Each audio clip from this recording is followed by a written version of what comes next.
I was working the night shift at a hospital downtown. Not medical staff, just part of the facilities team.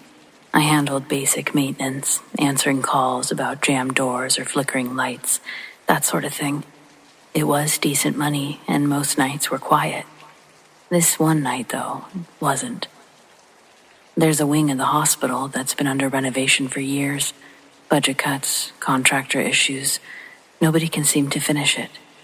It's on the 4th floor, and technically no one's supposed to be up there. But one of the nurses called down around 11:45, saying she heard something banging near the stairwell door up there, and she wanted someone to check it out. I asked if security could handle it, but she sounded uneasy, said she'd already tried calling them. No answer. So I grabbed my badge and keys and took the elevator up. I ran into Tony, another facilities guy that I was training that week. Passing him, I asked if he wanted to tag along. He was new, still had that jumpy energy, but he agreed. Said he didn't want to be hanging out in the basement alone again, which I didn't blame him.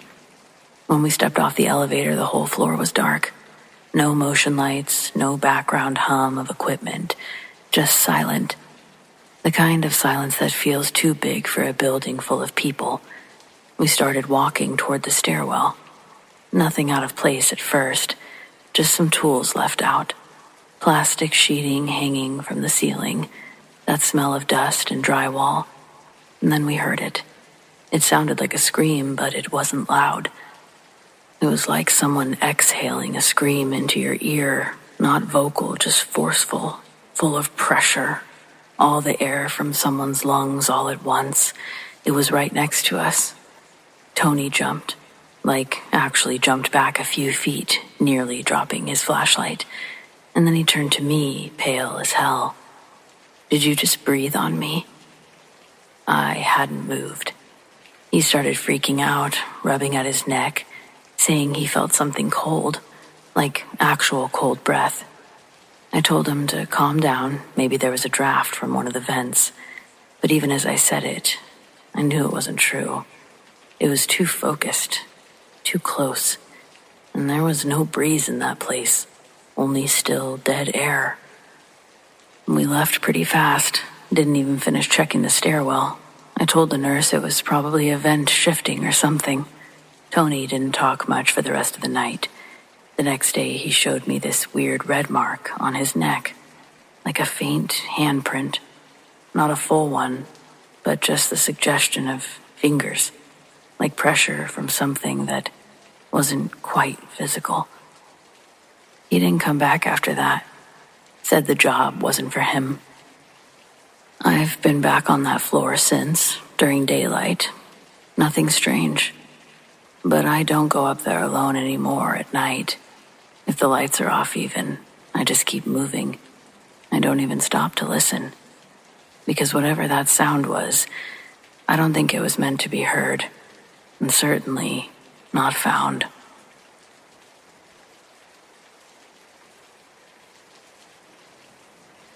My dad always had this thing where he wouldn't enter a room without knocking, even if the door was wide open. He said it was about respect. Every room has a presence, he'd say. Always knock. He passed away in the fall. I moved into his house a few months later to sort things out. It was hard, too quiet, too full of his things. One night I was brushing my teeth, bathroom door wide open, and I heard it. 2 knocks, soft but distinct, on the frame. I stood still, toothbrush in hand, and I said, "Come in," out of habit. No one. Over the next few weeks, I heard it again and again. Always 2 knocks, always when I was in the bathroom. Never any footsteps, never any movement, just a knock. Eventually, I started saying, "Hey, Dad," when I heard it. And shortly after that, I stopped hearing the knocks.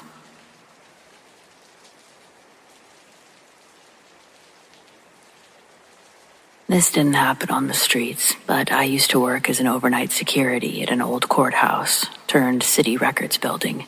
The place was huge, mostly empty after 6 p.m., had this echoey silence that made your ears kind of ring. I worked solo from 10 p.m. to 6 a.m.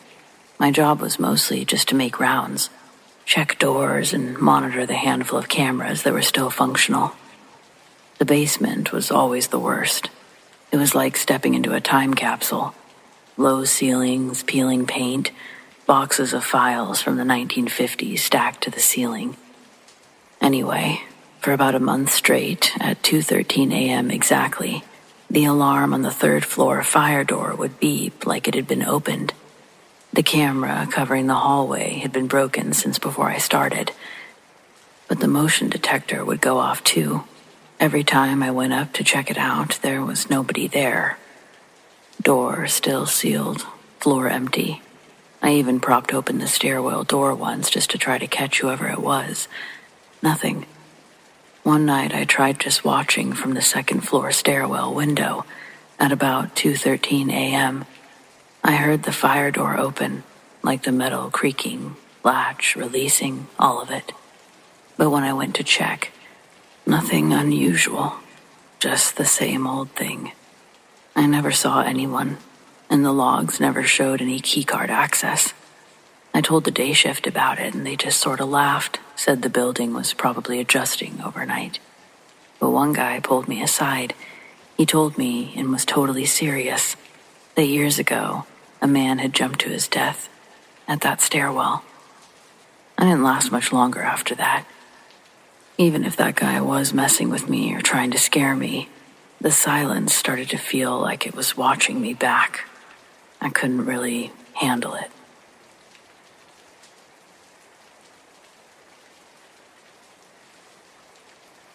My older brother and I used to fight over the radio growing up all the time. He liked old school rock. I was more into pop and hip hop. Total opposites. But every time we got in the car together, he'd find a way to sneak on his music and crank it up too loud until I just gave in. He died several years ago. Motorcycle accident. A few months after the funeral, I was driving home late from work at night. My phone had died, so I turned on the radio for some background noise. Just static. I hit scan and let it roll through the channels, hoping to catch anything. And then I heard it. His favorite song, Shine On You Crazy Diamond by Pink Floyd. It was exactly the song he'd always played. Just a few clear seconds of it, like it broke through the static for only me. And then it was gone. Nothing but fuzz again. It happened again the next week at a different time, but the same stretch of highway, same song. After it happened a third time, I remember pulling over. I sat there in silence and I said out loud, "I hear you, all right?" I wasn't trying to dismiss him. I guess I was trying to acknowledge him. I've driven that road a dozen times since, and I've never heard the song again.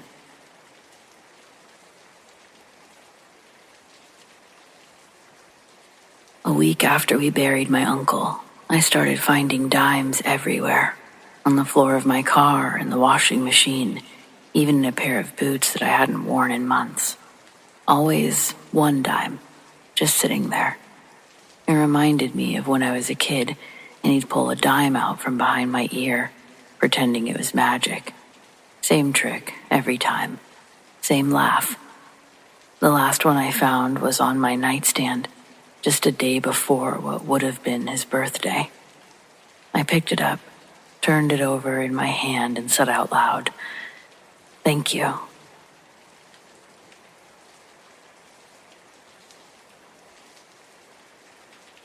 About 6 years ago, I was house sitting for my sister while she and her husband were on a cruise. They live in a 2-story just outside of town. Nothing spooky about it. Bright, clean, smells like cinnamon and lemon cleaner. Kind of makes you feel a little bit guilty about your own messy living room type of place. The first night was fine. I fed the dog, watched TV, went to bed in the guest room downstairs. Around 2 a.m., I woke up to the dog whining at the base of the stairs. Not barking, just whining. I called him over, but he just stood there, staring up at the second floor, like he was waiting for someone. I figured maybe he heard something outside. I grabbed a flashlight and went up to check, mostly to calm him down so that I could get back to sleep. Every door upstairs was closed, just like I'd left them, except one. The door to the master bedroom was open about 2 inches, which I knew for a fact I had shut earlier, because I remember thinking it felt weird to be in someone else's bedroom, even if it was family. I pushed the door open slowly. The room was freezing cold, genuinely colder than the rest of the house. No windows were open, no vents, just heavy, cold. I stood in the doorway for a minute, expecting to see something, but it was empty. Everything was in place. Lights off, bed untouched. I went to close the door again and realized the lock was turned. Not the knob lock. The little hook and eye latch my brother-in-law had installed way up high to keep the door open during the day when they wanted airflow. I know for a fact I latched it earlier, and now it was hanging loose. I shut the door and locked it again. I went back downstairs. The dog was still sitting at the bottom of the stairs, ears up, watching me like he was waiting for a report. I mumbled something like all clear and tried to laugh it off. The next morning, I told myself it must have been air pressure, or I forgot the latch, or the dog bumped it or something, even though I really didn't believe that was true. And the feeling of walking into the cold, still room, it stayed with me. What really gets me, though, the following night, the same time, same wine, I found the door cracked open again. This time, I'm certain of my routine. I stopped locking it after that. Whatever was up there, I figured, it didn't like being locked in.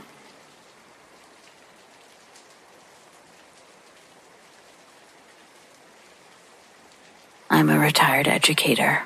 The last year of my teaching career was in 2011. It's to be said that each year is filled with its own significant events.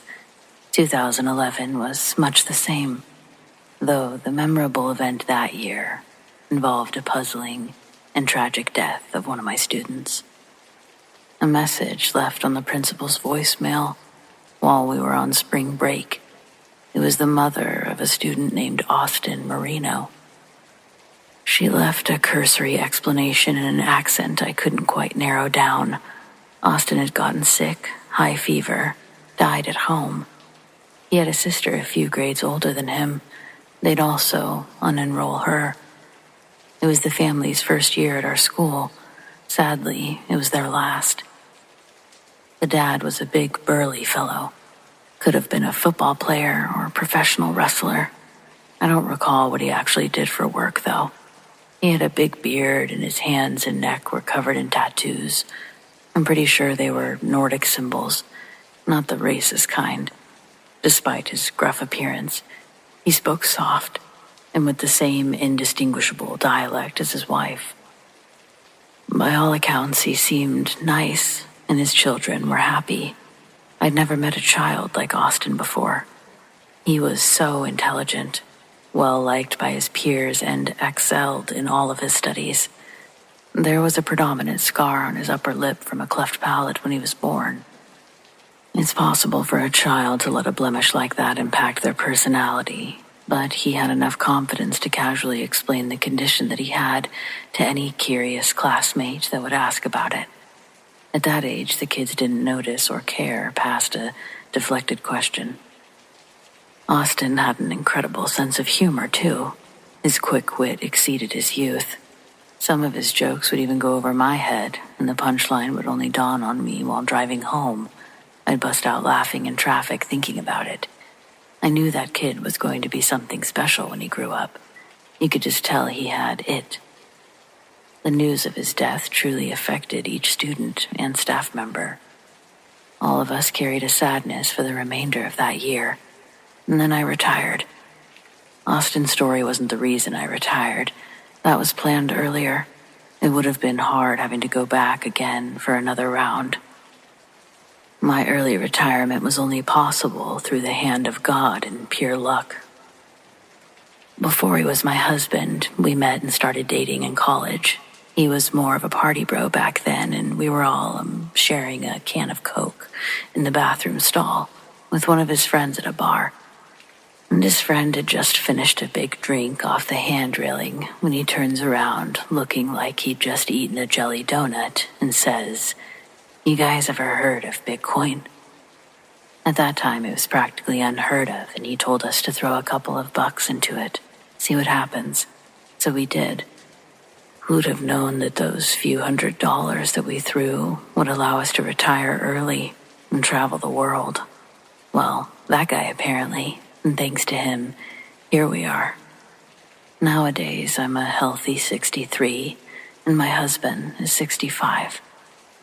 We've just come home from our trip to Tuscany, and I wish I could say that it was the dream I always wanted it to be. And I guess for the most part it was. But an unexpected encounter troubled me to the point that I was eager to board our plane back home. We spent a week in Tuscany, and our last 2 days were in Florence, and I was instantly swept up in the city's warm, golden light. We spent the morning wandering through the narrow cobblestone streets, stopping for a cappuccino at a little cafe near the Duomo.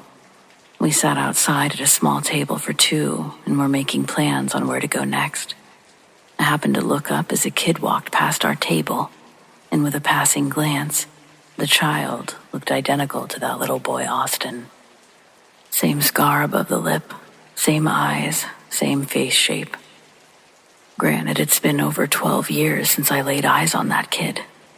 I still did a double take because the resemblance was so uncanny. When I turned around, there, standing a few feet away, I swear I saw the whole family. The boy that looked like Austin runs into the arms of the mom. Standing next to her is Austin's big tattooed father and his sister. Then I realized they're all looking back at me, like they recognize me too. It couldn't have been them, though. None of the family looked like they'd aged a bit. In my first time meeting this family, I remember the dad and I were close to the same age. The sister still looked like she was 12. And there Austin was. He was alive and looked exactly like he did all those years ago. If I'd had seen them individually, I may have been able to reason with myself that these random people looked similar to the family and nothing more. But when I saw them standing all together, it kind of knocked the wind out of me. They were smiling at me, and then, all at the same time, it's like they remembered where they knew me from and stopped smiling. The kids turned to the parents, and they all started darting their eyes in other directions, like I was a hallucination better ignored. It was a blatant act, intended to make me feel uncomfortable, and I ended up not going over there. When they did that, I looked away like maybe I was crazy, and when I glanced over again, they were jogging away. It was faster than a walk. I told my husband, but he rationally shut it down, with all the reasons I'd been telling myself since seeing them. But he didn't see Austin every day. He hadn't met the family. I know it was over a decade ago, but sitting at that cafe, I could no longer enjoy the atmosphere because I was fully convinced at what I'd seen. Later that night, we had dinner on the terrace overlooking the Arno River. When we got back to our hotel, we unlocked the door and found our room had been completely turned upside down. All of our clothes and belongings had been thrown on the ground, but no valuables were taken. We even had some cash lying on the counter that wasn't touched. We take the elevator down to the front desk, and they say nobody on their staff entered our room. While we're standing there, the guy at the front desk pulled up the 2 security cameras that were stationed in the hallway, on the floor, right outside our room. And you can see from the time it shows us leaving to the time we come back hours later, we were the only ones to go in or out. Not much more he could do to help us past apologizing for the inconvenience. Back in our hotel room, as we're picking up our stuff, we're packing it back into our suitcase because we'll be leaving the following day. My husband asks if I left the balcony door slid open before going to dinner.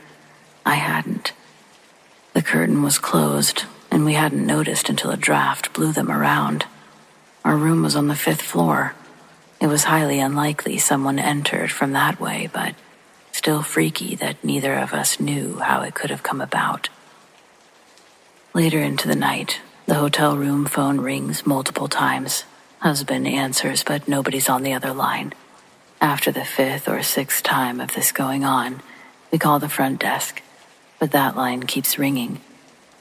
Husband's got a bad back, so I get on my slippers and leave our room to take the elevator down to talk to the front desk guy again. I ring the bell and wait. He comes out of the bathroom tucking in his shirt, asking how he can help. I tell him someone keeps calling our room phone, and he looks a little confused, telling me those phones can only be accessed directly from an internal line, so another room's phone, or the lobby phones located next to the elevators.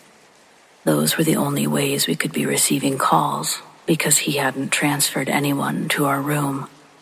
He thought another guest could have possibly been mixing up the digits when trying to call another room.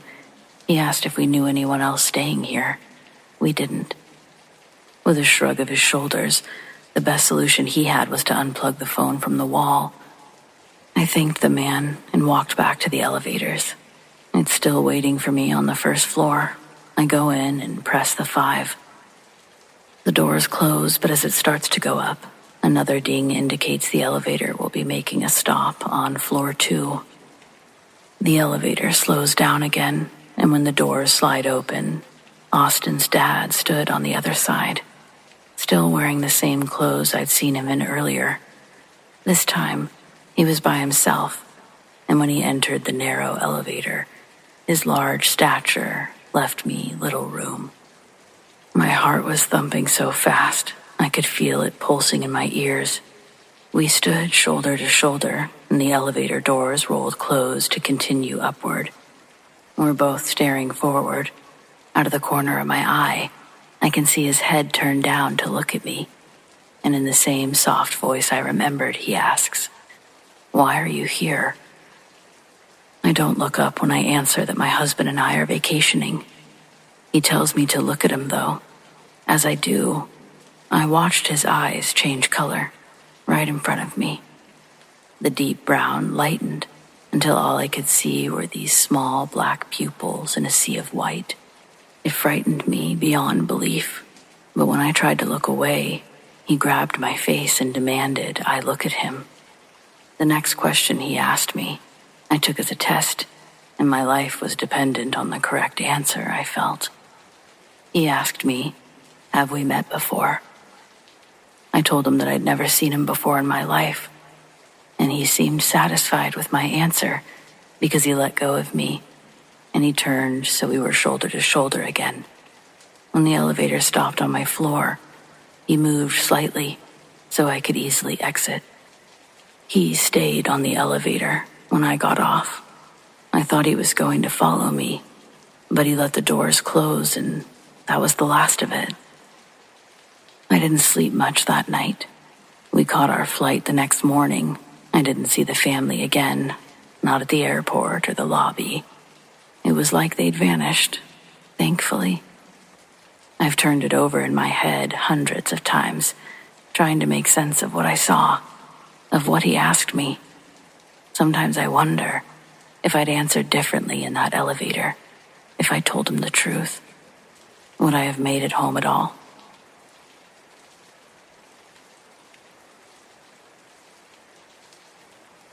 Former officer, years back.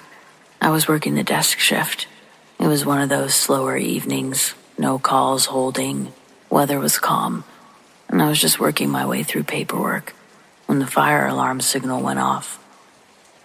Now you've got to understand, this wasn't a modern digital system. Way back, our police department offered alarm monitoring services for local residents and businesses. By the time this happened, we only had maybe 10 or 12 properties still connected. The system was old, wired through a tangled mess of outdated panels. It would have been an entire project to dismantle so we just left it in place and kept monitoring those few holdouts. That night, first shift dispatch had already punched in early, so she answered the alarm call as I stood up to grab my jacket and head out toward the fire department. Protocol is protocol. Just as I was stepping out the door, 911 rang.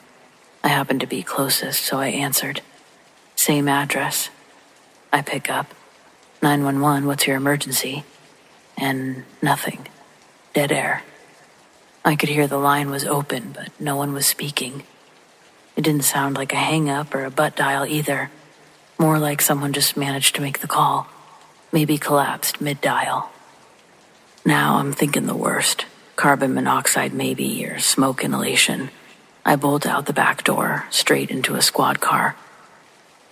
As I throw it into drive, I radio in on Channel 3, the shared line for police and fire, letting everyone know that I'm heading directly to the residence, possible emergency in progress. I'm the first to arrive, but not by much. Another patrol unit pulls in right behind me. We both slow roll up to the house. No smoke, no signs of a fire, no lights flickering, nothing. We're barely out of the car when we see two women approaching from the far end of the street. One's pushing the other in a wheelchair, an older woman, clearly in her 80s, bundled up in a blanket. Her daughter, maybe in her 60s, is guiding her up the sidewalk. They stop when they see us. The daughter looks concerned but not panicked, just confused. This your house? I ask. They nod. I explain what we were doing there. Fire alarm triggered, 911 call came in at the same address. Now she really looked confused. No one else lives there, just us, she says. We were out for a walk before dinner. We always take a lap or two when it's nice out. I ask about the alarm system. She frowns and says, No, we don't have one. We just have a few detectors in the hallway and the kitchen. Her mom chimes in, slowly, saying something about how years ago they had some old wiring disconnected during renovations. She thought it was all long gone. Still, something about it doesn't sit right. We decide to do a full walk around just to be safe. And when we get to the back of the house, off the kitchen, we smell it. Gas. Clear as day. You could even see it, that faint shimmer in the air near the bottom of the door frame. We immediately shut off the gas at the main. Fire crews started setting up the fans to air the place out. Inside, everything's quiet. Nothing looks disturbed, no sign of forced entry. Both landlines are still on the hook, sitting properly in their cradles. Not a thing out of place. Eventually, we trace the source. A hairline crack in the gas line leading to the oven. The daughter thinks she knows how it happened. Said she spilled coffee earlier while they were getting ready to go out. Moved the oven to wipe it up. Must have bumped the line when pushing it back. Didn't hear a hiss and didn't smell anything. The call saved their lives, no question. About 15 minutes in, the fire chief shows up. He's older, close to retirement. Good guy, been with the department forever. He walks over to the two women and just stops. You can see it hit him like a wave. Without saying a word, he bends down and gives both of them a hug. Full on, arms wrapped tight, and he's choked up. I mean, you could see it. This wasn't just a close call to him. This meant something. Turns out the elderly woman in the wheelchair. Her husband was a fire chief over 50 years ago. A legend around here. The daughter. Her husband passed away a few years back. He was also a firefighter. Both men served in our department for decades. I don't believe in ghosts. I don't. But that night, that call, there's no reason that alarm system should have worked. It hadn't functioned in years. No batteries, no monitoring company, no account on file. And the 911 call, no one made it. Not from inside that house. I'm not saying what it was. Maybe it was a glitch, a fluke. Or maybe, just maybe, sometimes people who spend their lives serving others get a little time now and then to keep doing it, even from the other side.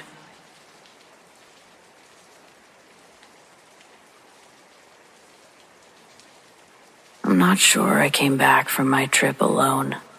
This happened last year. I took a solo trip up to northern Idaho. 3 days off-grid. Just me, a tent, and the quiet. I wanted the kind that would make my ears ring. I've done solo trips before. They're sort of a reset button for me.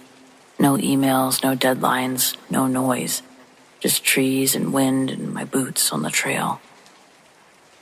I camped near a ridge that overlooked this narrow canyon surrounded by pine. It was beautiful, cold but beautiful. While I was setting up my tent that first evening, I spotted something half buried in the dirt near the base of a tree. Just a rock, smooth and dark, but something about it caught my eye. It was unusually round.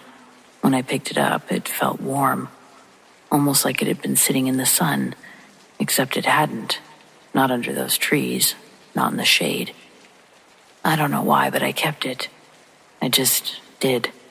Tossed it in my pack and forgot about it until later that night. That's when I woke up to the sound of my tent zipper being pulled open.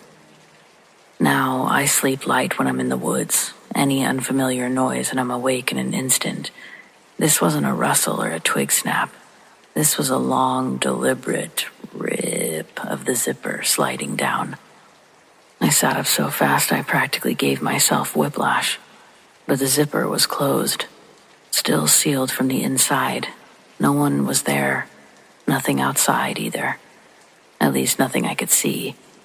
But the air inside the tent was freezing, like someone had left the flap open all night. And the smell, burnt hair and wet leaves, metallic, earthy, and like something rotting beneath the soil. I found it hard to sleep that night. I left the next morning, hiked out early. I packed up like I was late for something. At home, I tried to forget it, chalked it up to a dream, a product of being alone in the woods for too long. But things got strange after that. My lights flickered constantly. The bathroom mirror fogged up when there was no water running. I'd wake up at exactly 3:17 a.m. every night, gasping like I'd been underwater. My cat, who normally sleeps at my feet, refused to come into the bedroom at all. And it would just sit in the hallway, staring at the doorway like someone was standing there. Then there was the rock. I put it on my desk, figuring I'd clean it and maybe keep it as a paperweight, but twice I threw it out. Once in the trash bin outside, once off a bridge near a river trail. Both times, I found it back in my house the next morning, sitting on my desk, like it never left. I really started to panic. I looked up the area that I'd camped in, tried to find any local legends, any history, anything. But the only thing I found was a handful of vague forums, posts about a burial ridge used by indigenous people long before the area was mapped. No official records, just rumors. At a certain point, I stopped sleeping. I see movement in the reflection of my TV screen, hear the same zipper sound right outside my bedroom window. I finally hit a point where I knew I had to do something, so I went back. I drove 6 hours, hiked another 4 miles with that cursed thing in my pack, found the same ridge, the same tree, the same patch of earth where I first picked it up. I didn't bury it. I left it sitting in the open, right where I'd found it. I apologized, out loud. I said I was sorry. I shouldn't have taken it.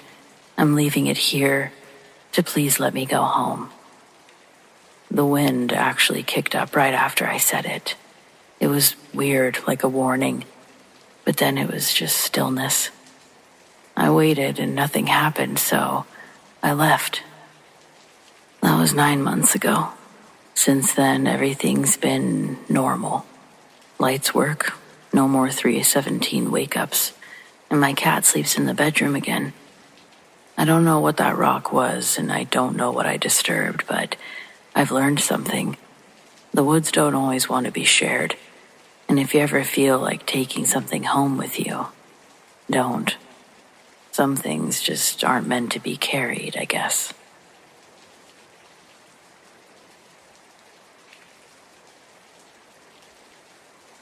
I used to travel for work back in the 90s. I took pictures for a lot of those coffee table books you flip through once and never open again. One of those books happened to be about caves, so I had to go inside a bunch of caves. I told the publisher up front that I wouldn't be crawling, rappelling, or diving through anything. I didn't get paid enough for that. I'm not exactly claustrophobic, but I'm certainly not a fan of cramped spaces either. My biggest fear was falling down, breaking a leg, and what it would take to be rescued. I'd have to wait until I missed my check-in time before rescue crews even came looking. The first 5 or 6 caves were easy. Most of them had marked passages, very touristy, so I never had to worry about getting lost.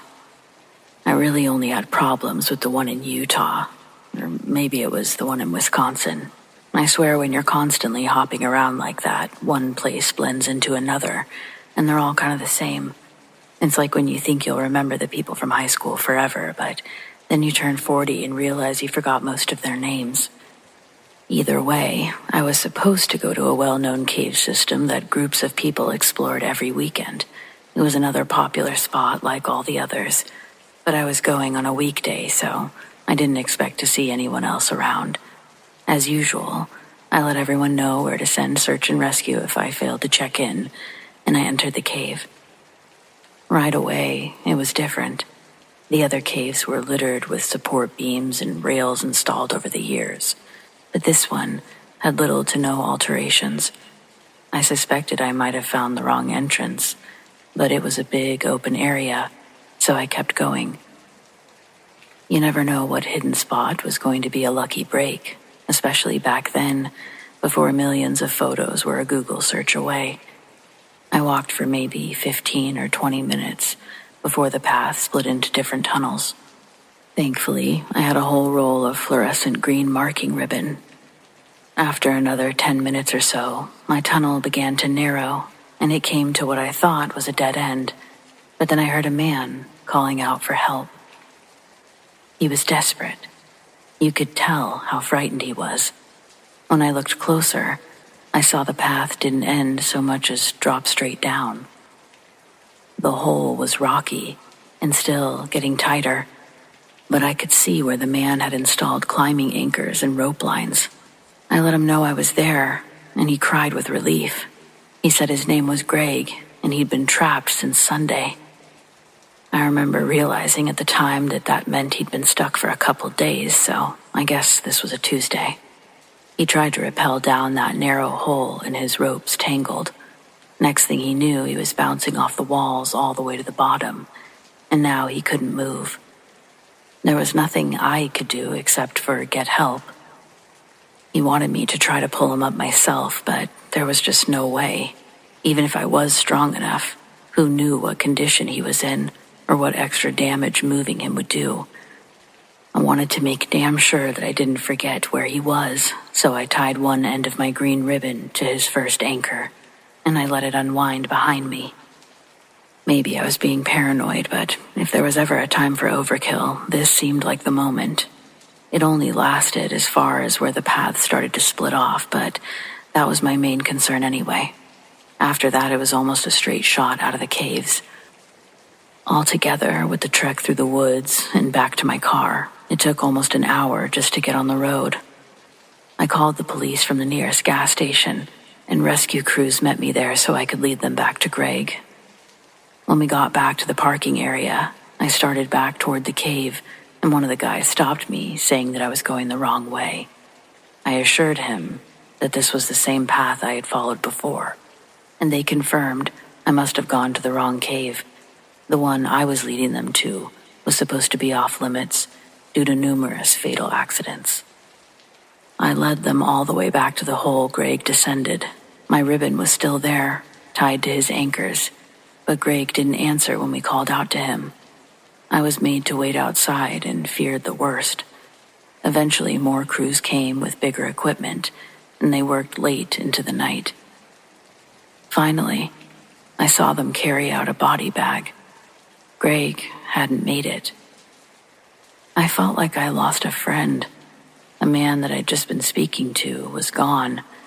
The rescue worker I met approached me, and I figured he was just going to give me the bad news, but he started questioning me instead. He asked me things that I had already answered several times: how long I had known Greg, when was the last time I spoke with him, what exactly was I doing there, how had I found that specific entrance, what was my publisher's name, how could they contact him. Finally, a couple of police officers joined us and asked me to answer some follow-up questions at the station. They took my ID and drove me down there in the back of their squad car. I started wondering if Greg fell because someone had sabotaged his equipment. Hell, I started wondering all sorts of crazy scenarios. It would be my luck to get lost, find a dying man, and then get blamed for his murder. Exactly my luck. It was a long night of answering the same questions over and over, but eventually I got a few answers of my own. They hadn't recovered the body of a man who died that day. They recovered the body of a man who had been in that hole for several months. His wife had reported him missing, and it was assumed that he became trapped in the caves, but they were never able to find him. And if I had only stumbled upon him that day, how the hell did I know his name?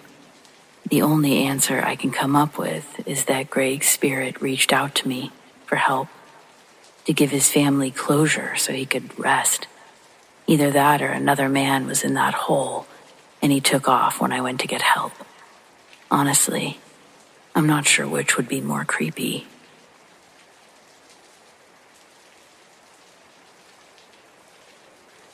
My grandmother was a telephone operator in the 50s. They were still using manual switchboards back then, so it was possible to eavesdrop on every call if she wanted. There were rules against it, but she said that everyone did it. It wasn't literally every call, but it was more common than you would want to think. She and the other girls would make a game out of who could learn the juiciest gossip, but sometimes they overheard bad stuff too. One night, a very distraught man asked for the police. Someone was breaking into his house. He and his wife lived alone and didn't have any weapons. She connected him to the police right away and listened to the address the man gave. The officer asked how many burglars there were, but the call disconnected before the man could answer. My grandmother automatically told the officer to wait while she tried to reestablish the call. She wasn't worried about getting in trouble at that point. The phone rang a few times and suddenly they heard a woman pleading with someone in the background. They assumed she had tried to answer and had the phone knocked away. The police officer called out several times, but no one answered. There was no response from the husband, and the woman's pleas turned into screams, followed by muffled crying. It was painfully obvious what was happening to her, and my grandmother couldn't listen anymore. She tried to forget the incident, but she couldn't stop thinking about what had become of that woman. When her shift ended, she went to the police station and spoke to the cop who had been on the phone. He had to listen to the entire call and spoke to the officers who handled the scene. He was also just as eager to speak with her, because no one believed him about the husband calling in. If my grandmother hadn't shown up, he was going to try to get in touch with her the following morning. After my grandmother recounted her side of the story to the other officers, they told her what happened on their end. The police arrived at the home a few minutes after she stopped listening. The intruder was still attacking the woman. Once they removed him, they asked the woman what happened to her husband, and she said her husband had passed away the year before. He'd been in a car accident. Then they asked her who called the police, and she said no one. She'd been asleep and only woke as the intruder entered her bedroom. As she was pleading with him, the phone rang, and she lunged for it, but it was knocked behind a table. She didn't know if it was connected or not, and the man didn't seem to care. The only explanation was that the intruder called himself, but that didn't make any sense. Like, why would someone do that? The cop from the call spoke to the intruder in the interrogation room and said that there was no way that was the man from the phone. They took my grandmother to the room next door and let her hear the intruder's voice too. She agreed. There's no chance it could be the same man. Their voices weren't even comparable. From what she heard, the intruder didn't seem like the riddled with guilt type either. He seemed more like the kill a witness sort of guy. When the victim learned the whole story later in the hospital, she believed that it had been her husband that made the call, that his spirit had been watching over her. Hell, maybe it was. No one could ever find an alternative explanation. To this day, my grandmother still remembers every second of that horrible call. She didn't eavesdrop on anyone else after that. She only stayed on as an operator as long as it took to find another job. A few months later, she started working at a bank, and that's where she ended up meeting my grandfather. I guess if it hadn't been for that call, I might not be here. My grandmother doesn't know what became of the woman who was attacked, but I hope she went on to have a good life.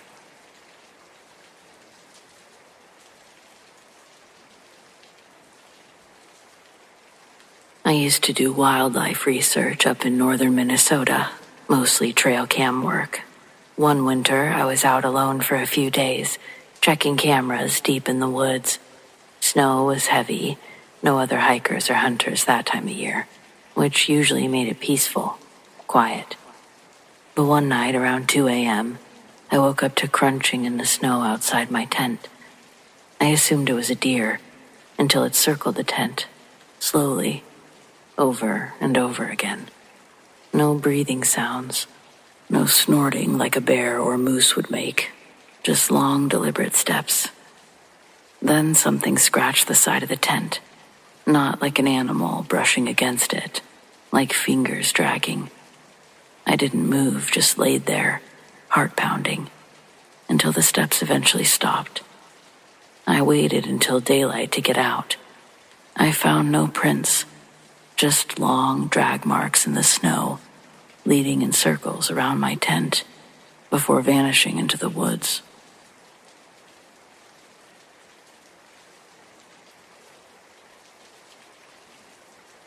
In 1973, my dad was charged in a RICO case 2 months before my expected due date.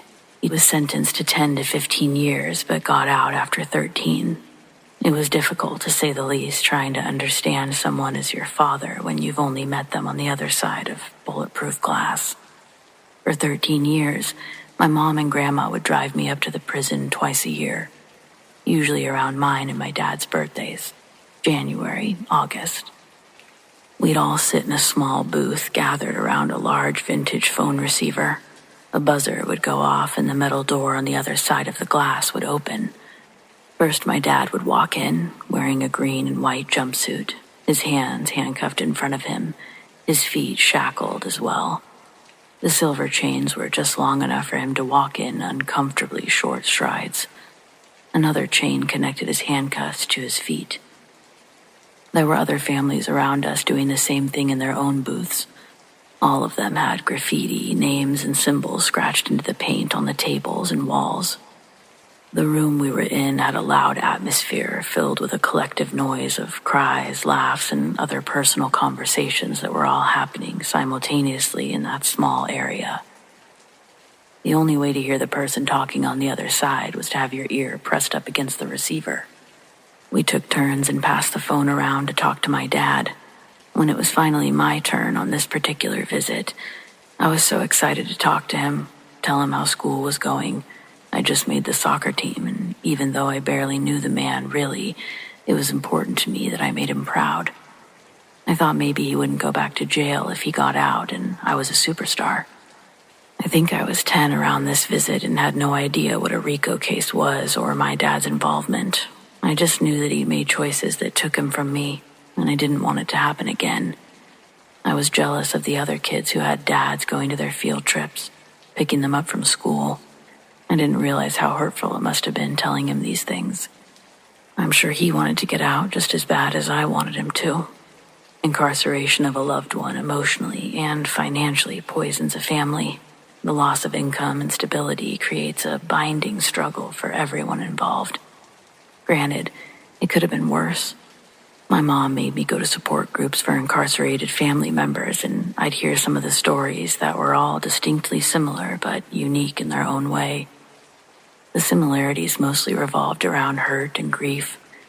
Everyone could relate to those feelings and see themselves reflected in the ripple of painful stories. My dad's half Japanese and looks more Asian than American. Before prison, his physical features had never been a focus point for him.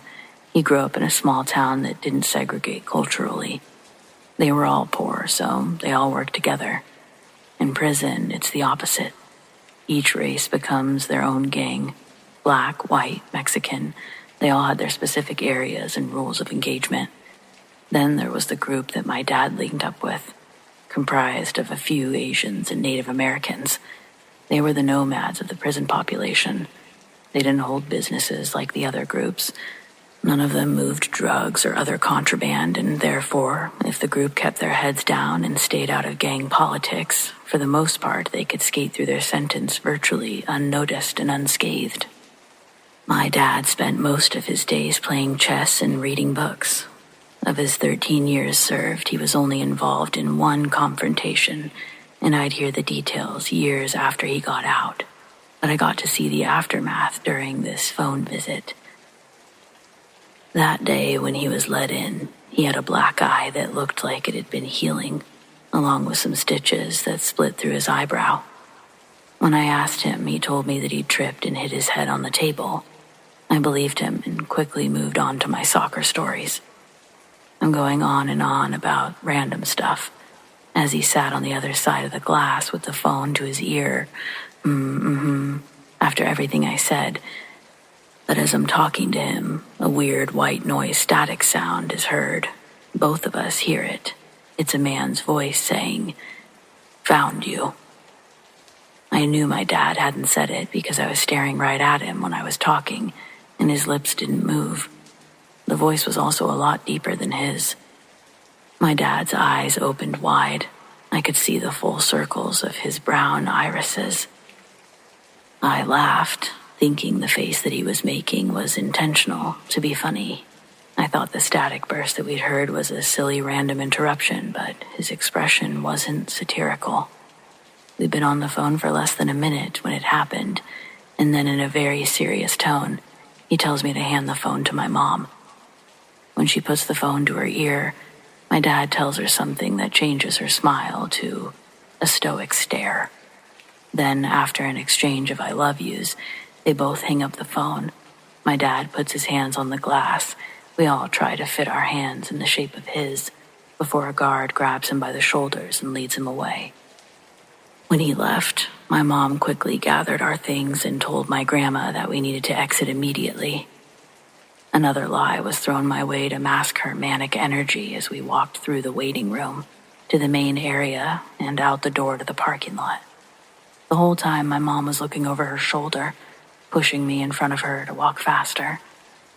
We were practically at a jog by the time we reached the car. The next year, we skipped our visit and wrote him letters instead, and we continued this new tradition until his release. To my dad's credit, when he got out and all the way up to his death last year, nobody could say that he didn't do his best to make up for the first 13 years of my life. He got to watch me graduate and see his grandson born into this world. With the family's support, he was able to become a contributing member of society. He didn't like talking about his time behind bars, and it would be years later, I'm talking past college age, before I heard the story, the reason why we couldn't come back to see him. A few weeks before our scheduled visit was to take place, there had been a new guy transferred over to the unit. This guy, Bigfoot, was easily over 7 feet tall, 300 pounds. He was a bully and a complete psycho who knew how to throw his weight around. He'd tell people that when he got out, he was going to slaughter their families before their release date. He went to the point of researching the inmates that he had issues with so that he could repeat their addresses to them. The man was a menace, and eventually, his attention landed on one of the native guys in the pod. He started using the same tactics and personalized the attacks towards him in an extortion effort. The threats didn't stay focused solely on him, as the guy would verbally assault anyone around the native guy, which included my father. Nobody snitched, and plenty of people had tried to fight him, all of them ending with a vicious hospitalization. Bigfoot had a lawyer that was able to coax a judge into letting him serve the remainder of his sentence closer to home. The next part of this contains graphic content, so skip ahead if you're triggered easily. It was never clarified as to what my dad's actual involvement in this was, or if he even physically took part, or just watched out for the guards making their rounds. This is why I've intentionally left out names of any sort.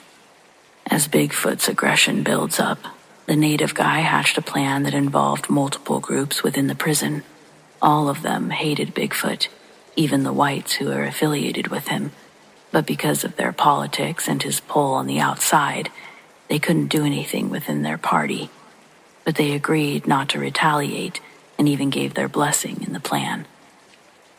The day arrives and he approached Bigfoot, telling him that he wants to end this, offers a carton of smokes that he had as a payment. He was demanding a pack a week. This carton was going to give him 3 months of peace up front. Bigfoot agrees and follows him into the back of the kitchen area where he says the cartons are stashed. He knocks on the door that leads to the food prep station, and a trustee lets him in. As they're heading toward the walk-in freezer, Bigfoot starts to get suspicious. He stops walking. His intuition was correct, but his fate had already been set in stone the moment he stepped foot into the kitchen. He turned around to see a group of men, silhouetted from the only light that was on, located above the sink near the door. All of them were brandishing their own form of weaponry. As talked about previously amongst them, they all lunged towards him at the same time, attacking and stabbing at the same time. Even their general stabbing directions were discussed, like you aim high, I aim low. But with the amount of sharp metal that was being swung around in the dark, they all wound up with cuts and punches from the coordinated strike. None of them were life-threatening. It was nothing compared to what they did to Bigfoot. Whoever he had transferred to be closer to would have to plan a closed casket funeral the next week because he was left unrecognizable. He put up a fight, and I imagine it being like when the cave people would have to battle giant bear sloths, and before they were able to bring him down, he'd break one of their jaws or knock another one's tooth out. Injuries they'd have to claim happened on the basketball court earlier that day. 6 inmates participated, and 2 were convicted for the body destruction and disposal. It would be a full 3 days until some of the body was discovered. They had already been on lockdown since that evening's prisoner count was off, and officers presumed he'd escaped. They'd gathered enough evidence to grab 2 of the men without a shadow of a doubt of their involvement. The following days, while they were all on lockdown, my dad said that he saw Bigfoot looking out the small plate window of his vacant cell. Sometimes he'd be staring right at my dad when he'd see him. Other times he'd be gazing upward with his back to the glass. He'd only be visible for a few seconds before disappearing into the blackened cell, leaving him to question if he was even there to begin with, or was this his eyes trying to make sense of nothingness, creating images that weren't there. He began having nightmares reliving that scene, with different outcomes happening each time. All of these things combined were textbook signs of the brain processing trauma. When the lockdown was lifted, the first thing my dad did was go over to check if the cell he'd been fixated on was actually empty. And it was. He didn't see Bigfoot again after that. He tried to block it all out. The next week we were scheduled to visit, and he was able to hide his anxious misery behind a smile, pretended to be interested in my stories. When our conversation was interrupted by the phone noises, what I heard was a jumble of sound and a voice, but what my dad heard was Bigfoot's voice saying, "Found you." It frightened him in a way nothing else ever had before. It was like venom had constricted his breathing to a shallow push of air on the other side of the line. That's when he told me to give the phone to my mom, And when he got on with her, he told her to get me as far away from that place as possible and don't come back. At the time, I remember it was pretty jarring. I didn't really understand, but I also didn't press the issue too hard because I generally believed these people had my best interest at heart. And even years later, I think, having heard the voice myself, witnessing my dad's reaction, and then knowing the background of the situation, I don't blame my dad for making us leave. And I think my mom did right keeping us away.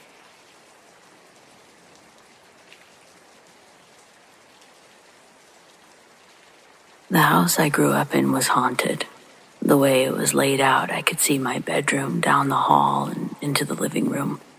My parents' bedroom door was on the other side of the living room, directly across from my door. Late at night, I would hear someone pacing circles in the living room, but I was the only one awake in the house. We didn't have pets.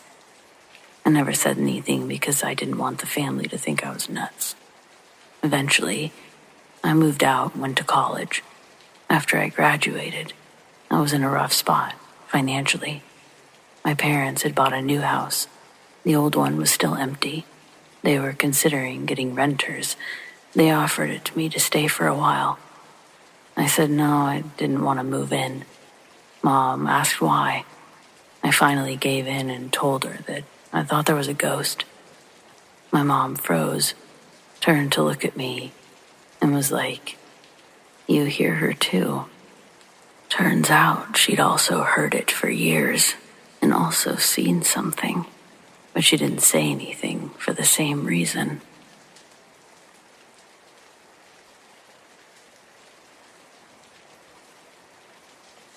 So all of these incidents took place in a matter of 1 week. I never fully recovered from the trauma. I still suffer from sleep paralysis and I'm too scared to sleep alone. We'd moved into this rental apartment when I was 15. Our wall clock, refrigerator, and TV would just stop working randomly, even during the day. We thought there was some sort of problem with the wiring, called the electrician. He couldn't fix it or find a problem. This one time my mom had left soup on the stove and was busy in another room. I came out of the shower to see fire coming from the gas regulator, which was unusual. Luckily, I was able to switch off the gas cylinder. The next day, our ceiling fan just fell off. None of us were in the same room, but we sensed something was wrong, but we were too scared to talk about it at the time. Same day, I was up reading after dinner. I got up to switch off the lights and turned back to see a shadow of a man in the dark. I was dumbstruck. I somehow ran through the shadow. I was so scared that I felt sick after that. I didn't just feel sick. I was. I had a fever, and I would faint if I stood up from my bed. The doctors couldn't tell what was wrong. We moved from that apartment, and I got better. I don't know if it was a ghost or what it was, but I still have trouble sleeping because of that time.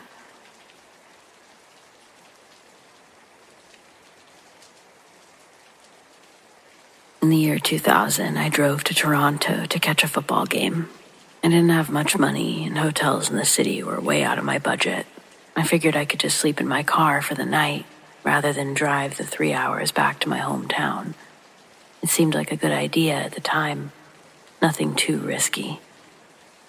People did it all the time, right? Plus, it was downtown Toronto, busy, well-lit. I remember thinking that, and what could possibly go wrong? After the game, I found a private parking lot tucked between 2 office buildings. It was quiet, almost deserted, and I liked that. No street noise, no people around, and the fee was cheap enough for me to justify sticking around. The whole place had an eerie vibe, though, the kind that makes you sorta second-guess yourself. I brushed it off, though. This was about as good as it was gonna get. Absolutely better than a 3-hour drive. I parked near the back, far from the entrance, laid my seat down as far as I could go, wrapped up in my jacket, and stretched out. I tried to get some rest, and I sort of did. But around 3 a.m., I was startled awake by the sharp sound of breaking glass. It was loud, like someone had taken a baseball bat to a window nearby. My heart jumped in my throat. I sat up slowly, still half asleep, but then I heard more glass shattering, and this time closer. I peered out the side window, and that's when I saw them. A group of guys, maybe 6 or 7, they'd taken over the parking lot. They were laughing, yelling. I knew I'd parked far enough away from the other cars, but they were just smashing their way through anything they could get their hands on. I watched as one of them hurled a rock straight through the window of the parking lot's ticket booth. The glass exploded on impact, scattering across the pavement.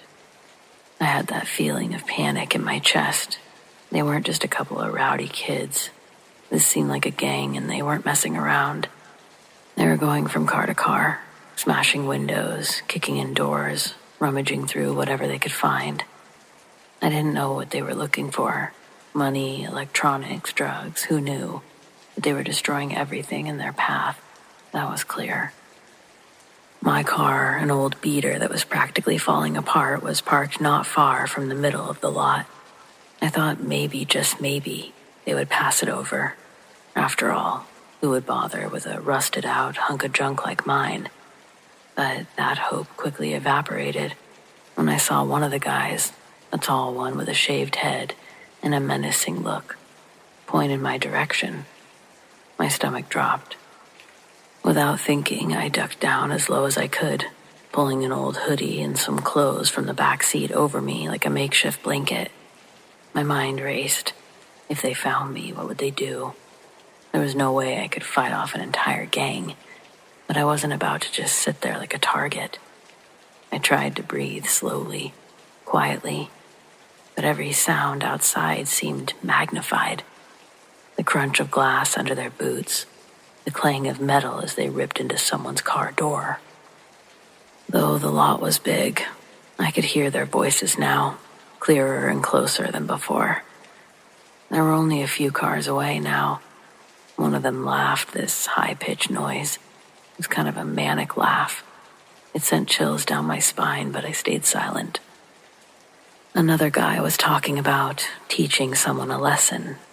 I had no idea what they were talking about, but it didn't matter. I wasn't waiting around to find out. What if they looked inside my car? And what if they saw me? I imagined them finding me, yanking me out by the collar, and beating the life out of me right there. My brain was scrambling. I was trying to come up with a plan. Maybe I could pretend to be drunk or stoned, just completely out of it. Maybe they'd laugh and move on. But that didn't feel right. I had no idea how they'd really react. My heart was pounding so hard I was sure they could hear it. The guys were now right next to my car, their voices just outside. I could hear the jangle of metal. One of them must have been fiddling with something, maybe a crowbar or a knife. Every muscle in my body was tense at this point, waiting for the sound of my window shattering. That moment when everything would go from bad to worse. Then, out of nowhere, I heard the faintest hint of a siren in the distance. At first, I wasn't sure if it was real or just my mind trying to trick me. But the gang must have heard it too, because their chatter stopped abruptly. There was a pause, a tense, eerie silence that seemed to stretch on forever. And then they bolted. The sound of their footsteps, heavy and fast, faded into the night as they scattered like the cockroaches I assumed they were. The siren grew louder, closer, and I dared to peek out from under the clothes, and they were gone. The lot was a wreck. Shattered windows, dented cars, debris everywhere. But the gang had vanished. I sat there still frozen, still trying to process what had just happened. The sirens finally reached the lot, and flashing red and blue lights reflected off the buildings. A police car pulled up, but by then, it was too late. the damage was done. I stayed hidden for a while longer, until the cops had done a quick sweep of the lot and moved on. When it felt safe enough, I slowly uncurled myself from my hiding spot. My muscles were stiff, aching, but even still, I didn't dare get out of the car, not until I saw daylight. When I finally drove away from that parking lot, I couldn't stop thinking about how close of a call it had been. If those sirens hadn't come when they did, I don't know what might have happened. Maybe nothing. Maybe everything.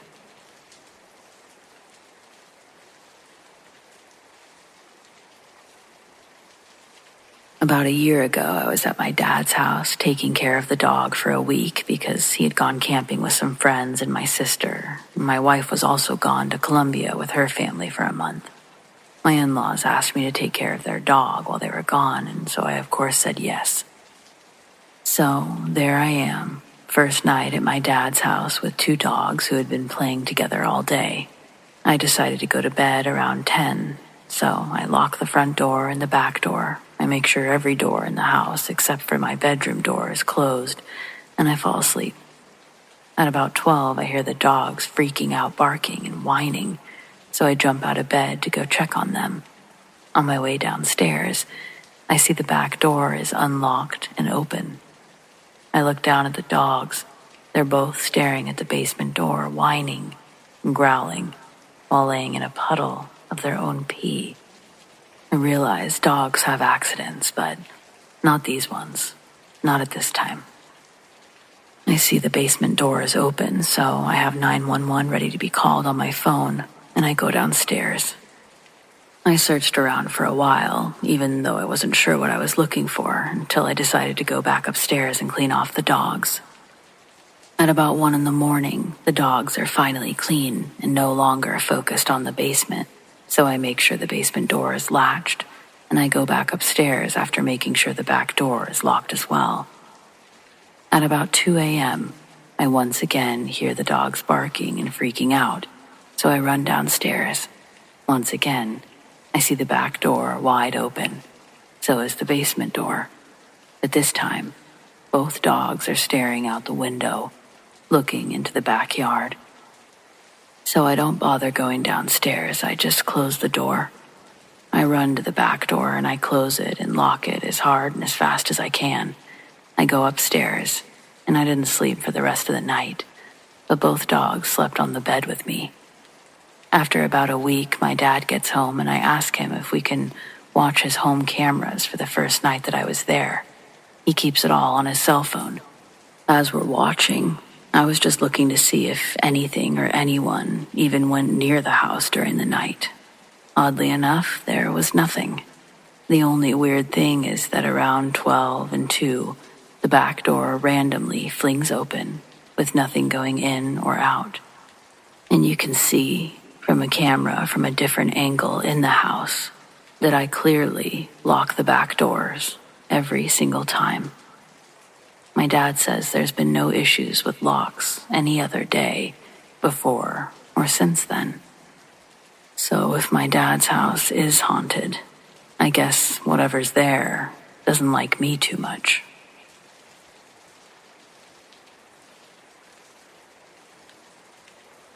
All the weirdness started subtly enough that we were able to brush it off at first, like an echo of something we didn't quite catch or a trick of the mind. The time that I heard it, I was home alone, lying on the couch, scrolling through my phone. It was quiet in the house. My parents were out for dinner, and the ticking of the clock in the kitchen was the only sound filling the space as I silently scrolled on my phone. I didn't even think twice about it when I heard my mom's voice from upstairs. "Claire, did you finish your homework yet?" I groaned, rolling my eyes. Typical. Even when she's not home, she's nagging me about school. "Yeah, Mom," I shouted back, not thinking twice about it again. The house went quiet. It wasn't until a few minutes later, as I went back to scrolling, that something clicked in my mind, and then my stomach dropped. I sat up quickly, heart pounding in my chest. My parents weren't home.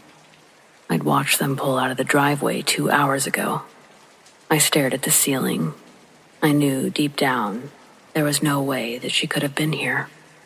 I slowly stood up, glancing at the front door, double-checking that it was locked, and then I hesitantly climbed the stairs, each step creaking under my weight, and with every creak, I felt more and more certain I wasn't going to like what I found, but I kept going. I reached the top of the stairs and listened. Nothing.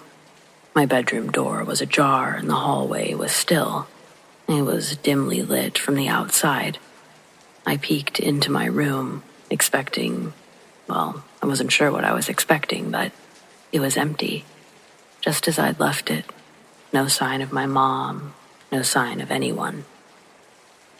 Even though I convinced myself I had imagined it, I don't think I really believed that deep down, but it was the only logical explanation. I must have just been really tired. Maybe my brain was playing tricks on me. So I locked my bedroom door that night just in case and fell asleep without thinking about it again. It wasn't until a week later, when I overheard my mom talking to my dad in the kitchen, that I realized I wasn't the only one. "I heard her, Mark," my mom said, her voice low and shaky. "I heard Claire calling for me from the other room. She was saying, 'Mom, I'm home,' but when I checked, she wasn't there." I froze just outside the doorway, trying to hear more. "What?" My dad's voice was confused. "You sure you didn't just imagine it?"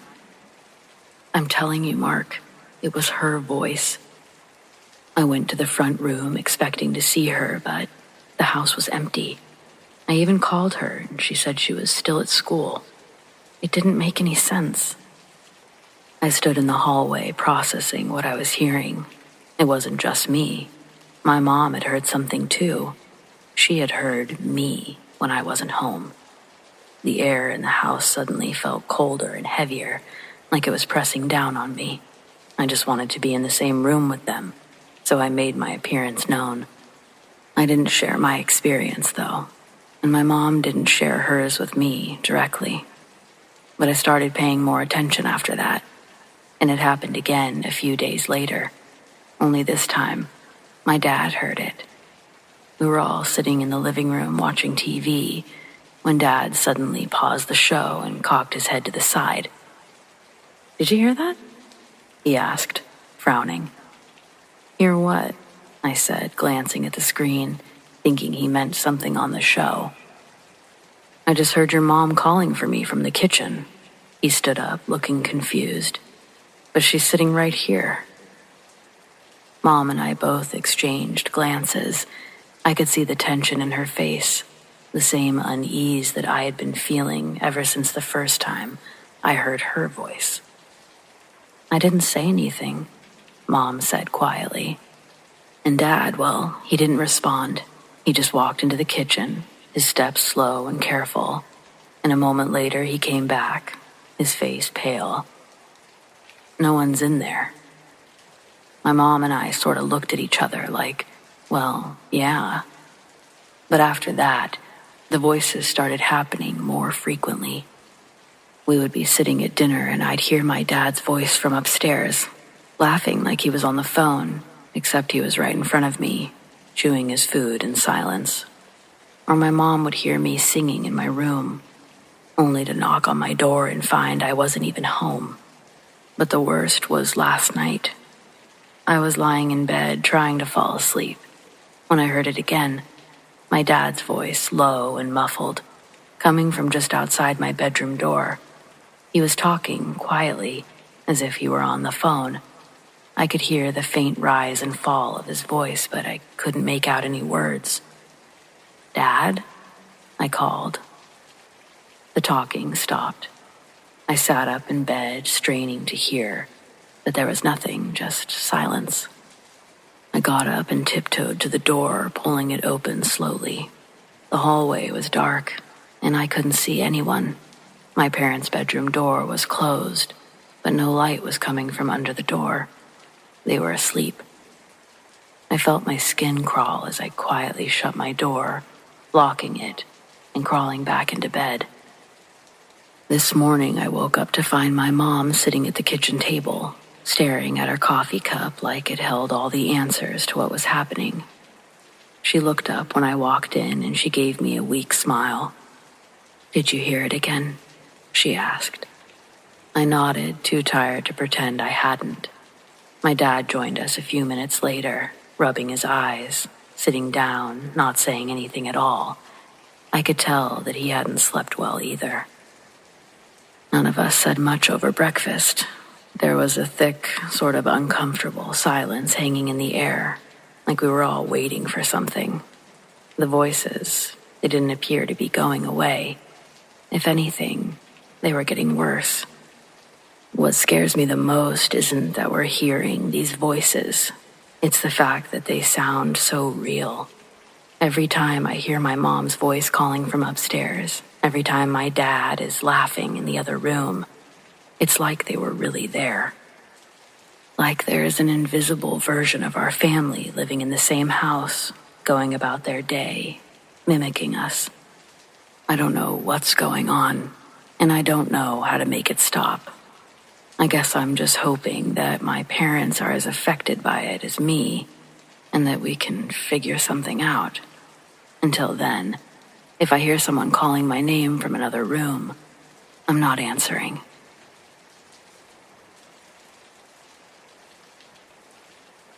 A friend of mine had a creator account on one of those fans-only websites. She already had a job, but she started getting a much larger payday every month. I said to myself, I've got way bigger assets than she does. I could easily make what she's making, and I did. I took all the pics I needed, didn't care who saw my promotions, and threw a few promo pics up on my socials. Talk about dudes coming out of the woodwork. Suddenly, all of my friends were photographers, all willing to shoot for free. They just appreciated the exposure. It would have been bad business not to accept at least a few of these offers, so I got my account poppin'. All this had me feeling like my next move was to go live, you know? I was planning on having a live session on a specific date. The night arrives, curtains up, lights, camera, action. I'm shaking my ass to some young thug, and the chat's blowing up with donations. The camera was artistically positioned with my sliding closet door in mind because it had a huge mirror on it. I'm facing away from it, typing to my followers, and one of them says, "I'm out. Whatever you got going on behind you is creepy." That was offensive to say when I'm delivering the goods, you know? So I clap back. "Well, screw off then, you limp prick." But then, more people in the chat start saying things like, "Who's in the closet? Is that guy going to join you? Someone keeps looking out." I stop what I'm doing because multiple people are blowing up the chat. I mean, if these dudes are pausing their business to warn me, I'm taking it seriously. I've seen people with literal roaches crawling through their sheets, and no one in the chat bats an eye. Yet here I am, working hard for my money, and all they're talking about is some pale face that keeps popping its head out from behind the closet. I get up, walk over to it. In the mirror's reflection, I can see the chat bubbles rolling, faster than ever. I don't know if there's a word for the mix of terrified and oddly humiliated, but that's what I was feeling. My sexy night turned into some Casper hunting nonsense. Goes without saying, nobody should have been in my closet. I slide the door open, showed the chat that nobody was inside, and then close it. Got back into bed and typed, "Can we keep going or what?" They start replying, "Do you know the history of your house? Has someone you know died recently?" Cool, this cam session was the worst confidence booster in the history of time. I'm here in front of you, God and country, and you're more interested in the history of my house? Thanks. I ended the session right there. Exit, goodbye, go watch the Discovery Channel, and I clicked out. I'd made a special room for my job. Shh, don't tell anyone, but it's not my real bedroom. It's half of a room that I filled with lava lamps and a mattress, and the other half is packed with my computers and lighting equipment. I can't keep the lava lamps on all the time. There's about 16 of them scattered around. and their cords are clustered into 3 power strips that I flip off individually. The room goes into a temporary blackout before I can reach the main light switch. It's a California King mattress, so it's a squishy crawl across the bed's memory foam, and the room is as quiet as can be. That serenity was interrupted by the squeaking wheels of my closet door, slowly opening in the dark. I freeze mid-crawl, listening to the door bump against the wall. If the lights were on, I'd be looking into a wide-open closet. I live alone, and I'd already checked that closet live on camera. I'm positive it was empty. There's still 1/4 of the mattress to get across, and a couple of feet of carpet between me and that light switch. Just as I'm about to move, the hanger starts shaking, making noise. That had me Superman diving for the wall switch. I flipped it on and pow, the closet was wide open again. Everything that had been on a hanger was on the floor, along with most of the hangers. I was pissed. Living or ghost, there's no reason to be doing that kind of shit. Later that night, I tried to replay the footage from my live premiere, and all of it was completely pixelated. Way worse than a low-quality 720p.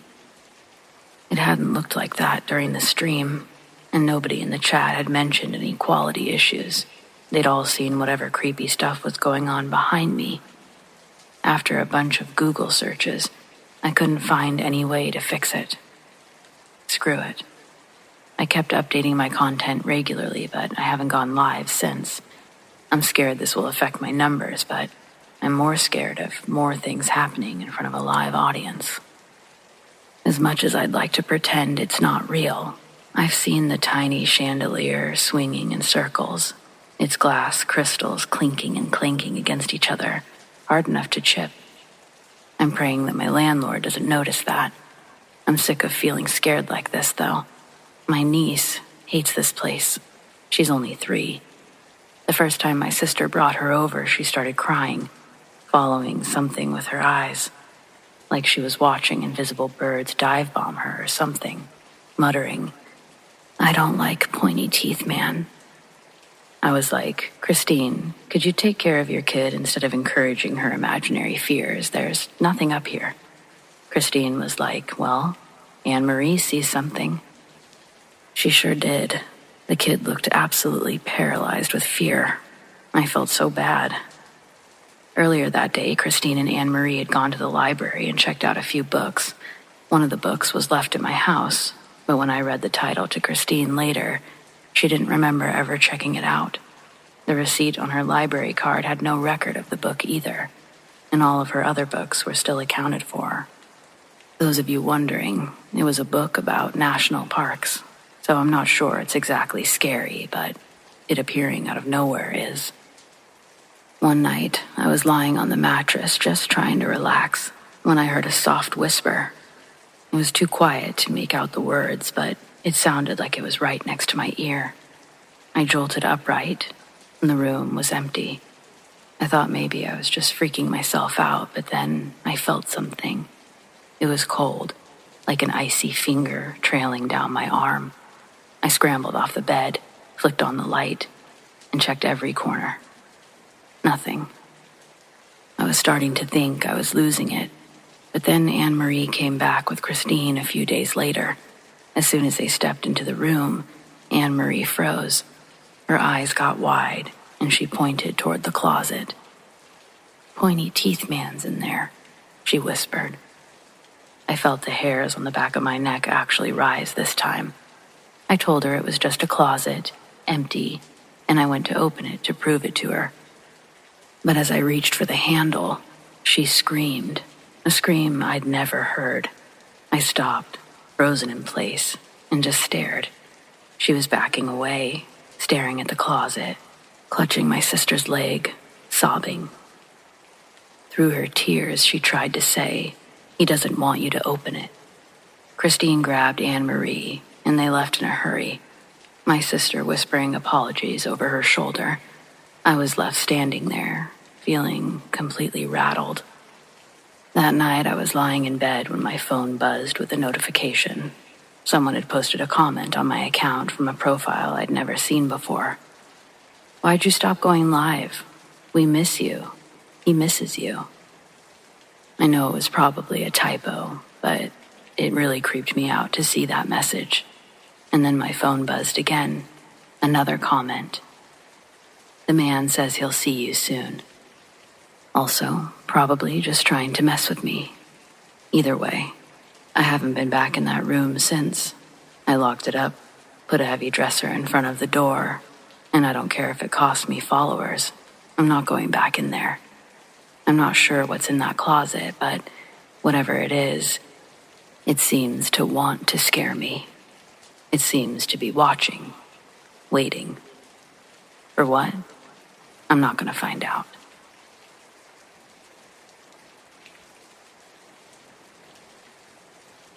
In 2011, my friend's sister Mira joined an engineering college with on-campus hostels for both boys and girls.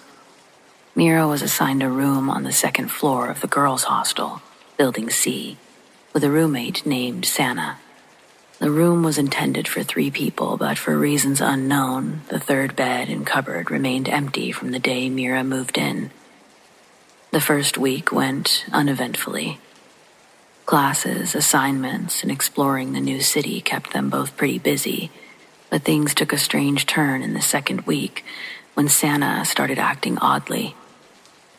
She began staying up all night and sleeping through the day, barely speaking even when awake. As time went on, her behavior became more unsettling, and Mira rarely saw her during daylight hours. One night, Mira was jolted awake. The lights in the room were on, and there at her desk sat Sana. Her hair hung loosely around her face, and an open book lay upside down in front of her. Something about her posture was deeply unnerving. Mira called Sana's name softly at first. "Sana?" There was no response. She called again, louder. "Sana?" Still, no reaction. By the 4th call, almost shouting, Sana finally looked up. What Mira saw made her freeze. Sana's eyes were wide open, bloodshot and unblinking. Her expression blank. She leaned forward and whispered, "Sleep." Terrified, Mira pulled the covers over herself and lay there, heart pounding, all the way till dawn. The next day, as soon as her lectures were over, Mira rushed to the warden's office to request a room change. When the warden asked her why, Mira hesitated and then mentioned how unsettling her experiences with Sana had been. She saw the warden's face go pale. "Mira," she said slowly, "no one else was ever assigned to that room with you. From day one, you were meant to be alone." Mira never saw Sana again.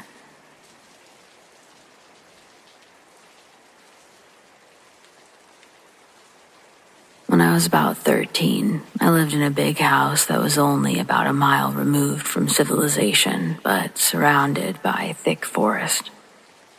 It felt more remote than it was. There were no sidewalks and no streetlights, so it was never what you would call trick-or-treat friendly. It was too far of a walk on winding, hilly, pitch-black roads between homes. Most kids from our neighborhood went into the crowded downtown on Halloween. We were so rarely bothered by outsiders that many of our neighbors didn't even bother buying candy. A ringing doorbell would come as a genuine surprise. It did ring, though, a couple of times. Mostly early in the night by neighborhood kids who wanted us to see their costumes before they headed off to town. We'd hand out treats and admire their ingenuity, and then lock up and settle in for the night. On this Halloween, we went through the process of turning off the lights and making sure everything was secure. It was somewhere between 11 p.m. and midnight, long after trick-or-treating hours. Our Cocker Spaniel was whining, so we opened the front door to let him out one last time. The door swung open, and a full-grown man in a clown costume, complete with a grotesque mask, was standing silently on the front porch. Our dog saw the enormous clown shoes first, as his head slowly raised to take in the baggy striped pants, the cartoonish necktie, and finally, the hideous face. His haunches slowly lowered, and he peed a giant puddle on the floor. Terror-stricken, my parents slammed and locked the door. They raced through the house, making sure every door and window was locked. Then they peeped out from behind the living room curtain for several agonizing minutes until the clown turned and walked into the darkness. I honestly can't remember if they called the police. If I'd been in their place, I would have.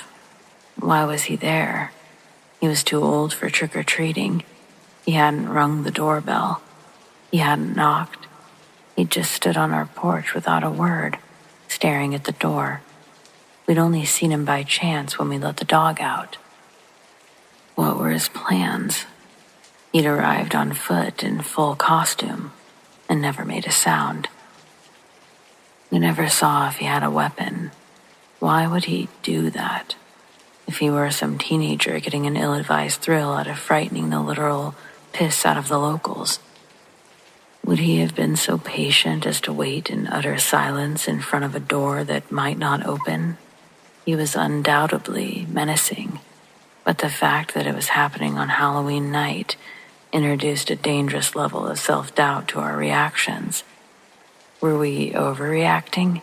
Is it normal for a man in a clown suit to stand staring at your front door on the off chance that you'll open it during the night? It would be years before I saw a few horror movies in which an unsuspecting family was stalked and tortured by people who arrived unannounced and masked at their homes in the dead of the night. My experience with the clown added a rich dimension of recognition and horror that I'd been much happier without.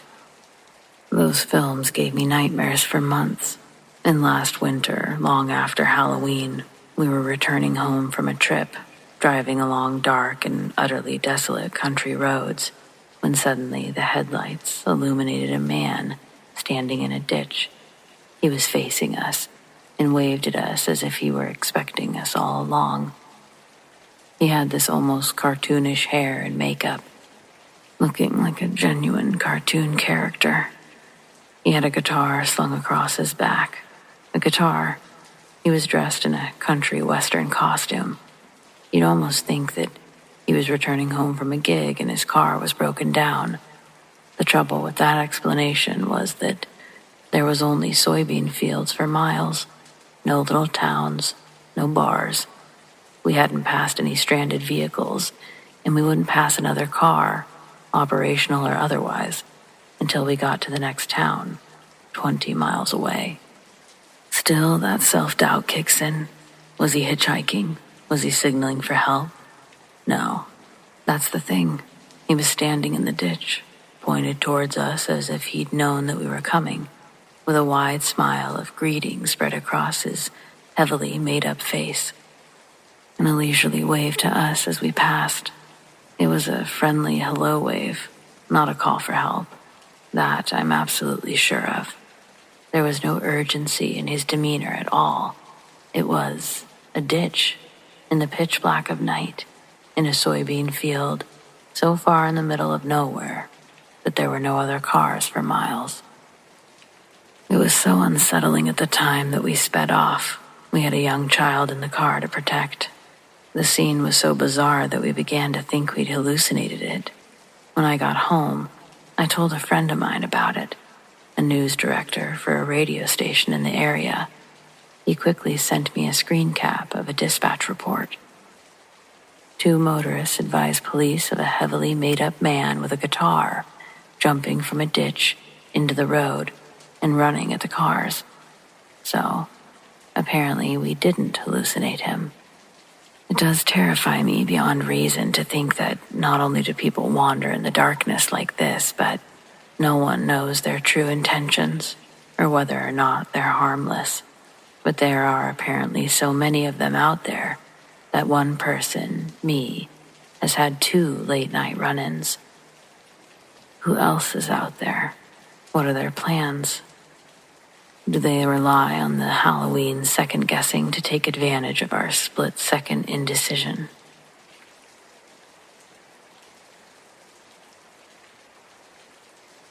I work as a supervisor in the cashier area of a casino, and for years I've been on the graveyard shift.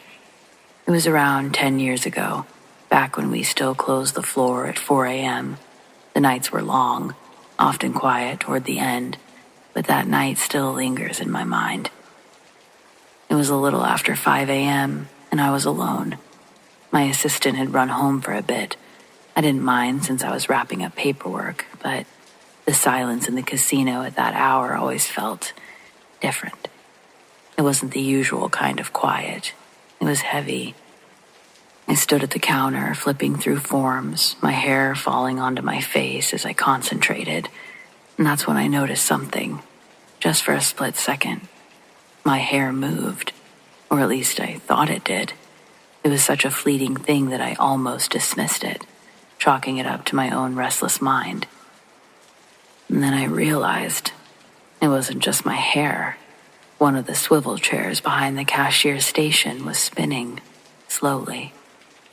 I froze. The chair creaked faintly as it turned, the sound sharp against the stillness of this empty casino. I stared at it, trying to make sense of why it was moving. There was no one else around. The air conditioning wasn't on, and there wasn't even the faintest breeze. And yet, it moved. The chair slowed its spin until it stopped completely, facing me. It felt deliberate. A chill was crawling up my spine, and my hands were actually trembling as I set down my pen. My eyes were darting in the shadowy corners of the room. Was someone there? Was I imagining things?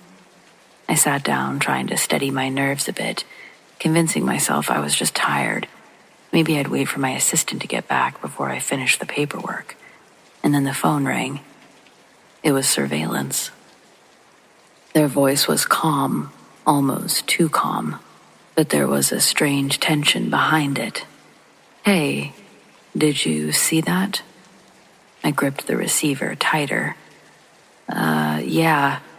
What the hell was that?" They laughed, but it wasn't the kind of laugh that puts you at ease. It was the kind of laugh that people use when they don't know how to explain something. It wasn't until weeks later that I thought that I should ask if they saved the footage so I could see it. But I already knew the answer. Back then, we still used old tapes, wiped every 2 weeks. If the tape wasn't flagged, it was already gone. Even now, though, I wish I could see that video to prove it wasn't all in my head. Maybe it's better that I didn't. Some things are easier to leave unanswered and just keep mysterious. Definitely a what the hell moment, though. One that I still think about, especially at night.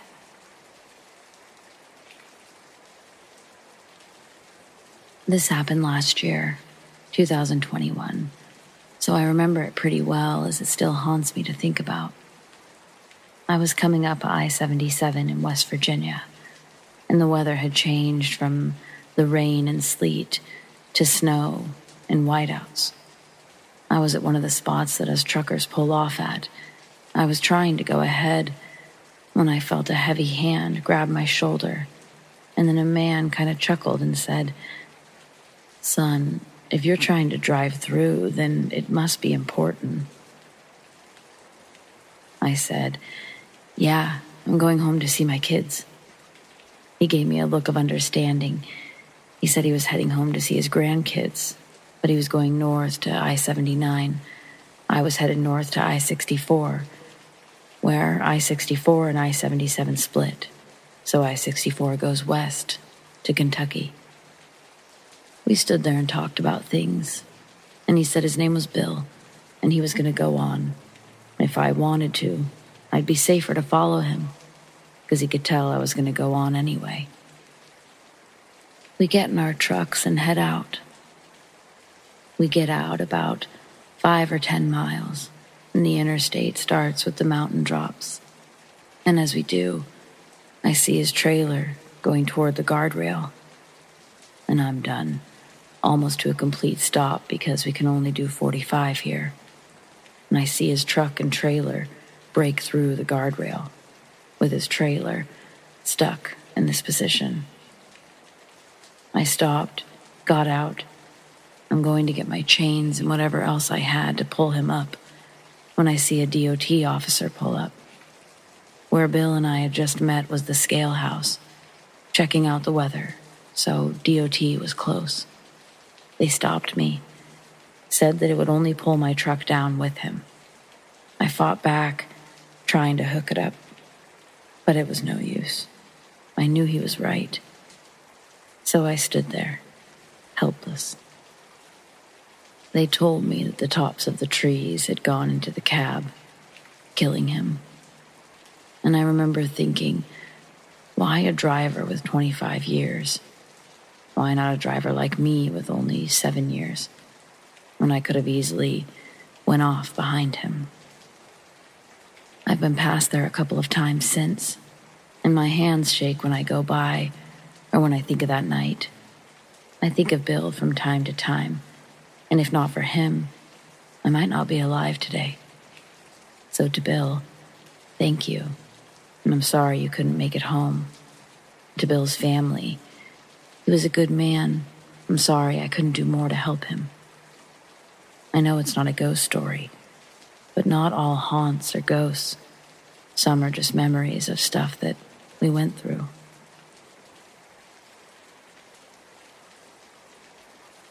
We haven't spoken in years, but when me and my best friend Ashley were 15, we spent every day together. I was friends with her older sister Kelly, too, who was around 17 at the time, and the only other person who lived with them was their dad. Me and Ashley both did online school, so I stayed at her house for weeks on end. Her boyfriend, Brady, lived in the same cul-de-sac as her and came over almost every day. So naturally, all three of us were pretty close. We had a fairly large group consisting of our female friends and his male friends.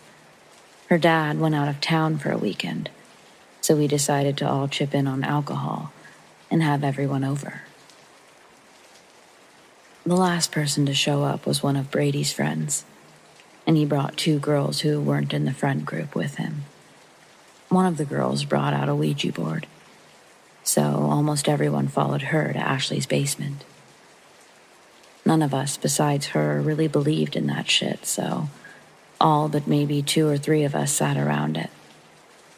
When nothing happened, we started throwing insults at the board, trying to taunt ghosts and demons, but still, nothing happened, and we continued on with our night. By the end of the night, it was me and my friend Kara and our older friend Melissa sleeping in Ashley's room, and Kelly was in her room with one of her friends. Kelly and her friend were watching a movie, and everyone but me smoked some of Melissa's weed before we laid down in Ashley's room. Half asleep, we started hearing doors slamming from across the hall. We suspected Kelly and her friend until they FaceTimed us from their room, freaking out, doors still slamming in the background. Now that we were sure there was someone in the house, we told them to lock their door, and Melissa pushed a dresser in front of Ashley's door. We called Brady to come over and check the house, and at this point, the door slamming had moved down to the first floor. Everyone who was high, especially Ashley, was super paranoid and scared. Ashley was having a full-blown panic attack. Brady checked the house and found nobody. So we let him into Ashley's room to calm everybody down. He told us that it was probably the cat, which was in Ashley's room, but that he would stay with us for a little bit to make sure. I believed him until I got a Snapchat from him. Only 2 words, but they hadn't even crossed my mind. Ouija board. The conversation went on, and I was fairly confused as I didn't really remember much of the night. But basically what he told me was that he didn't want to freak out Ashley or the others, but that the girl from the party left the Ouija board in the basement because she believed that we all fucked up earlier when we messed around with it. Not wanting to scare my friends, I volunteered to do another sweep of the house with him before he left, as I was the least scared.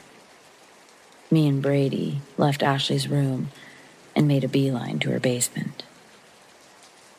Neither of us believed in this shit, but I had to know, and I guess so did he, because we sat next to each other and we put our fingers on the planchette. It flew across the board from Z to O to Z. We both had general knowledge of Zozo, and even though we didn't really know what was going on, we tried to move the planchette to say goodbye, but it resisted.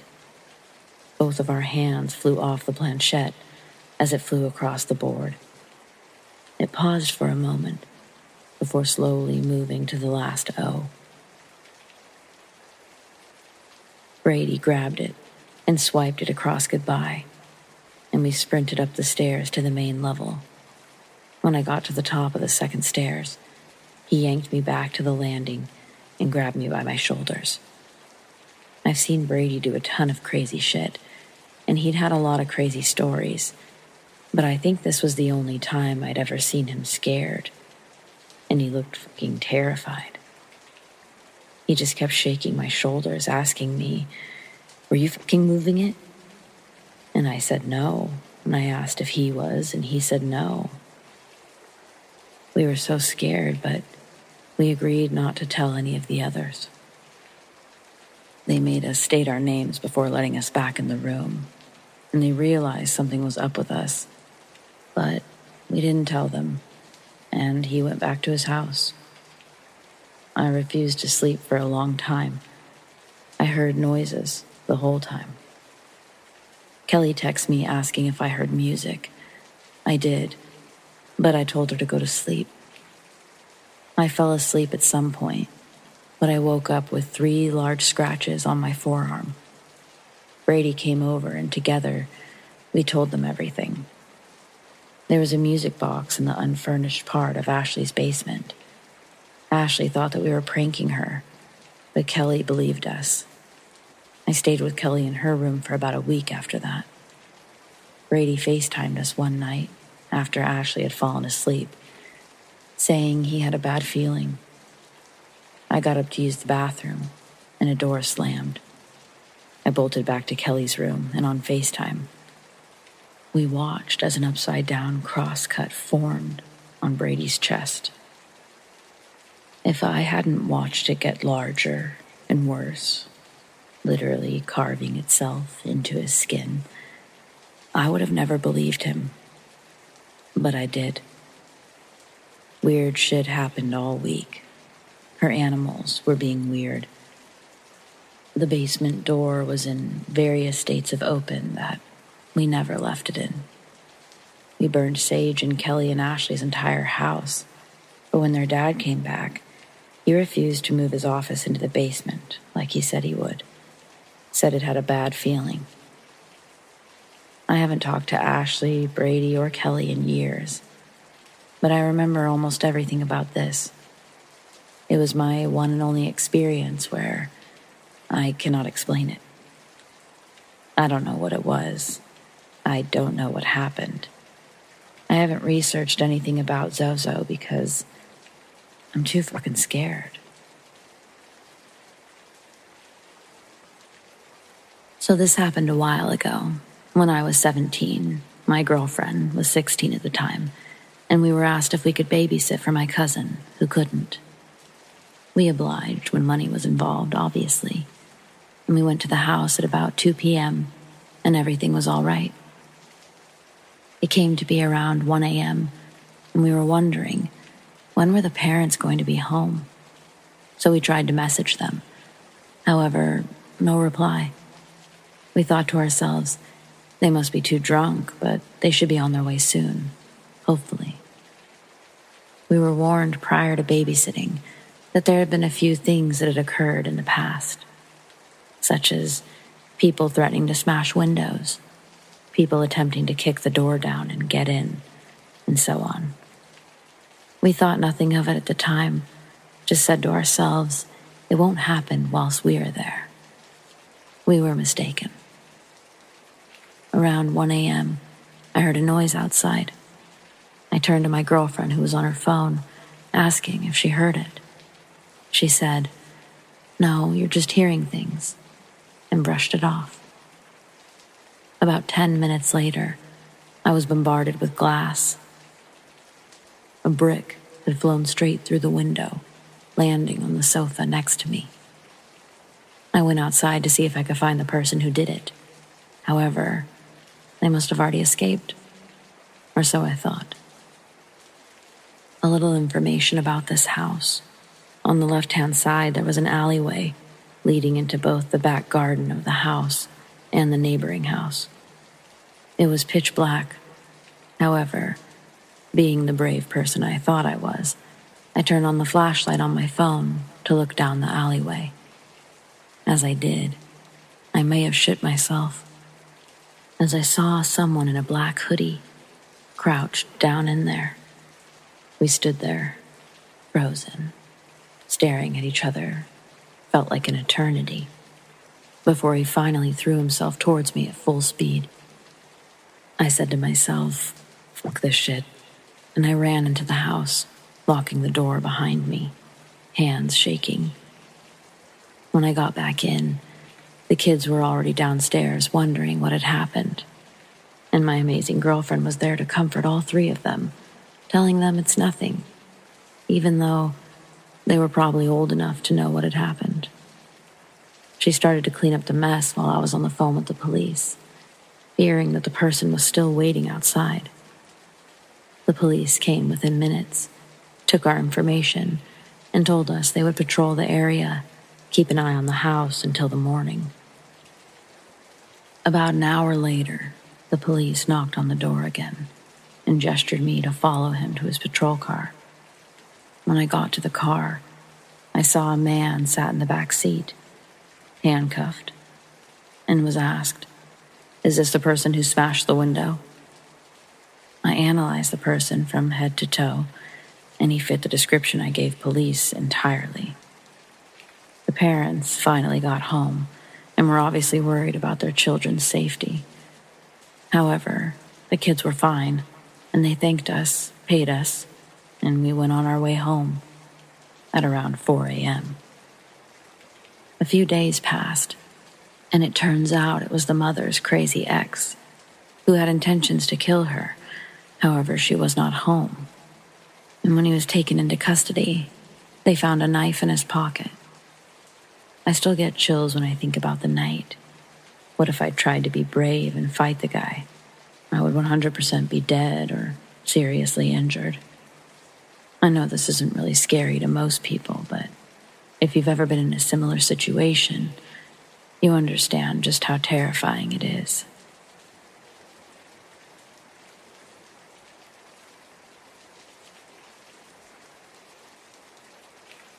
Around the time that I was about 22 or 23, I was a paid professional stage actor. It was one of the most wonderful gigs I've ever had in my life, with the exception of one experience. The theater building itself was supposedly haunted. I, myself, by now, can sort of confirm that it is. Unless what happened to me was something else that I just straight up cannot ever explain for the rest of my days. To give backstory, the theater building I worked at was a library prior, around the 1920s through the 30s.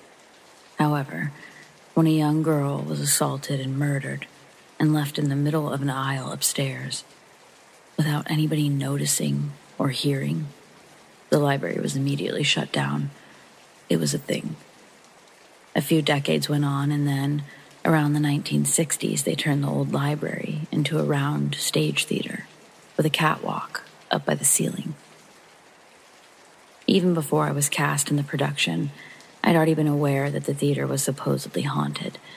Of course I was intrigued, but I knew better than to tempt spirits by taunting them or making fun of them. That's just bad juju. So I just sort of ignored the stories and the tall tales of the ghost.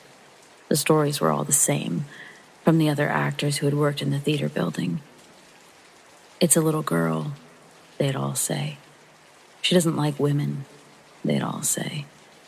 She has crushes on certain boys, they'd all say. That was the word on the street and in the building. Okay. Now, while being in this production, I had a fellow cast member who was just a bombshell of a woman. Gorgeous, intelligent, a dancer, everything that makes a woman wonderful. A Wonder Woman, if you will. She was almost technically a dwarf. She stood at a whopping 4'9". I don't like using words like tiny or small, but I mean, Jules stands at a whopping 4'9". She's short, you know? Never underestimate that, though. That girl can still kick your ass. Always be wary of tiny dancers, because they have the strength and discipline. Jules and I still talk to this day as friends. She told me once that she was in the women's dressing room, about 20 minutes before curtain. She was sitting down on a chair, combing her hair, looking at herself in the mirror after applying her makeup. And then there was a tug from her long hair that pulled her all the way down from out of her chair onto the floor. To this day, she swears she was the only person in the women's changing room. There was just no explanation for it. No explanation she can come up with. And she's smart and a no-bullshitter. Jules is not a liar, and she does not tolerate fancy stories, so, of course, everyone, myself included, believed her. It was strange.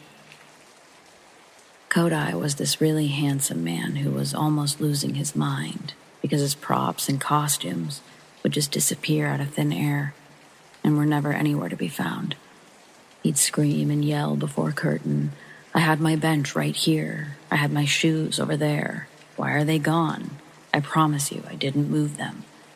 Yeah, he would say that every night before curtain. There was this kid, I forget his name, but he played the young boy in the show. And always he would say, every night during intermission, I'm standing backstage, waiting for my cue to walk on stage before the beginning of Act 2. There's a breathing thrust upon the back of my neck. And every single time I turn my head, there's nothing there. And I'm scared. This poor kid was probably about 12 or 13 at best. And to me, well, I was about 23, and to me, it sounded terrifying. Savannah was my scene partner, and she and I had gone to high school together. The camaraderie was already there, so when she told me that she felt terrified to be alone in the theater, I believed her. She had a part of Act 2 where she was required to be on the catwalk to drop a long canvas that was sort of a backdrop visually for a scene. Savannah would get tired, though, and while she would lay there on the catwalk, hoping not to be seen, she'd accidentally start to fall asleep. If she fell asleep, the production would have consequences if the scene change couldn't happen.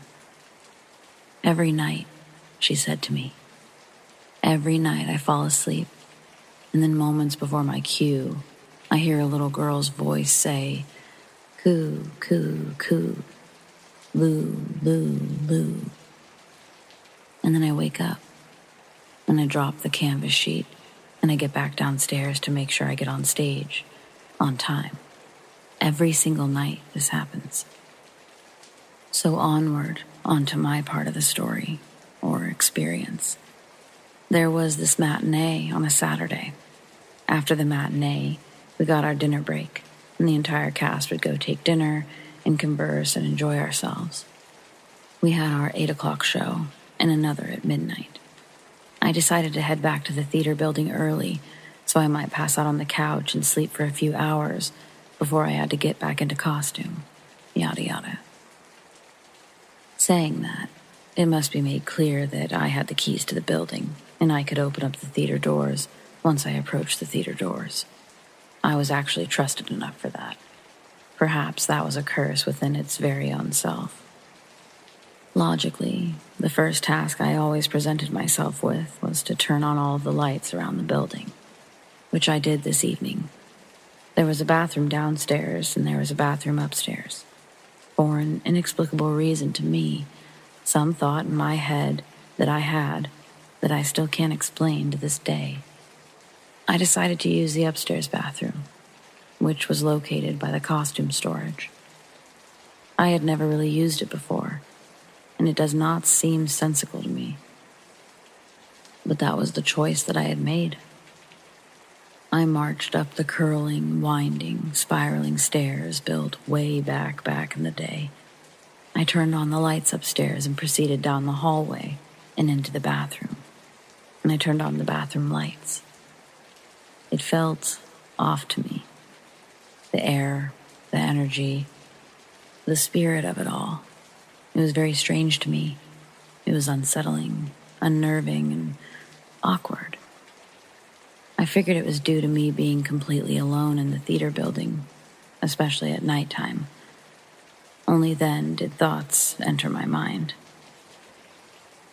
It's a little girl, they'd all say. She doesn't like women, they'd all say. She has crushes on certain boys, they'd all say. Reasonably, the thoughts put me on edge, and I got super duper nervous, like shivering at a cold chill that was absent from the room. When I had finished with my business, consistently looking back behind me, I opened the bathroom door to find that all of the lights had been shut off. The entirety of the theater was pitch black, with the exception of the bathroom, whereupon I had just turned on the lights. Through that little light protruding from the bathroom, it traced along the hallway, and looking down it, I saw the silhouette of Jules. Ah, I said to myself playfully, she turned off the lights and wants to fool around. I had been feeling tired and sort of wanted to take a nap, but no young man in his right mind turns down the opportunity to get in some frisky action, especially with such an attractive lady insisting. I marked where she was standing in the hallway, and as the door closed behind me and the hallway became breached with complete darkness, I'd already calculated where she was standing. Saying, "Hey you," as I approached where she stood, I put my arms out for an embrace. There was no response, though. There was nothing there. "Oh, I see," I said excitedly. "You want to play games with me?" So I walked further and further down the hallway, putting my hands out in front of me. I realized I had made it to the costume storage.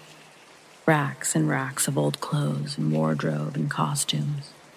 Aisles and aisles of them.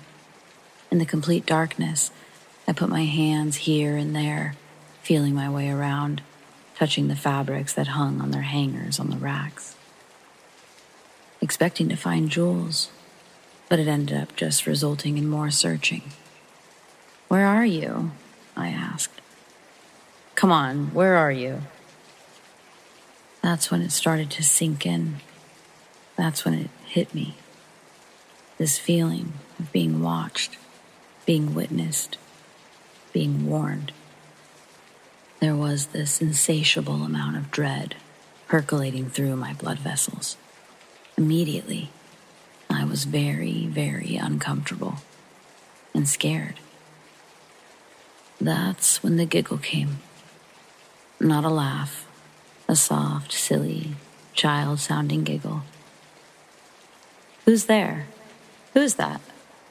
I asked.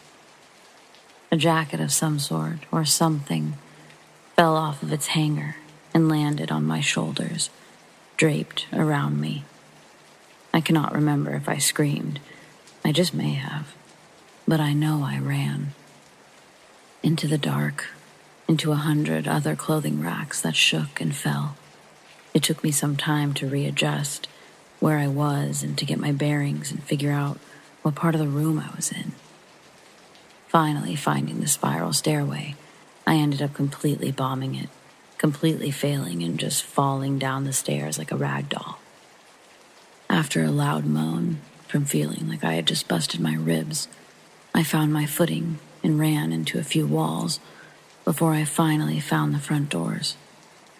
I burst them open so quickly and I just ran. I didn't care if I left them unlocked. Running down into the parking lot, the whole cast and crew were approaching. There was Jules, along with all of them. There was no way that she was ever in the theater. "Hey," I shouted at her. "Did you just fuck with me?" "What?" She looked at me inquisitively. "No, what are you talking about?" "I thought I saw you in there," I told her, panicking. "You turned off all the lights." The stage manager for the show just looked at me, calmly, plain as day. "Oh, that's just the ghost. If she turns off the lights, it just means she likes you." The entirety of the production prior had led me to no experiences with said ghost, and nothing ever happened after that either. So I grow curious from time to time whenever I ponder upon it. What happened? Was it in my head? A trick of the light? And when I grow more curious, I wonder, why then? When so many others were having these strange experiences and I wasn't, why did it happen then, when I was all alone? It's a little girl. She doesn't like women. She has crushes on certain boys. As flattered as I should have been, to this day, I'm still terrified whenever I think about it. I haven't worked for that theater since that production.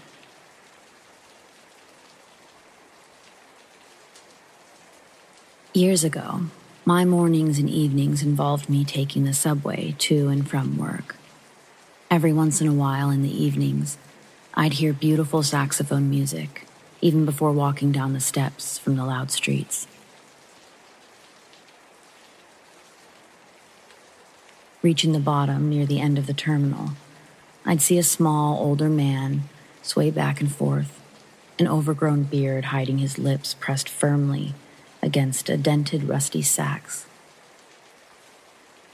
Always in the same oversized coat and a Knicks hat, he dressed for warmth, clearly rejecting the passing fads that walked by him.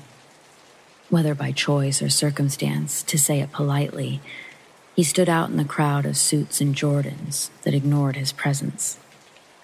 But I'll never deny how talented this man was on the sax. One night, I reached the subway early and heard that sax playing below.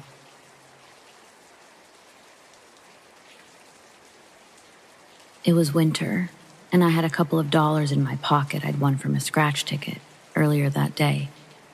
I remember thinking, maybe God gave me this money so I could give it to this guy tonight. Maybe that's why I got here early. I've enjoyed this man's music for so long, from a distance. He'd never known my attention was grasped by it all. Inspired to show him how much he brightens my trips home, I took the $3 out of my pocket and walked over. His saxophone case was closed, so I took the rest of the change out of my pocket and set a couple of coins on top of the dollar bills so they wouldn't fly off. That's when he stopped playing his saxophone. He slowly turned his head to look at me, reminiscent of an animatronic doll. His stare was lifeless and cold.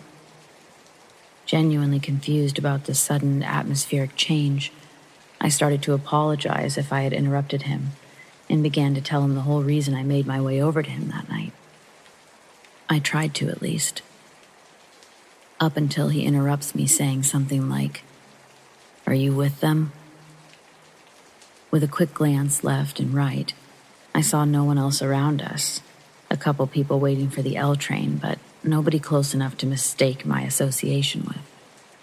So I say, "No, I just wanted to tell you how much I love your music." He goes, "No, they sent you after me, didn't they?"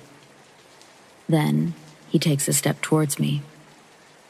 I'm realizing this isn't the situation I had envisioned being in when I made the choice to approach. So, in an attempt to end this interaction as fast as possible, I start backing up and saying, "Nope, not me. I'm sorry, just liked your music. I'll leave." As I retreat, this man keeps shouting accusations towards me and then begins walking to follow me. Thankfully, I hear the L train coming up the tracks, and right when the doors open up, I jump on and find a seat at the last train car. But just before the doors close again, guess who steps on board? Saxophone man, scanning the empty seats. Living in New York, I'm no stranger to your occasional mentally ill person. Even up to this point, I didn't conceptualize the backlash my good deed could bring. As the doors close behind him and the subway starts to move, his eyes meet mine, and he starts yelling at me again, calling me government lady. The only other two people on the L are doing their best to ignore the drama unfolding. Saxophone man has the money I set down on his case, and he throws the change and dollar bills at me. I duck, and I hear the change crash on the wall behind me and splash onto the floor. From pure shock and disbelief, I just started repeating, No, please stop. I don't know you. I work at Chipotle on 3rd Avenue. I show him the work shirt that I'm still wearing from my shift, but that doesn't deter his aggression. For some reason, I think it made him more mad because, and I'm literally not over-exaggerating in any way, this is exactly how it went. I say I work at Chipotle and I show him my shirt. He calls me a lying bitch and spits in my face. I start screaming, "What the fuck is wrong with you?" Tears join the spit running down my cheek, and I just cover my head with my hands and ball up screaming, "No." In retrospect, that was my fight or flight moment, but I chose option 3, turtle up and scream. This must have gotten the attention of the other 2 passengers, because I can hear one of them get up and walk over, asking, "What's going on?" And again, here's an exact play-by-play of what happens next. My eyes are closed and tucked between my legs, but I can hear everything that's happening. Passenger 2 comes up and says, "Hey, what's going on?" Saxophone man turns around, snorts another loogie up, and spits it in this guy's face. Then, boom, boom, boom, boom. Train doors open and footsteps run away. I keep my eyes closed and I keep screaming while running out of the doors and as far away as I possibly could from that subway. It wasn't even my exit. I walked the rest of the way home that night in the snow. I called the cops when I got home, but they didn't really care, saying they already received a call about it and got some officers checking it out. The next phone number I dialed was my boss. Thankfully, my boss at the time was super cool and totally understood why I needed a couple of days off. But the world keeps spinning and life continues. Time passes and years go by. A new job sends me to a different part of town along with a different stop, now off of Broadway. A quiet Saturday night rolls around and one of my girls calls to see if I want to meet up for drinks on the Ave. We party, the night comes to a close, and our new plan is to crash at my place. Going through the turnstile, my friend goes, "Do you hear that?" I say, "What?" And she says, "That beautiful sax. Someone's really grooving down there." I listened. It was soft and sweet, a style reminiscent of a musician I admired long ago. This instantly sobers me and makes the hairs raise on my arm. Real cold shivers kind of stuff. It scared me. The tones were so familiar. In that moment, my drunk brain was thinking it's either A, the homeless sax man from my memories survived the 4 gunshots. Well, I don't want to run into that again. Or B, it's the ghost of the homeless sax man haunting these subway terminals. And I don't want to run into that. I'm like, "Oh, no thank you." And the best 84.62 I ever spent was on the taxi I hailed to take us home that night.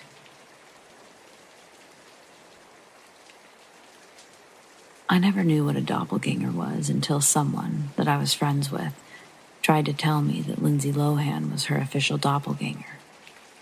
Even then, I thought it was like a trend, just a weird name that people were giving lookalikes. Didn't think it was scary. Didn't think much of it, honestly. Until I was about 22, so just under 10 years ago. I just moved out of my parents' house the year before and had been living with 2 friends in the downtown Seattle area, close to where we were all raised. This area was busy during the summertime.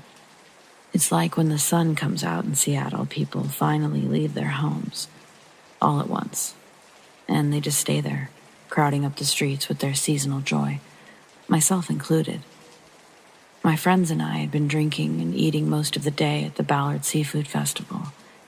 When festivals like these happen, oftentimes they close off 1 or 2 relatively main streets to cars, and they open them up to pedestrians. At each end of the streets, you can find portable bathrooms, the porta potties. We'd made our way to the far end and decided that before circling back, we'd use the restrooms. On our way to do so, I see a friend working one of the vendor booths, so I stop to chat for a minute. My other 2 friends continue to the bathrooms. After saying goodbye to my friend, I too head that way. But, and I don't know how else to say this, but I felt suddenly like someone was gonna hurt me. At the very least, someone was intently watching me. Surrounded by probably hundreds of people, I realize no one's looking at me. So what is this feeling? But then, straight ahead, in almost perfect view from an almost perfect separation of the crowd, I see myself.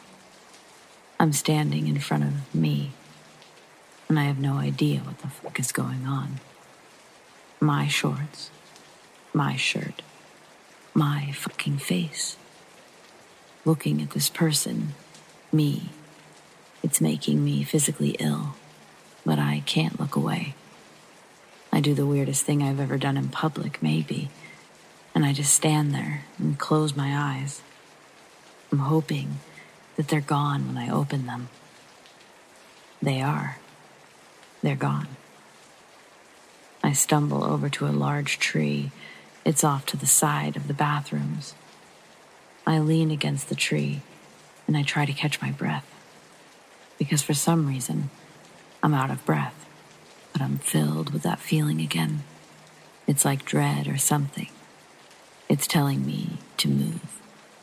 Not with words exactly, but I know somehow I should move. And the moment that I do, a motorcycle comes flying through the pedestrian barricade and slams into the exact tree I was just leaning against. Plastic shards rip off the bike and onto the street, into the air. I feel bits bounce off of my arms as I shield my face. Standing there in shock, I realize this guy needs help, but I can't bring myself to move.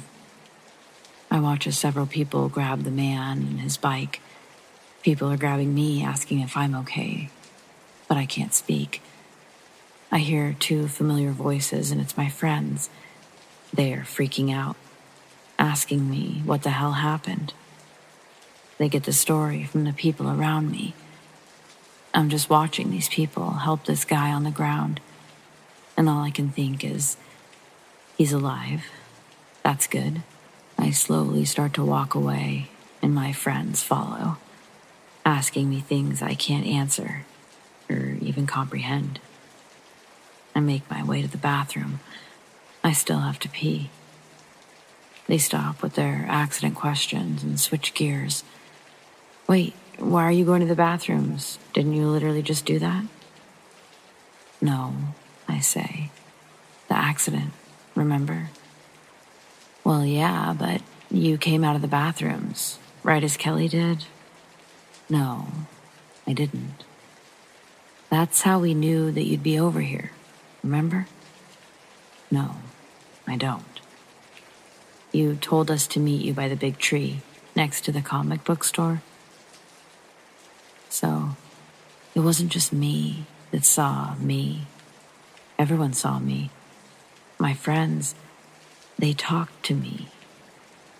Probably the worst thing to come out of this is that it showed me that my friends kind of suck.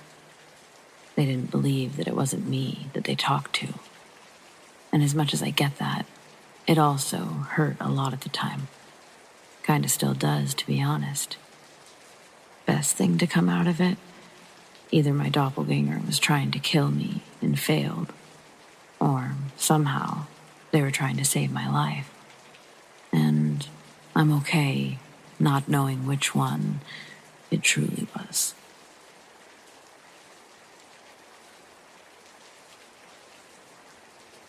So this happened when I was a kid, and my family and I lived in North Carolina. Our house was surrounded by woods, and there were only a few neighbors around us. Every once in a while during the night, at around midnight, I would just lay in bed, but I couldn't sleep. I felt a creepy vibe, like something or someone was watching me. Sometimes I would hear footsteps coming from the attic above my bedroom. It sounded like someone was walking around.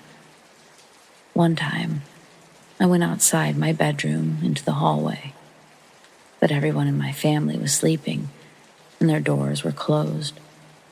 So I went back to my bedroom and closed the door.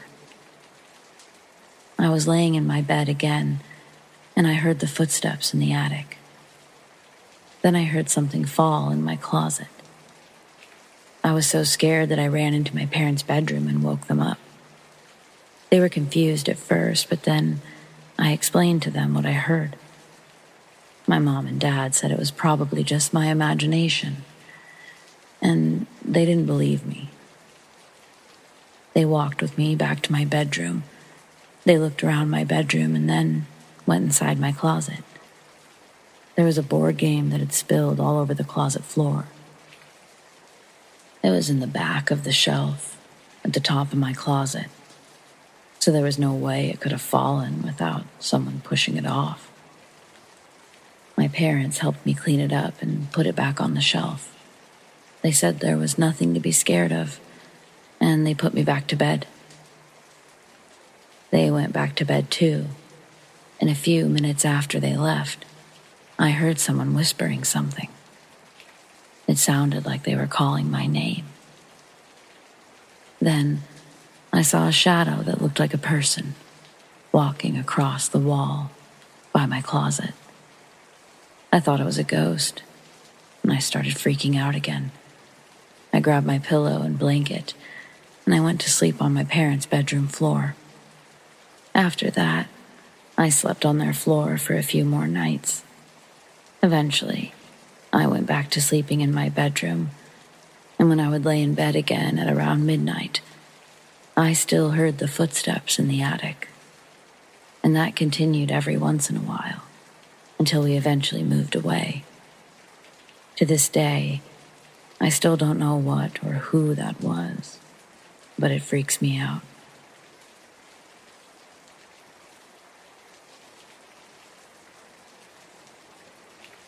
My sis and I were on the subject of the guy in my hometown that went on a killing spree.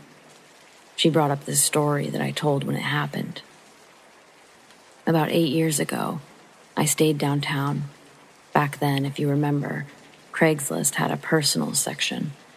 I never really dabbled in that, but being curious, I eventually did.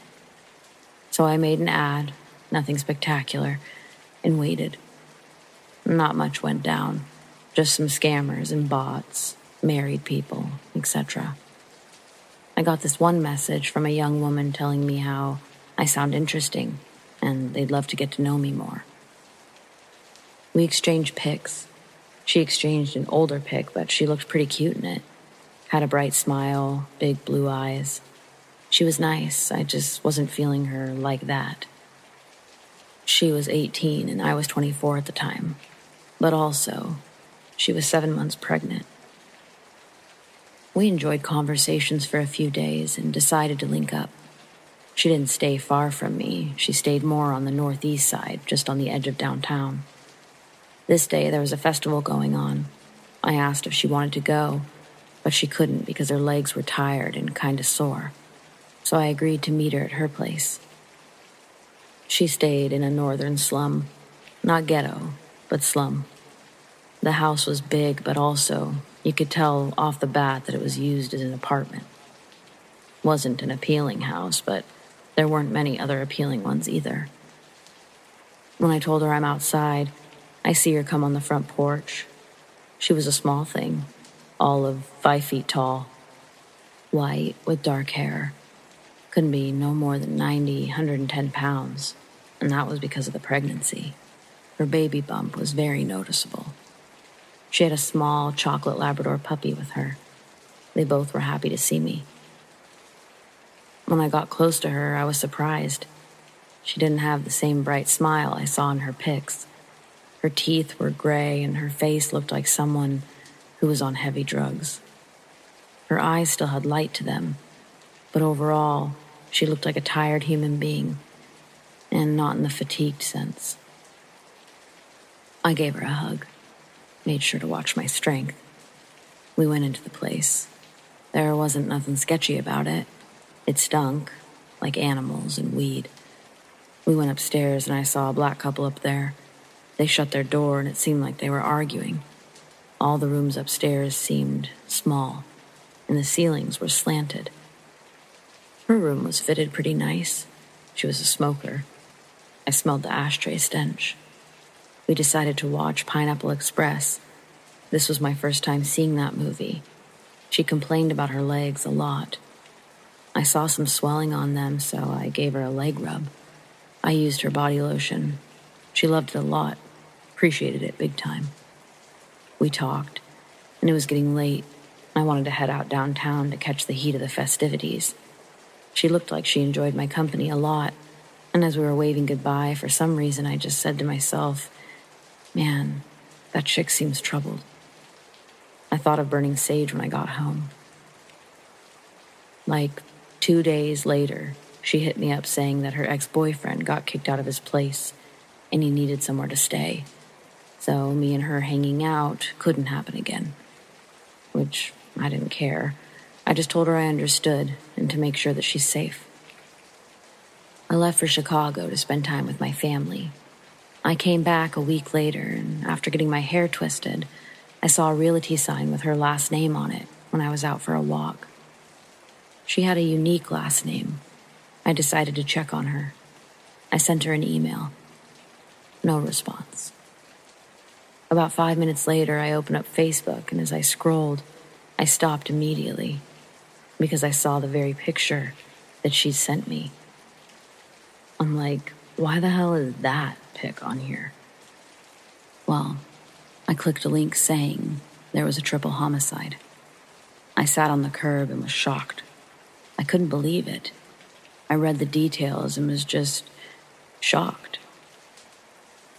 She met a guy on Craigslist for sex. Supposedly, her boyfriend met him too, because he killed the ex-boyfriend and decapitated him. Left his body at a park that I was familiar with. He took her and held her captive in his basement. He tortured her for a week.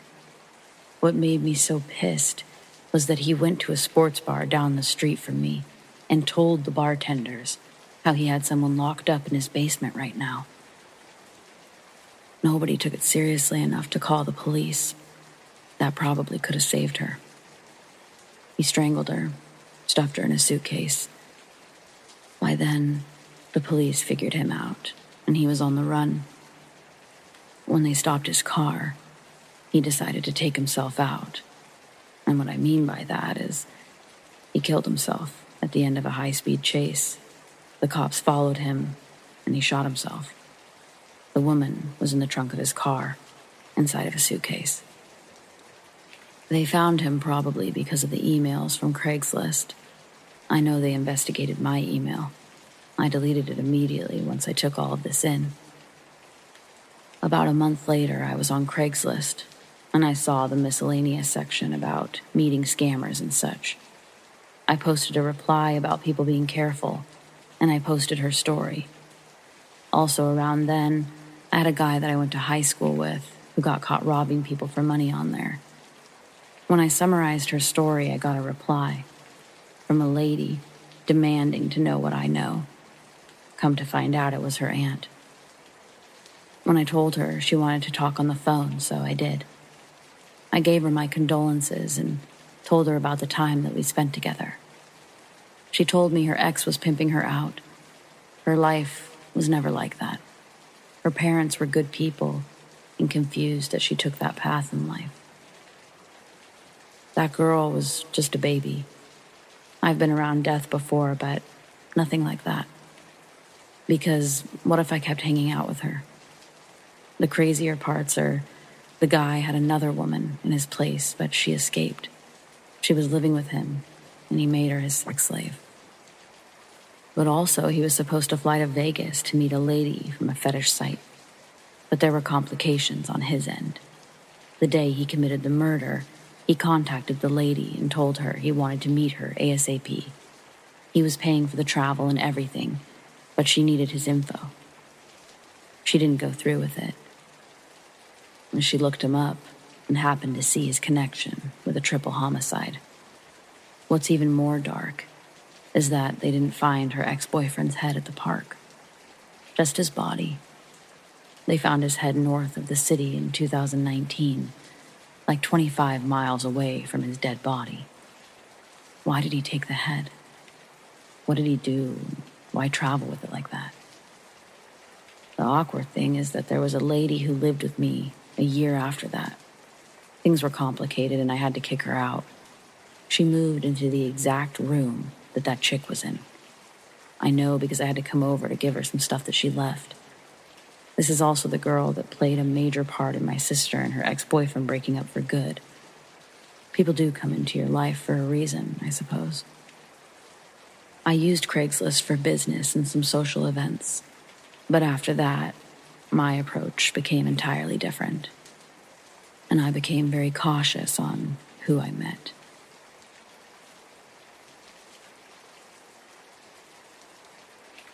I really don't think ghosts exist. I mean, it doesn't make sense to me, and I really hate the ghost shows on TV. They're all so damn fake, it's painful. Having said that, I will tell you a story about something I experienced but can't explain. So the answer is really up in the air. I know it's hard to believe a random person on the internet, but let me just say this story is 100% true, and I just want to put it out there on a non-judgmental space. I was about 14, and there was a family that lived behind us on an adjacent street, but you could walk between our yards like you find in American neighborhoods. It was late afternoon, maybe 6 p.m. There were a couple of girls that lived there close to my age that I didn't know too well. They saw me in my backyard and asked what I was up to because they were bored. We ended up hanging out and they invited me over to jump on their trampoline. We talked and jumped for an hour or so. While jumping, I noticed there was a basement storm door on the back of their house, and I had actually never seen one, so I was intrigued. Most basements here just have normal stairs from the main level. I really wanted to open it and see how the door worked. I inquire about it, and the older girl said, "Yeah, we only go in there if there's a tornado. My mom says it's haunted."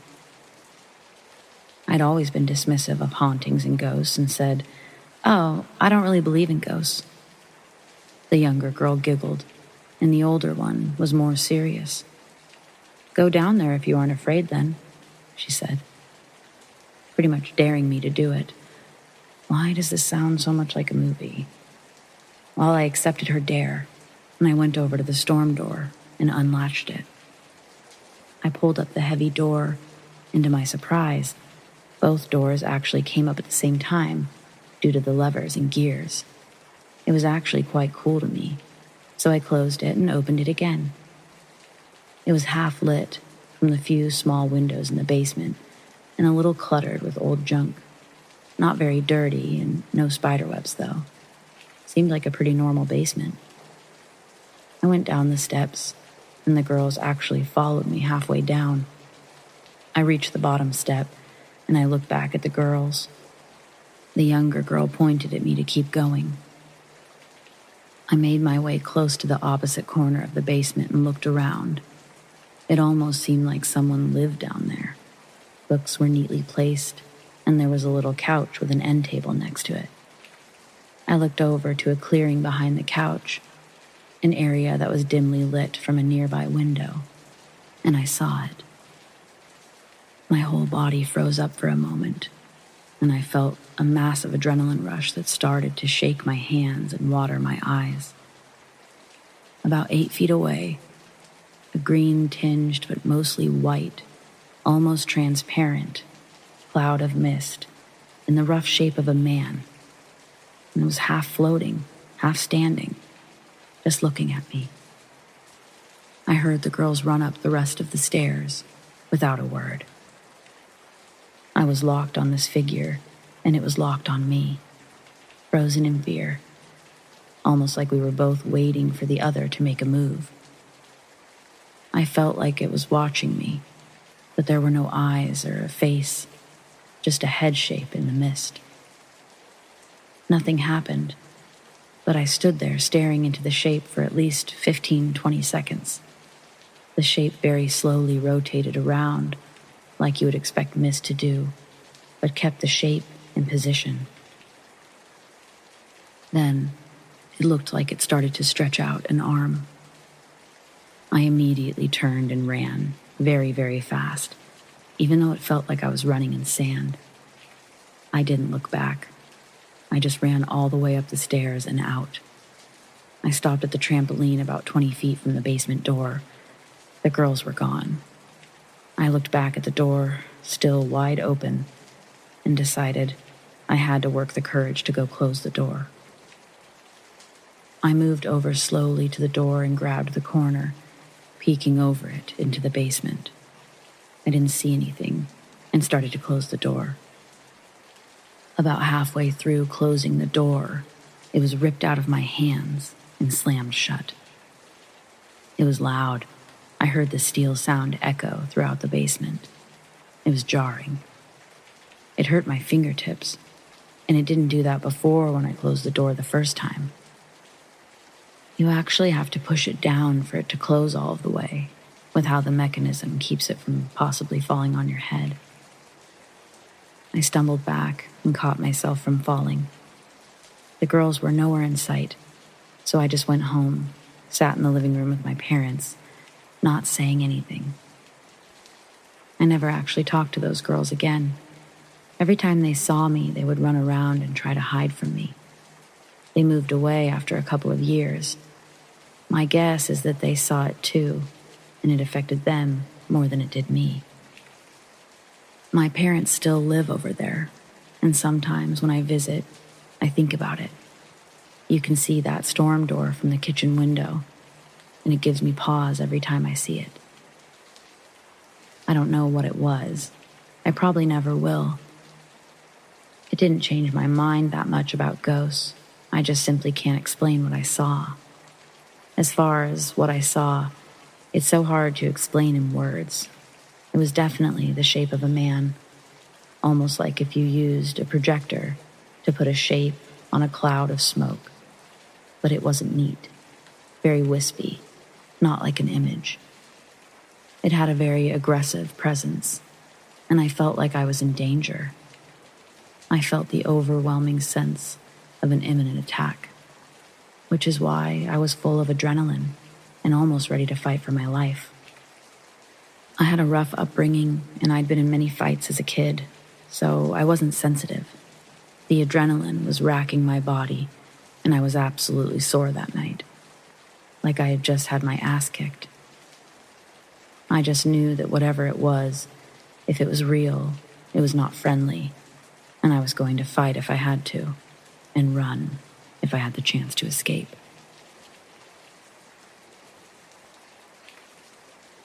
During my time at university, I had a part-time job at a huge Bavarian company. The building had 8 floors in a quadratic shape, with a big lobby in the center of the building. It actually was hundreds of years old, but completely renovated. I worked once or twice a week, mainly on weekends. Now here's the interesting part. I worked the night shifts, and my job was basically to walk around the whole building twice a night. While walking the hallways, I just had to watch for stuff that people forgot when they'd rush into the weekend. Open doors, open windows, or light switches still turned on. Nothing out of the ordinary. The payment was also good. In fact, I was kind of surprised about how good the payment was, because obviously I didn't have to do much in those 8 hours. My girlfriend and other friends mentioned that the payment is just fair, as I had to walk around a huge building at night, completely alone. They always mentioned how they would never do this, as the sinister feeling in the buildings like these play mind games with them. I never had problems with being alone. I was neither paranoid or believed in paranormal occurrences. Just studied throughout the night and did my 2 walks. Until this one night in September of 2018. The shift started like any other. I got the keys from the janitor and started studying after my first walkthrough of the building. Between 3:55 a.m. and 4:05 a.m., the whole electric system throughout the building resets, which I found really odd at my first shift, but I grew to ignore it after some months. The janitor explained the reason after I'd asked. The reset leads to light sources turning on and off throughout the whole building, systematically, but still chaotic. I sat at the front desk, not even paying attention to it, when suddenly a certain noise reached me. One of the 2 elevator doors in the first floor opened itself, closed itself, and opened itself again.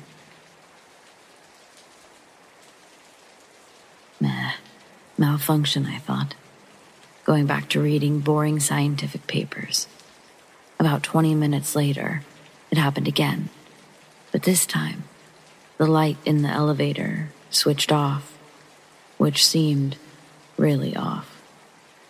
At this point, I started to feel a little bit alarmed. When I moved into the elevator, the door behind me closed. I panicked and tried to get out of the elevator, but the elevator already started to take me to the 2nd floor, in complete darkness. When I reached the 2nd floor, the door opened and I basically fell out of the elevator door, turning around while I fell. The really sinister-looking, completely dark elevator closed again and took off to another floor. My heart was racing, and a part of me thought that someone manipulated the console, but another part of me felt something else. Fear. I had goosebumps all over my body and returned to the front desk, with the plan to text my supervisor and the janitor about the technical defect of the elevator. I did this with trembling hands when I suddenly heard another distant noise. Radio music from somewhere in the canteen. I slowly moved to the canteen with my smartphone light switched on. The noise came from the kitchen, and I followed it. Reaching the kitchen, I saw that a radio was playing music on one of the tables.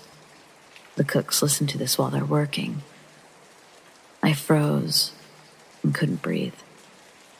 During my first walk, the janitor texted me, told me to put the radio under a certain desk and switch it off, as the cooks would always store it there. I did this directly when I started the shift, even texting him, because I couldn't find the desk at first, after unplugging the radio. I turned around and I sprinted through the canteen, directly to an exit, and I waited outside for the last 2 hours. Luckily, I had the keys with me when someone for the day shift came.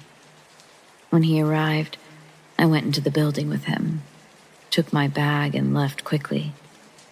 I called in sick for the next 2 weeks. After that, I quit the job, using excuses regarding my sleep cycle. To this day, I don't know what happened that night.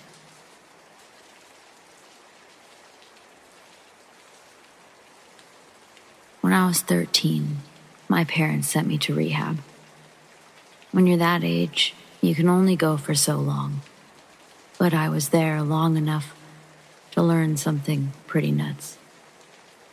Part of the reason I struggled with substances was because my parents had a tendency to not believe the things I would tell them. I didn't really realize that this was the problem at the time or before rehab, but it was. Them not believing me about things that I was sure happened or I was sure were real really f***ed with me. Where I come from and where I was, it's not very populated. So the chances that I would run into somebody I knew or that knew things about where I lived was pretty likely. On the first day I was there, and I'd learned it would be every Monday, you'd break out into these little mini groups. They were picked at random, and you didn't really have a choice. In these mini groups, you would have counseling sessions or group talk, open chat. I actually don't remember what they called it. I just remember there was one rule: honesty. Just tell the truth. So it's my first day there, and I decide I'm going to sit back and listen. Most people shared mild things, a couple more serious things. There were people there that definitely needed to be there more than I did. But there was one girl, when it was her turn to share. She started talking about something, and I was actually interested. Basically, my parents are the worst. A couple of years ago, they refused to believe me about something I was seeing outside my window. Yeah, I definitely saw it. And my sister's missing now, so yeah, they're basically the worst. It was when she talked about something outside our window. That's what caught my attention. But also the part about her sister. Obviously, that was really sad. I knew that I needed to talk to this girl more.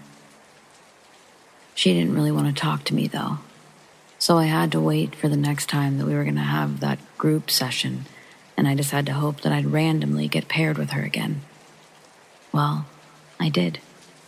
And when I did, I started talking about my story, something that my parents did that upset me. The time that I saw somebody outside my window. The time that somebody tried to take me from my room, and they didn't believe me. He was dressed like a clown, I said out loud. A couple of people in the room laughed, but she looked right at me, and I knew she'd seen exactly what I'd seen. I think we got more validation out of meeting each other than anything else. So, I'm grateful for the experience, but I'd be lying if I said I forgave my parents, because I don't really. They never really did anything to help me outside of sending me to rehab. If anything, they just made things worse. But I got a real friend out of the deal, and I like to think that she feels the same way. Anyways, thanks for listening.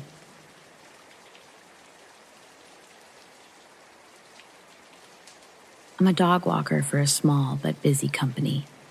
I have one client in a somewhat nicer neighborhood that I go to twice a week in the mornings. Like most people who use dog walkers, they use a lockbox. They decided to keep theirs behind a vase next to their apartment door. It was already a busy Monday for me, and I was in a bit of a rush. I was hoping to get Mia, their Bernedoodle puppy, by 9:45 so that I could stay on track for the day. After finding parking, which is usually hell, I made my way up to the apartment, to their door. I wrapped my hand around the vase, intending to grab the lockbox. Nothing. Wasn't alarmed at first. Sometimes owners forgot to put out lockboxes. Not super common, but it happens. I look around a bit more, but have no luck. So I text the owner. I'll call her Kay. Usually when I text her, I get no response, since she's so busy. But I text her anyway, asking her where the lockbox could possibly be, since it's not in the usual spot. After about 5 minutes passes without a response, and I'm honestly getting a bit irritated. I already have a busy day driving all around the city, and now I'm going to be running behind. So, I start knocking. There's a chance her husband was home. Sometimes he is. I knock about 3 separate times until I hear some shuffling upstairs. So someone is home. It takes a bit of time, but I hear someone making their way down the stairs. It's taking a bit of time, but someone is coming down. The door opens. It's not Kay, nor is it her husband. A man stands in front of me. He's only wearing a white towel that's barely hanging off of his hips. He's holding Mia in his arms, and he looks extremely caught off guard. I'm confused and also caught off guard, but I'm not quite horrified. Maybe they were having a visitor stay with them, or maybe someone was having an affair. Maybe that's why the lockbox was absent. Hey, I'm here to take Mia for her walk. He lets her run out into the hallway and hands the leash and collar over, which are always on the staircase railing. I ask him to please give me the lockbox to keep outside, since I need to get back inside. He gives it to me. We head out for our walk. I'm a bit flabbergasted. Did I just walk in on an affair? Was he a visitor? It wasn't too out of the ordinary. Sometimes clients forgot to mention they have guests. Then, during our walk, I get a message from my manager. Do you have Mia? Then she calls. I pick up. I let her know I have Mia and we're on our walk. She says she got a weird message from Kay, her owner. She had stated a man came by earlier saying that he was the new dog walker and needed their lockbox code. I guess her husband gave him the code. We never set up a new walker, ever. I then let her know about the man in the towel when I got to the apartment and how the lockbox was gone. Told her I wasn't sure if I'd walked in on something or if he was a guest. Well, he wasn't a secret lover or a guest. He was not supposed to be there. Police were called immediately. I was told to absolutely not go back into the home. I called Kay's husband as he was on his way back over. Kay was en route from work. Kay's husband tells me he feels so stupid for telling the man the code and believing him, but he was in such a rush out the door, he didn't assume anything bad. I continue walking down the street, quite a busy major street, and then I spot a familiar man across the street. He runs across the street towards me. He's holding a beer in his hand. Hi, doggy, he goes. It was the same man from inside the apartment. He ran back across the street. I immediately turned the other direction into one of the side streets and called Kay's husband. He was nearing the neighborhood and tells me he just saw the man matching the description. Once Kay and her husband arrived, we went upstairs to scope out the apartment, expecting some items to be missing. Nothing. Everything perfectly in place, untouched. The only thing different was some dirty water in the shower that had been used. I was happy no one was hurt, nor was Mia. I was happy I wasn't hurt, but how did he know they had a dog walker?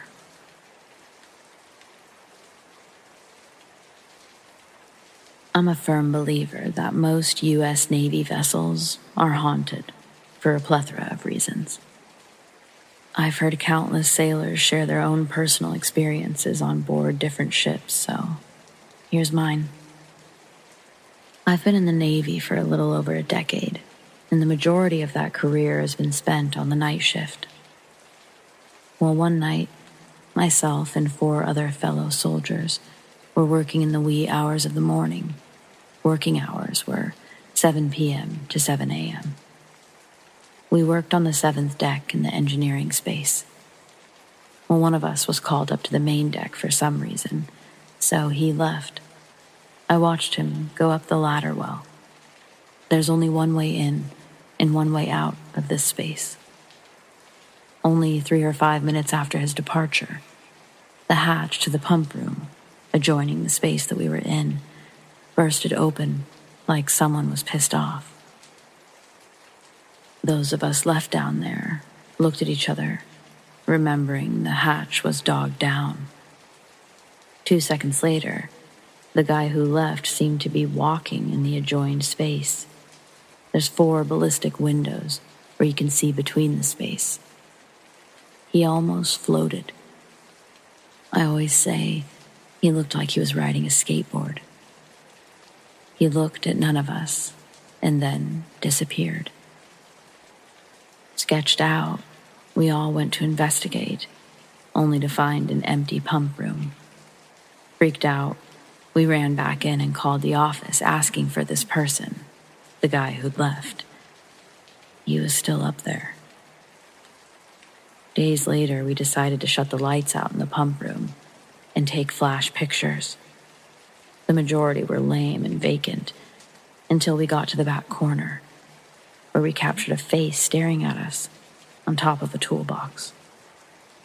I don't know where the image is today, as I didn't take the picture, but it still haunts me.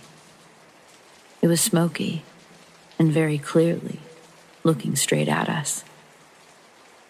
Other than that, people have been shoved, seen old men in old uniforms walking the P-ways, and even hear people walking up aggressively behind them on the deck plates when no one else is around, myself included. Ships are most definitely haunted. This story happened years ago. Me and my friend at the time liked to explore abandoned buildings. In my hometown, there were these series of buildings used as old war veteran hospitals. They've been abandoned since the 60s, I believe, and have fallen into despair. Many people would sneak in and vandalize the place, so it became a regular spot for police to patrol, and this made it difficult to get in. Anyways, me and my friend one night decided to try to get in. We ended up finding a broken window in the back of one of the buildings, and we climbed in. The place was pitch black, and we only had small flashlights. Walking down the long hallways, we could see broken glass everywhere, and just an immediate feeling like you were being watched or followed. There was a long hallway that we were going down with doors on either side, all the way down. At one point, we split up, and I went down the hall, and my friend went the other direction. As I was walking alone, I would flash my light into each of the rooms as I passed by. There were wheelchairs and hospital beds, and all manners of graffiti. At the last door in the hall, I turned and I looked into the room, and I swear on everything, there was a black figure, towering right in the doorway. I know what I saw, and I swear, it didn't have eyes. The eyes were just dark, sunken holes. I remember panicking. I just turned back and ran as fast as I could, yelling for my friend that we had to get out of there, and I told him something was in one of these rooms. We both ran out of there as fast as we could and never went back. I don't know what it is that I saw, but it was definitely scary, whatever it was.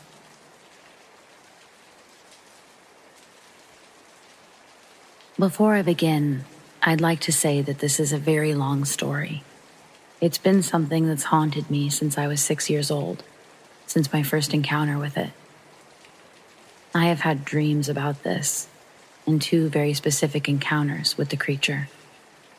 I'm sharing this story so I can possibly find help on what to do or how to get rid of this creature that's been hunting me for as long as I can remember. Just for background, I'm a 21-year-old female, and I still worry about this creature finding me, but I'll get into details on why later. For now, here's my story. I would always go camping with my grandparents, who I called Gammy and Gampy, at the end of my school years. I'd always look forward to it since I grew up loving the outdoors and the woods. I especially loved camping. I loved the idea of having s'mores, taking long hikes, being around the campfire, and of course the wildlife we would see. Now, I grew up in California, mostly near cities. The forest felt like my true home. I always preferred being near trees and dirt rather than buildings and crowded places. Besides, the woods were much quieter and more peaceful. I always felt safe when I was there, like nothing could ever hurt me. But something strange would always happen at the end of the month in May. I'd have this reoccurring dream during the last week of my school year. I would be in the woods, walking alone down a dirt trail. The woods were always strangely quiet. I would continue to walk this path until I saw this red fox poke its head from behind a tree. Its eyes were always strangely human-like, but they were yellow and somehow looked like teddy bear eyes. And it would just stare at me. It wouldn't make a sound at all. It would just watch me. Usually in my dream, I would go up and pet it, causing the fox to finally make a noise, usually a soft growl. Then I would continue walking, and it would follow me. The first time I had this dream was when I was actually around 5 years old, and it lasted until perhaps 11. Over the years, it would be the same exact thing. I would walk into the woods, find this fox, pet it, then continue my hike with it alongside me. But after having this dream for about the 4th time, it would start to walk behind me. That's when I started to feel uneasy about this fox. I could hear it making odd noises, but every time I went to look back, it was just walking like nothing was wrong, even somehow giving me a smile. Sorry to go on about the dream, but I now believe that it was a warning of this creature.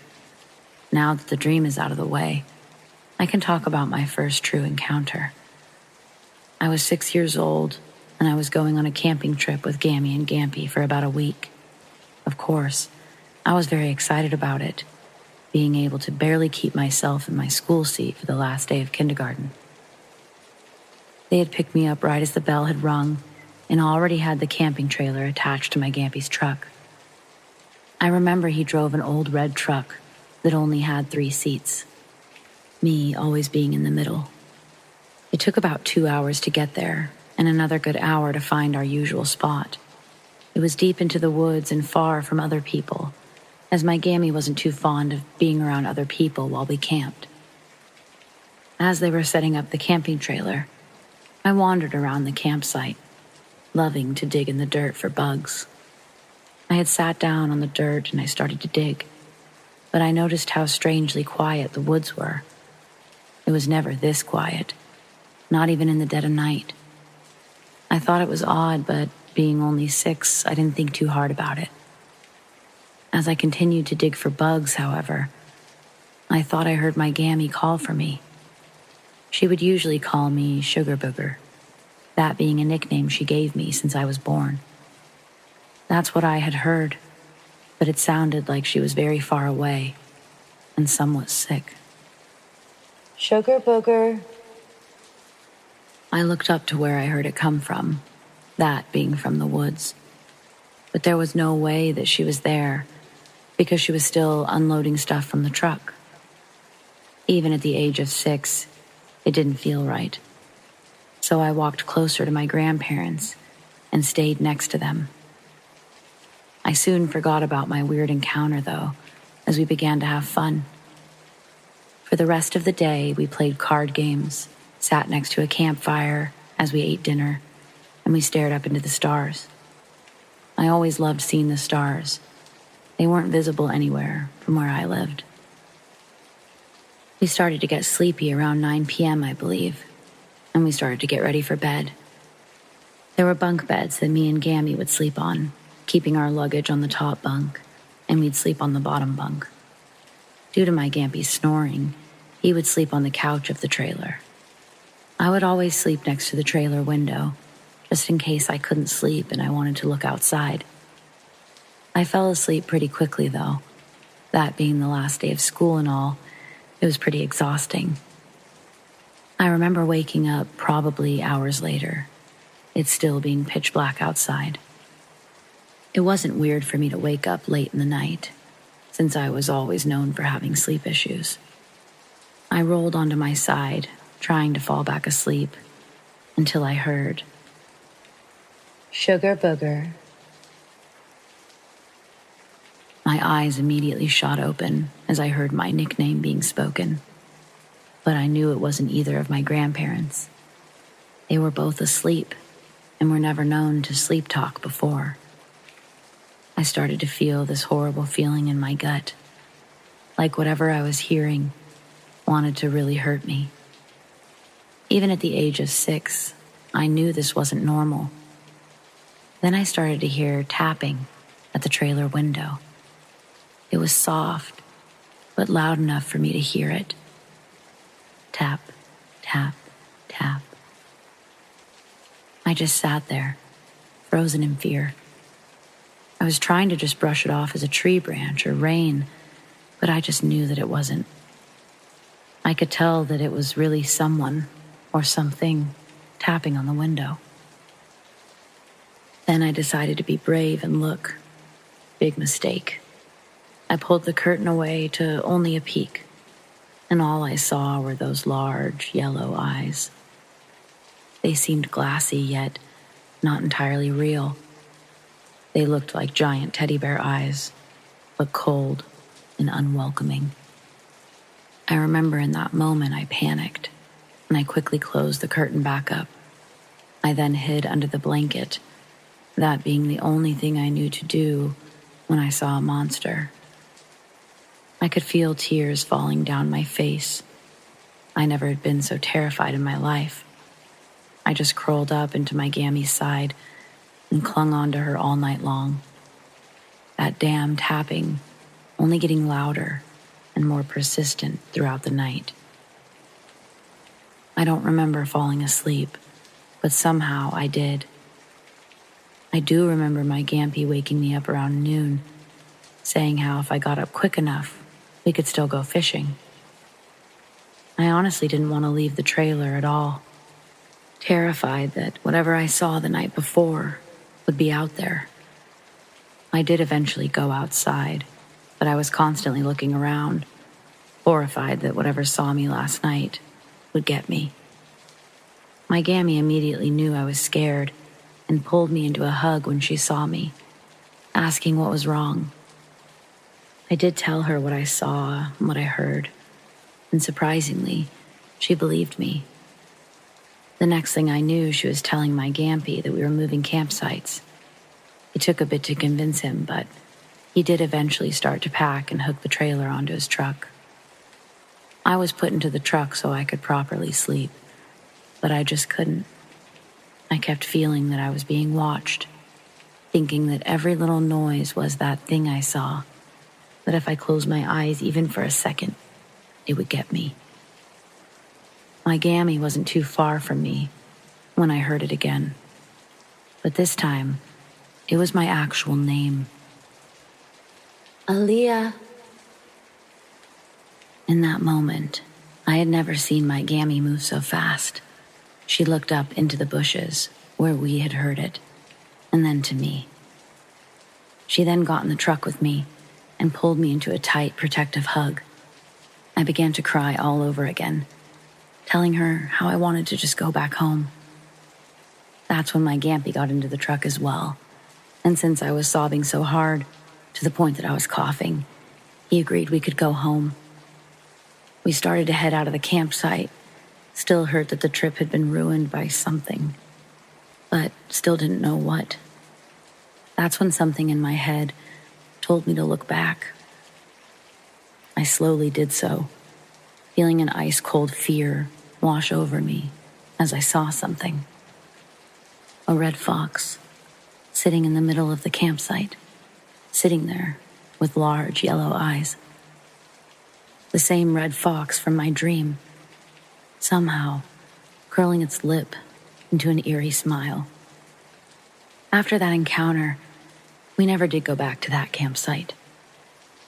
We did continue to camp, but in more populated areas.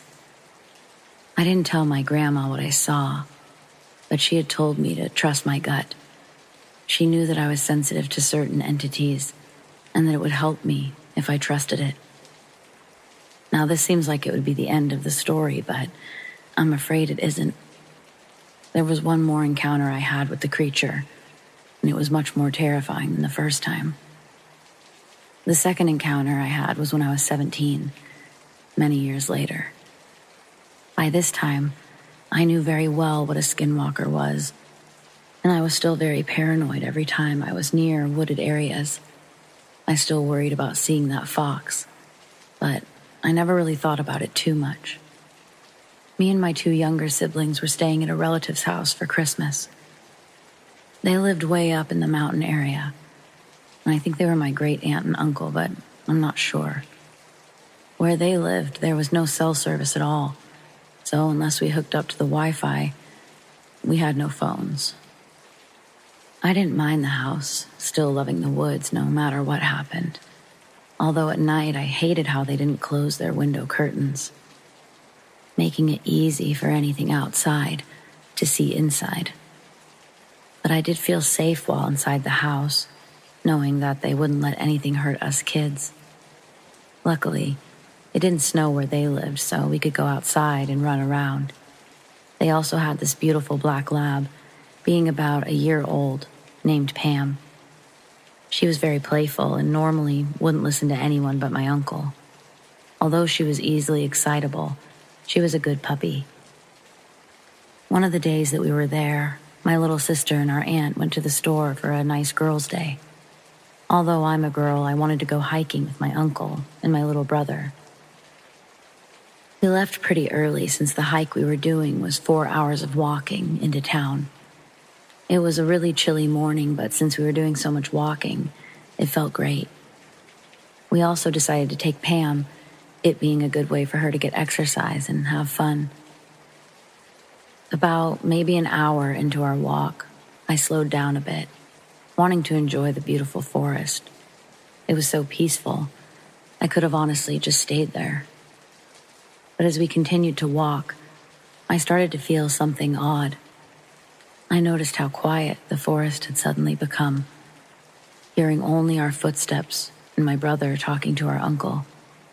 Pam noticed it too, her ears going straight up and growling softly. I started to pick up my pace to get next to my brother, worried that possibly a coyote or mountain lion was nearby. I knew, though, that they wouldn't be out at this time. Even if they were, they didn't walk near the roads. My little brother was only 9 at the time, and being the oldest sibling, my natural instincts to protect him kicked in. My uncle noticed the silence as well, telling us to stay close to him and Pam, who was now next to me, still growling. I began to feel that horrible feeling again, that ice-cold fear that I once felt when I was 6. I tried so hard not to think of the creature, but it was all I could worry about. I was scared. I felt like I was back to being that scared little 6-year-old girl again. I had to stop for a moment, though. Seeing that my shoelace had come undone, I quickly kneeled down to tie it back up, trying to hurry and just get out of there. That's when I heard it. Aaliyah.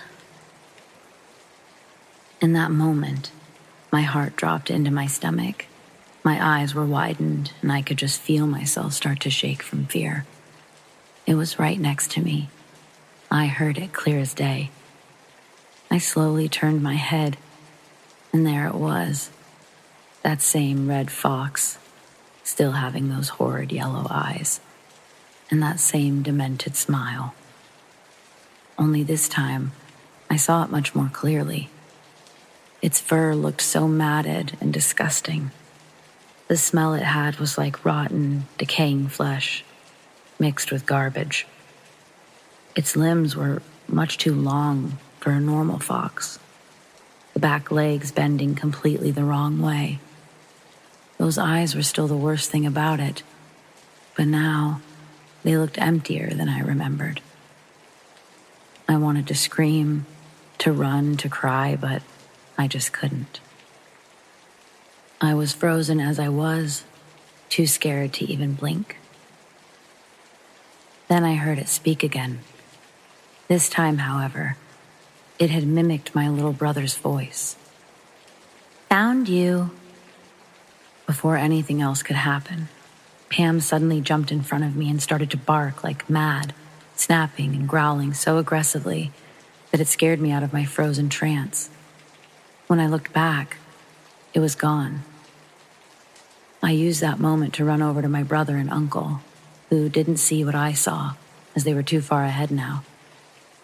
But I heard my uncle start to pray and sing a song under his breath, keeping my brother and myself close to him. I was just too scared to even look back, so I kept my eyes on the ground and refused to stop walking. Pam had stopped barking, but she was still loudly growling and never left my side as we continued our hike. My little brother was a bit worried, but he just thought it was a coyote. When we finally made it into town, my uncle called our aunt and told her to come and pick us up, saying something about it wasn't safe for us to walk back. Thankfully, she did come and get us, but she was confused since we had talked about that hike for days. On the car ride back, Pam never left me alone. She was right with me the entire time. She knew that that thing was after me, and she protected me. I was very grateful that she was with us. Who knows what would have happened if she wasn't. When we got back to the house, I was talked to by my uncle and aunt. Once I told them what happened and what I saw, they had started to pray and check that all the locks were shut tight, my aunt putting something around the doors. I now believe it was probably ashes, but I never did find out. Unfortunately, this cut short our Christmas vacation, as they were worried that I was not safe while still in the woods. We had to be taken home the next day. They ended up making an excuse of how there was an emergency with a friend and that they had to help them out. I felt horrible that this Christmas was ruined, but once I did leave the woods, I truly felt safe again. Before they had to drive back home, though, they told me that it wasn't my fault, and that luckily, it didn't hurt me or the other kids. It did make me feel a bit better, but it still brought up a lot of questions and worries. It was still around. How? Why? What did it want with me? Does it want my skin, my soul? Was I just going to be tormented by this thing forever? I still don't have answers to these questions, and that's what really scares me. Now, I've long since moved from California, and now I live in Kentucky. I do live in the woods, but so far, that thing hasn't found me. I know that seems very stupid on my part, but life had changed a lot when I was growing up. I was given no other option than to live somewhere else, and my grandpa in Kentucky was kind enough to let me live with him. So please, don't call me an idiot for moving into the woods when I had no other choice.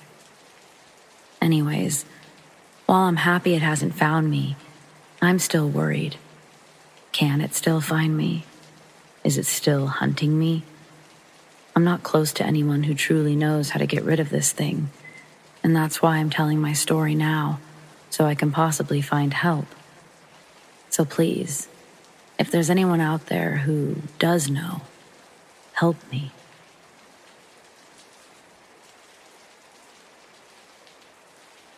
I was 8 years old when we first moved into the house on the edge of the forest.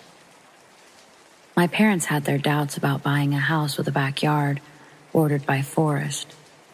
They had concerns about wild animals getting into our bins or hurting our dogs, and they were worried one of us might go too far into the trees and get lost. But it was cheap, and my dad liked the seclusion. My mom loved the house itself. My siblings and I were excited about playing in the backyard and exploring the forest. Our first sign that something wasn't right was that our dogs were absolutely terrified of the forest. They never went into the forest for any reason. If a toy they'd been playing with found its way past the tree line, they would refuse to retrieve it.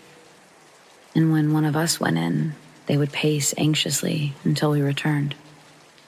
On occasion, we'd notice the dogs staring at a spot in the forest in obvious distress, sometimes growling or barking.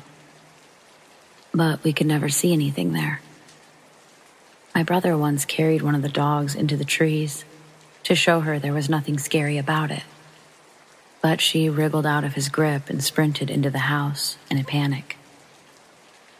If we were in the backyard when it was getting dark, we sometimes heard noises, like someone was walking through the forest. Sticks crunching underfoot, branches being pushed aside. If we called out, there was no response. But if we shined a flashlight around, we'd occasionally catch a glimpse, just for a split second, of something that we could swear looked like a human walking around in the dark. My parents quickly banned us from entering the forest at all after dark, and even during the day, we weren't allowed to go out of sight of the house. My sister's bedroom window looked out at the backyard and the forest beyond. She remembers looking out her window one night and seeing a shadowy figure standing right at the edge of our backyard. She says that there was something wrong with it, like it wasn't quite standing on the ground, and it was a little too tall to be a person, and sort of distorted. And she was convinced that it was staring at her. She called for our dad, saying there was a man in the yard staring through her window, and when he ran outside to chase off whoever it was, she continued to watch the figure. It didn't move away, but when the light from our dad's flashlight passed over it, it suddenly just wasn't there anymore. We regularly heard knocking on the back door at night, with no one there.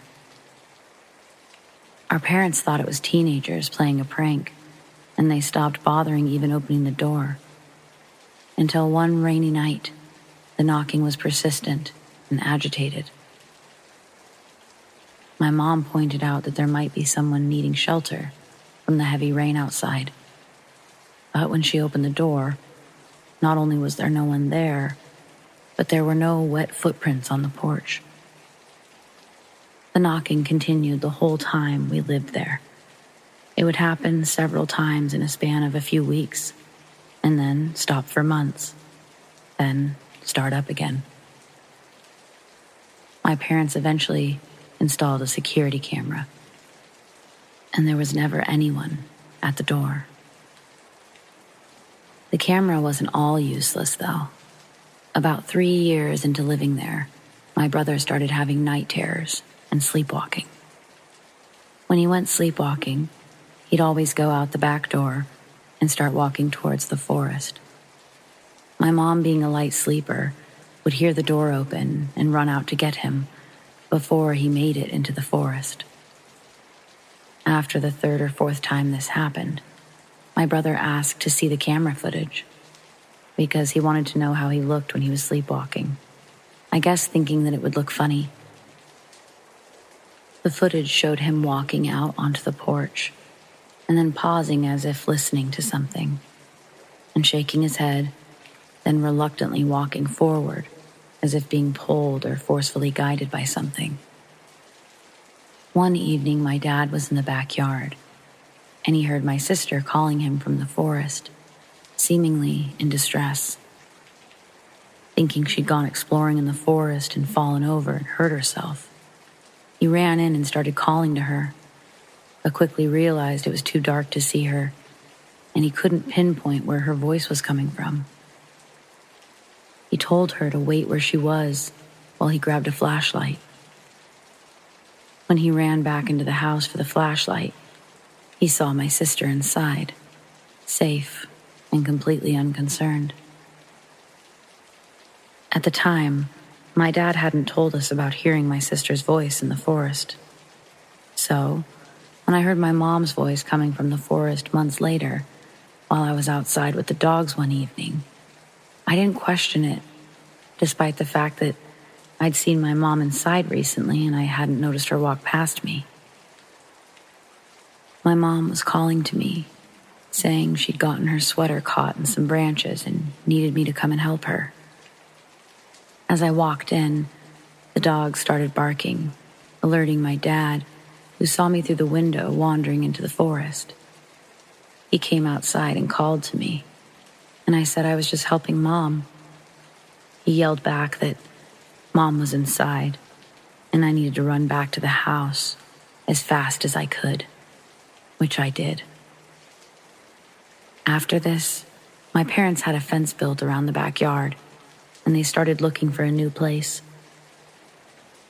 In between the time of the fence being built and us moving out, it got way worse. We'd hear knocking at the door more regularly, as well as tapping on the windows. As if someone was walking the perimeter of the house and trying every window. We'd often hear scratching and scraping sounds on the fence, and voices beyond it. My brother's night terrors got more frequent, and one night, my mom didn't hear the door open when he was sleepwalking. He woke up standing at the fence, staring into the forest, with the dogs barking behind him. The last morning we spent there, less than 4 years after we moved in, we woke up to find the back door fully open. The security camera footage showed it slowly swinging open on its own. Since moving out, my brother's sleepwalking has stopped, though he still gets night terrors and he suffers from pretty severe anxiety. A few nights ago, he called me out of the blue, and after a bit of small talk, he asked me if I think the door being open that final night means whatever was out there finally got in. He was trying to make light of it, saying that he was getting into the spirit of Halloween, joking about how maybe we should all get exercise just in case something latched onto us all those years ago. But I think he's deeply bothered by everything that happened. I know I still am, a little. I still get nervous around dark, wooded areas. I don't know what I think was out there in the forest behind our house at night, but I get the feeling that, given the chance, it would have swallowed us whole.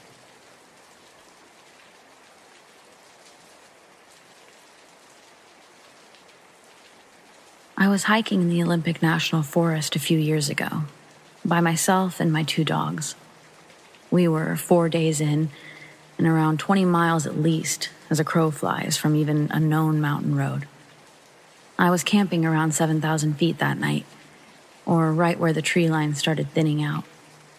So when we got to the campsite, a big open meadow at the top of a secondary mountain, it was about an hour from sunset. My big dog usually runs around within proximity of the camp as I put the tent up and make dinner, etc. But I noticed this time was a little different.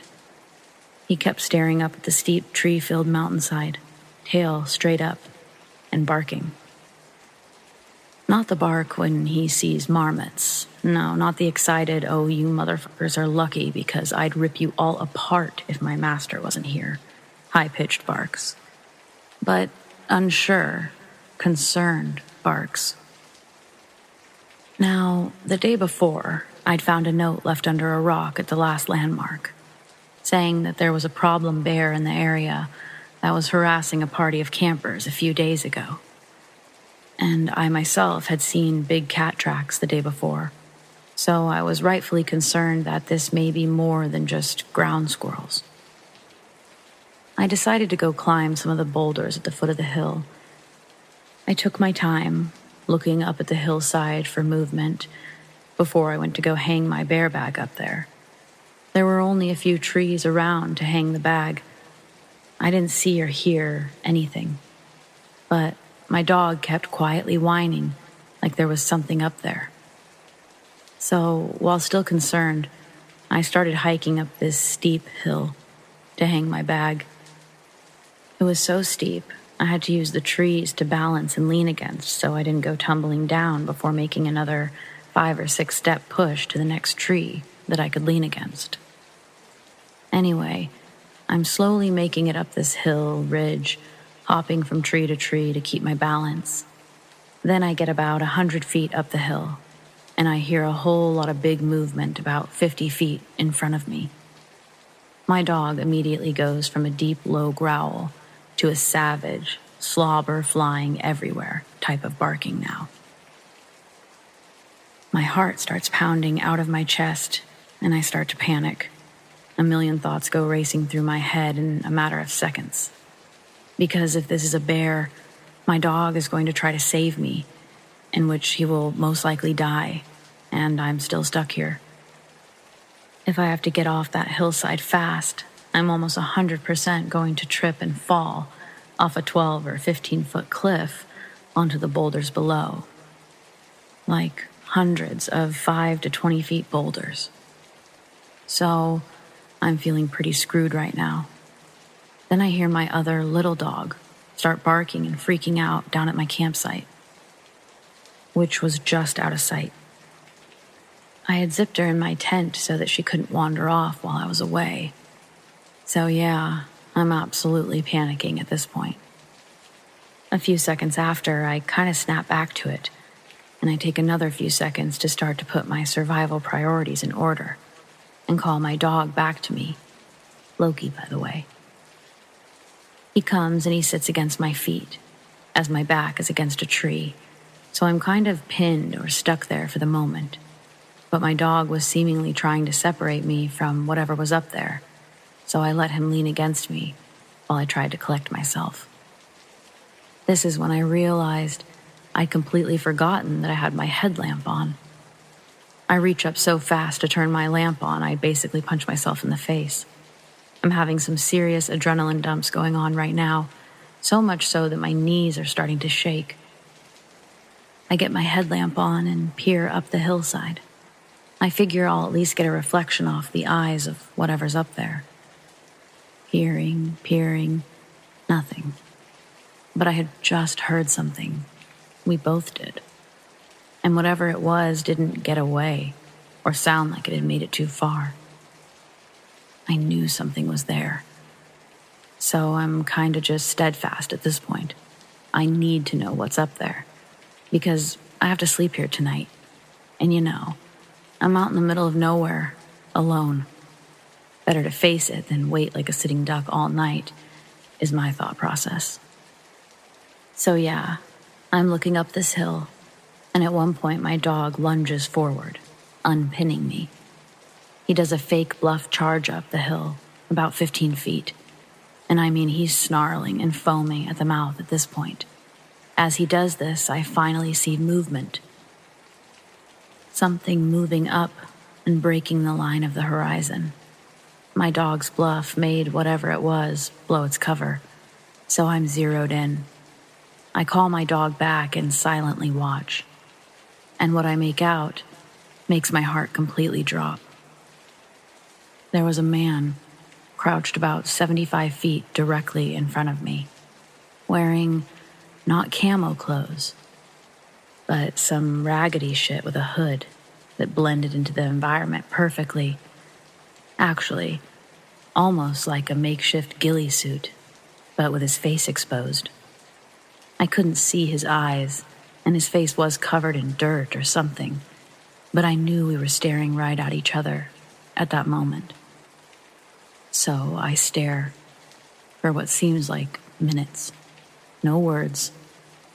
I felt like I was trying to subconsciously convey that I was going to stand my ground. I wanted him to know I saw him, but I guess I was just too shaken up to speak. As I'm staring, my little dog back at the campsite started to bark her head off again, like she was scared. And I also had to get off that hill before total dark, or I could be seriously hurt or risk dying trying to get back down. So carefully, I start heading down the hill with my dog, who doesn't want to leave but listens. Periodically, I would stop and put my back against a tree, holding me up, and look in that direction again, just to make it even more clear I saw him. And eventually, I make it down to the boulders at the bottom. By the time I finally jumped down and hit the boulders, my little dog had stopped barking. I could only see the top of my tent from the bottom of the boulders. I thought that she was just barking to bark. Dachshunds do that. Or just barking back at my other dog. But when I got there, my little dog had somehow got out of the tent and was walking around the camp growling, with her tail sticking straight out. Still trying to hold it together, I thought, okay, maybe she just got her nose between the zippers and worked her way out. But I was positive that I had zipped it so the zipper tab opening was at the very top of the tent door, out of reach. So in a mixture of being terrified, pissed off, and the feeling of needing to do something, I reached into my day bag and I pulled out my .40 caliber. I fire a single shot into the air as the sun was setting. I climb into my tent without eating, and I lay my gun next to me until first light. As soon as the sun came up, I was packing my shit and leaving, heading back down the mountain. It sucks. It was all downhill back, but I still couldn't cover the ground to get back to my car in one day. It was dark by the time I made it to the last camp, about 4 miles from our vehicle. But thankfully, there were other people there. We sat around a fire that they'd made, and I felt pretty relieved and safe. They start to tell me how they're planning to head that way, where I was the night before, in the morning. So I tell them my story, in detail. Needless to say, we were both walking back to our cars in the morning. Screw all that. The thing that still creeps me out to this day is when I got home and I started reading reviews of the same hike I was on. Other people had had similar experiences like mine as well. Even a man found dead from a fall around the same boulder range 2 years ago. And a woman found murdered last year. My first year out of high school, I got a job working on the promo team at what was then the Key Arena and is now the Climate Pledge Arena. If you've ever been to a sporting event, we're the people who hand you shit at the doors when you come in, and then we run onto the court and throw t-shirts during halftime. The pay was garbage, but I'll never forget having the opportunity to watch so many NBA games from the tunnels. The ones under the seats that lead to the locker rooms, the kitchens, etc. I actually don't know what is all in the tunnels because they're so massive. I've only been able to see locker rooms, kitchen, promo break room, and a couple offices. The highlight of my promo career was tossing Sean Kemp a water before they went onto the court. He didn't say thank you, but I'm sure that was just adrenaline. He knows who had his back that night. Some nights I'd be scheduled to work the Seattle Storm games. It's a shame their attendance isn't larger for how talented these ladies are. It was actually one of these nights where this incident occurred. And it would be the last time that I saw these parts of the Key Arena. Me and this girl are walking down one of the corridors to grab a couple of t-shirt boxes to fold and rubber band in preparation for halftime. She mentions how cold it is, and I must agree. although it is only cold stone that makes up the walls of these tunnels. The direction we were going in, it was becoming noticeably colder. I'm only slightly behind her when I feel a cold wind brush, not against me, more like through me. At almost the exact same moment, she turns around and sorta swats something away from her ear and says, "Hey, so not funny." Confused, I gave her a what the heck kind of look. Trying to scare me, blowing in my ear. I tell her that for real, I didn't do that. She scoffs and we keep walking. Whatever. There's no point in trying to convince her it wasn't me. But there was a part of me that wanted to tell her about the cold rush I'd felt. She was walking even more ahead of me now, looking down and off to the side, probably because she thought I was going to try to scare her again. I noticed that just ahead of her, in the room that we need to go in, it looks like something standing in the doorway, in the dark. I wasn't going to let this one slip away, so I said to her, "You see that, right? In the doorway? What is that?" She stops in her tracks after looking up. There's clearly a dark shadow figure standing in the doorway. Once I reach her, I stop next to her and ask what she thinks. Like, should anyone be back here? Is that even a person? Basically, I'm asking her things and she's ignoring me. I look over at her and she's in some sort of trance. She won't blink. So I tell her, "I'm leaving," and I start to walk away. I get pretty far down and she doesn't follow me, just keeps staring forward at the figure in the doorway, with her back towards me. The figure in the doorway hadn't moved either, so I decided that it was some sort of life-size cardboard cutout, maybe of one of the players, since it was pretty tall. It was just sitting in the dark, that's all. I ask her, "Okay, do you want me to go first or something?" She still doesn't say anything. At this point, we're going to be late, so I tell her to just give me the keys and I'll go grab them from the back room, and she can head back. As I'm walking back towards her, the figure in the doorway does the same. I freeze, and so does the figure, except it's no longer in the dark doorway. It's hovering in the hallway, directly in front of this chick, but still a good 30 feet away from her. It was taller than either of us, and it was bobbing up and down, quickly yet slowly. Think ink moving in water, but in slow motion. I started to feel as though I couldn't move my feet. So instead of continuing towards the girl, I test out my feet by running them and booking it in the other direction. I decided I wanted to exit, with or without her accompanying me. I can't go running into the stadium acting like this, or they'll probably commit me. So I make my way to the nearest exit as quickly as I can. Except it's not an exit to the outside. It's just an exit into more of the corridor. That probably leads to an exit eventually. Normally, when you enter a section through the tunnels, the motion lights are activated. So why weren't they turning on in this room? I stop running, still trying to decide what to do next. Run into the darkness to my right, possibly encounter another one of those things, or go back through the corridor to my left to the entrance of the tunnel. I decide to head back toward the corridor to my left. I then hear the girl pummeling down the hallway, screaming and possibly crying.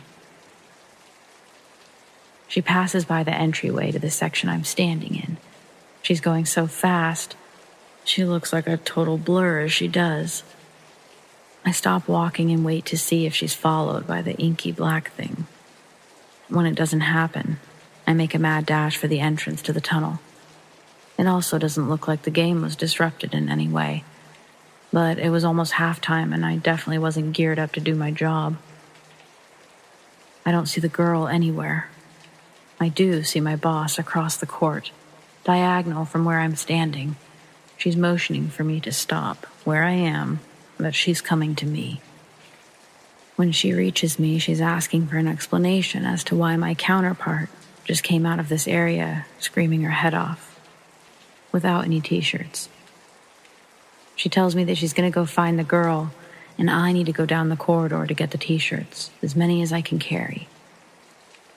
Ego, pride, disbelief, I don't know what the hell it was, but I could not bring myself to tell this lady that I was afraid of the shadow inky thing down the corridor. She was already gone before I could piece together that I didn't have the keys to the back room.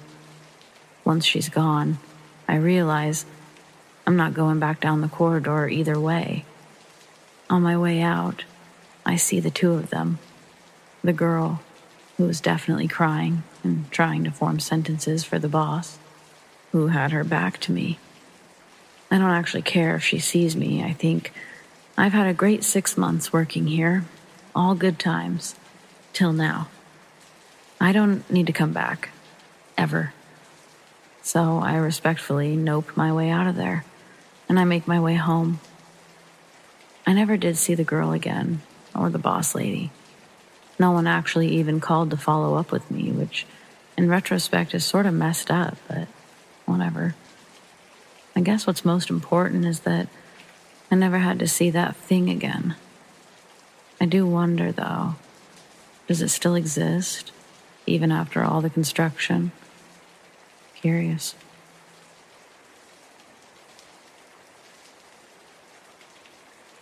I've posted this in the Wendigo community that I'm in, but I also wanted to share it here to see if anyone else has any intel that they can help me with, since the other community seems to be pretty quiet. I realize how unbelievable this story is, or might be, but I assure you it's entirely true.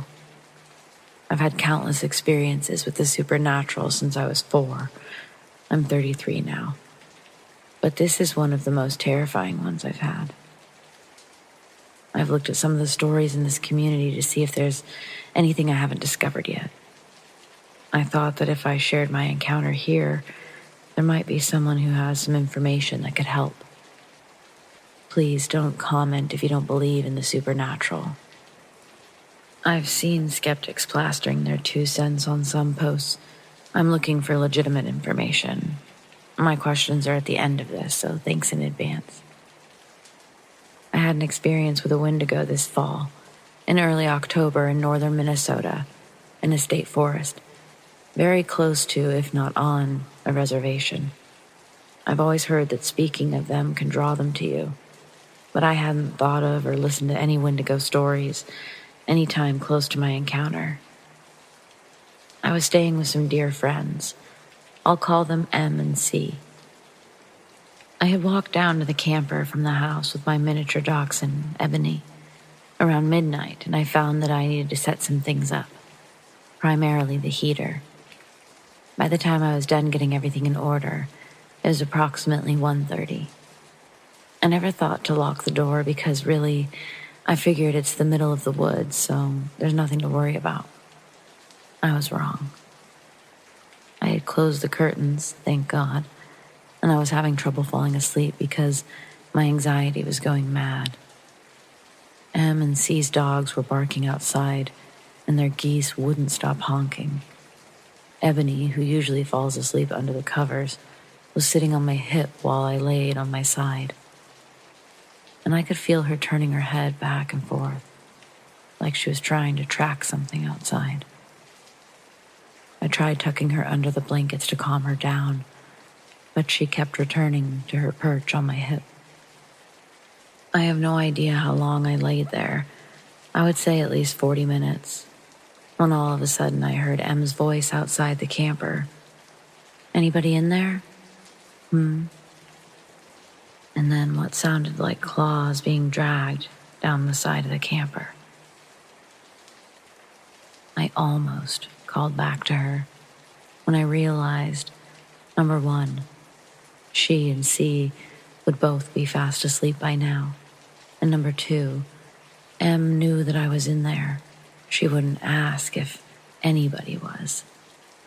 Suddenly, I noticed everything had gone absolutely silent outside. The dogs and the birds had stopped carrying on. The gusts of wind had even stopped. It was the kind of silence you hear about in horror movies, how the woods go mute when something evil is in the area. Then, another thought hit me. Ebony would be losing her shit and barking at the door if that had been anything human. She was frozen on my hip, dead quiet, shaking. I didn't dare move, but I was really starting to have to pee, and I remembered that I hadn't locked the door. I had no idea how long I laid there debating whether I should get up and use the bathroom and lock the door, but it felt like an eternity. In reality, I guessed it was 10 or 15 minutes. I thought it may have been a skinwalker at first, but I remembered they don't mimic the voices of your loved ones to lure you into the woods. Wendigos do. I knew these creatures, demons, whatever they are, could lure humans out of their abodes if they made eye contact with you. And everything in me was screaming to make sure I didn't look outside. I made doubly sure that I didn't look through any cracks in the curtains as I walked softly to the front of the camper and very slowly turned the lock, praying and holding my breath. I made sure to keep my eyes away from the windows as I crawled back to bed and pulled Ebony close. She finally stayed under the blankets. I snuck a peek at my phone for the time before I laid down, figuring it had to be close to 3 a.m., the witching hour. It was 2:30. As soon as I laid down, the wind kicked back up. M&C's basset hounds erupted into howls as they came running down to the camper, a little ways into the trees, and the geese started their noise again. I heard the bassets come back to the camper, barking a few more times before they laid down outside the door to protect me. I didn't get out of bed again that night. I told M&C what happened the next morning. I think I was hoping M would say that she had come down to check on me and Ebony, but she confirmed what I already knew. They'd gone to bed as soon as I'd left the house. I said a prayer over their house, the camper, and all of us the following night, and had an uneventful night, thank God. I also spoke with another guy who's familiar with the supernatural to see if he knew any more about Wendigo. I'm not sure how accurate the information he gave me was, or if it's reliable at all. But when I asked him why Ebony hadn't made a peep, I had assumed it was because she was absolutely petrified. He said a Wendigo can control animals to keep them from alerting their owners about its presence. He also told me that, 1, they can't enter houses that aren't made of wood directly from the forest they're hunting in. Tents and campers included, because they consist of man-made material. 2, a lock is useless. They can unlock and open a door so that they can try to lure you outside. And 3, they typically stay in the woods. But they will come into a smaller town, just never into a city. I had never heard any of what he told me before, so again, I can't speak to accuracy. But I also haven't researched the claims either. He also advised me never to go outside to pee at night if I ever go camping, and to bring a bucket or something to use to make sure that I always close tent flaps. He said if the flaps were open, we could see outside, and the Wendigo could make eye contact with you and draw you out. After leaving M&C's to go to my father's house for a few days, I had the distinct feeling of being watched when I took Ebony outside after dark. My father lives 3 hours away from M&C, but his house is in the country. I told myself that it was only the fear from the experience and what I know about the Wendigo triggering an overactive imagination.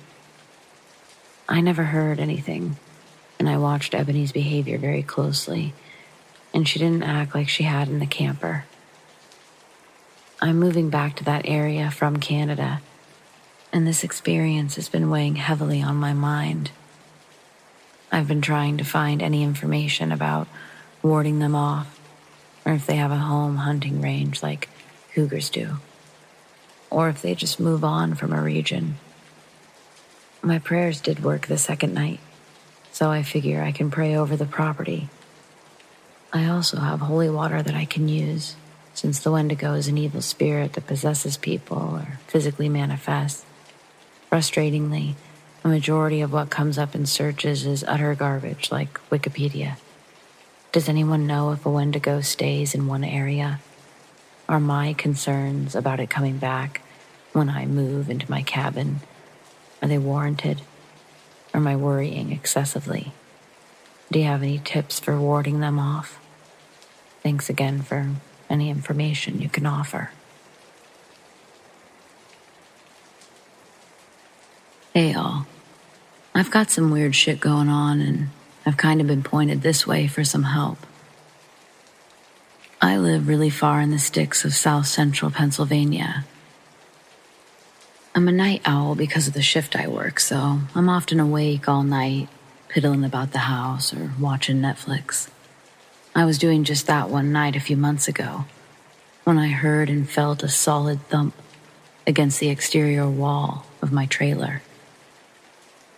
I paused my show and listened for a few minutes. Nothing. I went back to my show, and I heard or felt another thump on the opposite wall. This time I was up and drew my handgun. I am who I am, and I always have one. And I moved to my door. As I was reaching for the handle, I suddenly got the extreme urge to not open that door. My gut has gotten me out of some very bad things in my life, so I listened to it. I sat down on my couch and listened for a couple of hours. Nothing else happened. The next night, I heard a lot of movement outside my trailer and instantly was up and went outside with my handgun. I have a 1,000 lumen light attached to it, and I shined it into the yard. The house was surrounded by deer, not too abnormal. They all kind of galloped away, except one. It was way too big and didn't seem right. Misshapen. It was so far away that I couldn't see it super well with my light on. It looked at me, and my hair was up on my neck. I aimed at it, and we kinda had a stare down. Just as my finger moved to the trigger guard, it walked away. Real janky-like. Not galloping like deer do. It stared at me the whole time until it was in the woods. I noped my ass back inside. Next night, I was at work, and when I got home, my girlfriend asked me to take a pistol out of the safe, load it, and put it in the bedroom closet. I did so and asked why. She said that when she was feeding the baby in the middle of the night, something thumped on the door to the trailer, and it scared her. I told her nothing of my experiences with the thumping. What am I dealing with? And what do you all recommend I do?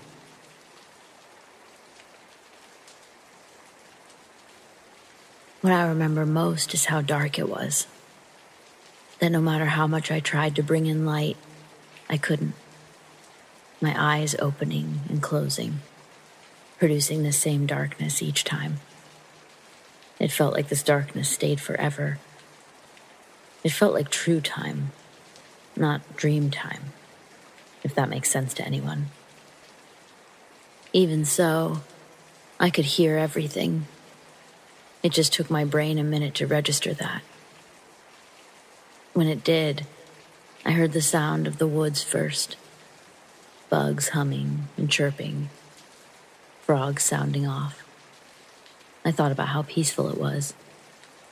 If you've ever had the pleasure of camping near Common Loon, even as a child, I had a great appreciation for the nighttime singing. Laying there in this somewhat horrible, dark state, I started to wonder, am I paralyzed? If so, why? Then I heard the loon. It was such a unique tune that I heard. It relaxed me. I no longer feared being paralyzed. Somehow I understood that wasn't my truth.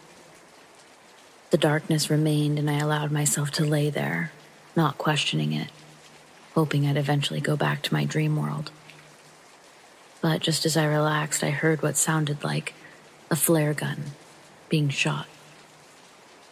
Then after a while, something even more out of place. Unfamiliar voices, male voices. They sounded far away, further than the loon. Maybe they were the source of the flare. I wanted to know what they were saying so bad, but I couldn't.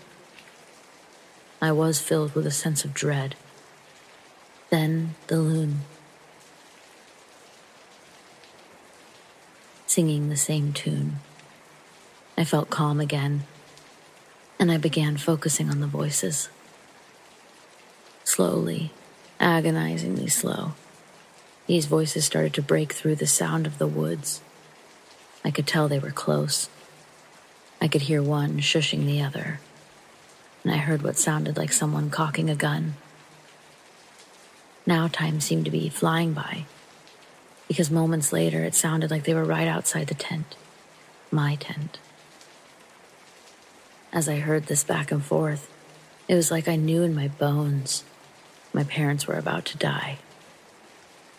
I could feel a tear rolling down my cheek, followed by several more. I listened as these two men unzipped my parents' tent. I was petrified. I wanted to scream, but I had no voice. No sounds accompanied my tears. There was no way out of this total darkness. I just had to listen. Listen as they tried to follow their shitty plan. Listen to multiple voices yelling. At first it was the men, but also my dad. Eventually my mom. I remember I swore that I could even hear my own cries. It was all chaos. Almost immediately followed by even more chaos. Gunfire. Lots of gunfire. And maybe more footsteps coming from outside the tents. I couldn't see anything. I couldn't move. But I just felt like there were more bad guys. Soon, all was quiet. Silent, but only for a moment. Then I heard hurried footsteps approaching my tent. Someone struggling to open my tent when suddenly I threw myself awake, covered in sweat, completely drenched and trying to catch my breath. Without thinking, I quickly unzipped my tent and I ran into my parents' tent. I unzipped it, relieved to see them very much alive. I lay down between the two of them, pulling the blanket over my head. I started to feel relaxed, being where I was now, able to move but choosing not to. Right this moment. I couldn't sleep, but at least I wasn't alone. As I laid there in total darkness, I listened to the sound of the woods. I wanted to find comfort in them like I had before, but instead I was hyper-focused on them, obsessive. The bugs, the frogs, the loon, that unique tune. My body just wouldn't let me ignore it. And even though I don't think I knew what I was doing, I woke my parents up, shaking them both. My dad, the first to rise, asking me what's wrong. I tell my dad I think we should go. My mom's awake now. My dad's asking me what happened. I start from the part where these men are at our campsite, discussing robbing and killing us. I tell him they don't kill kids, but there's a lot of gunfire exchanged. But they really just want the pickup and the trailer, the keys. Nothing is coming out as eloquently as I had just heard it play out. He tells me to catch my breath. He thinks about what I said, and he tells me it was a terrible nightmare. that we just need to get some rest. Exactly what a lot of parents would do, honestly. Seems cliche, but what would you do? I sit there and I listen to the noises outside. I know I've heard them all before. Nature always has a way of feeling familiar, but these sounds were actually familiar, like deja vu. My mom pipes up and is telling my dad that he should at least get his gun from the bag and check outside. They mumble back and forth, and I grab their arms and I tell them to shh. I tell them if we hear or see a flare gun in the next 5 minutes, we have to leave. I make them promise. My dad's almost agitated that my mom's so quick to agree, but we all agree. Not even 5 minutes goes by. Flare gun fires off. My mom shrieks a bit, stops herself, and grabs my dad's arm. My eyes instantly well with tears. I beg them, please, let's go, now. My dad is still frustrated, and I can see him wanting to go back on his promise. So when he looks at me, my 10-year-old self tells him, matter-of-factly, Dad, we can leave now and get a really good head start on staying alive. Or we can wait for the loon to sing its tune, the weird one, again, because it will. But if we wait any longer than that, I don't think we have enough time to outrun these guys and their guns. He looks at me intently. He begrudgingly tells my mom to take me and our things and go to the trailer. He's going to pack up the tents and the camping chairs, he says. He's not leaving them behind, he says. I take a lantern to my tent and I grab some things per my dad's instructions. I'm in my tent and I hear the loon for the second time. Chills go down my spine. I take an armful of stuff and I run it to the truck. My mom takes it from my arms and throws it in the trailer. Then she grabs my arm and tells me calmly to get in the truck and to stay there. She starts to head towards my dad quickly, but he's already halfway to her, and he's running. But he's telling my mom to shush with his hands and with his mouth. He's basically the embodiment of a shush in that moment. He's motioning for her to turn around, to run. I unlock the doors. My dad doesn't grab the tents, and he's got no camping chairs in his arms. Instantly, I know something's wrong. He opens the driver's side door, basically tosses my mom into the truck, and throws himself in after, quickly starting up the truck and telling us to get down, handing my mom a pistol, grabbing another from under his seat and shoving it under his leg. He maneuvers us out of this tight spot in record time. All I'm doing is looking back in the side mirrors, just waiting to see two silhouettes standing there. My dad has extended view on his side, so I reach my neck to see if there's anything, and he snaps at me to stay down. I never get to see what my dad saw, and before I knew it, we were back on the highway. Not too long after we hit the highway, my dad spoke. You saved us, Katie Bear. I don't know how you did it, but you saved us. I don't remember if I said anything back to him or not. What do you say?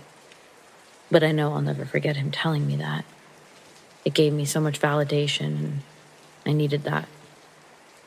The rest of our night was spent at the police station. My dad explaining everything that had happened.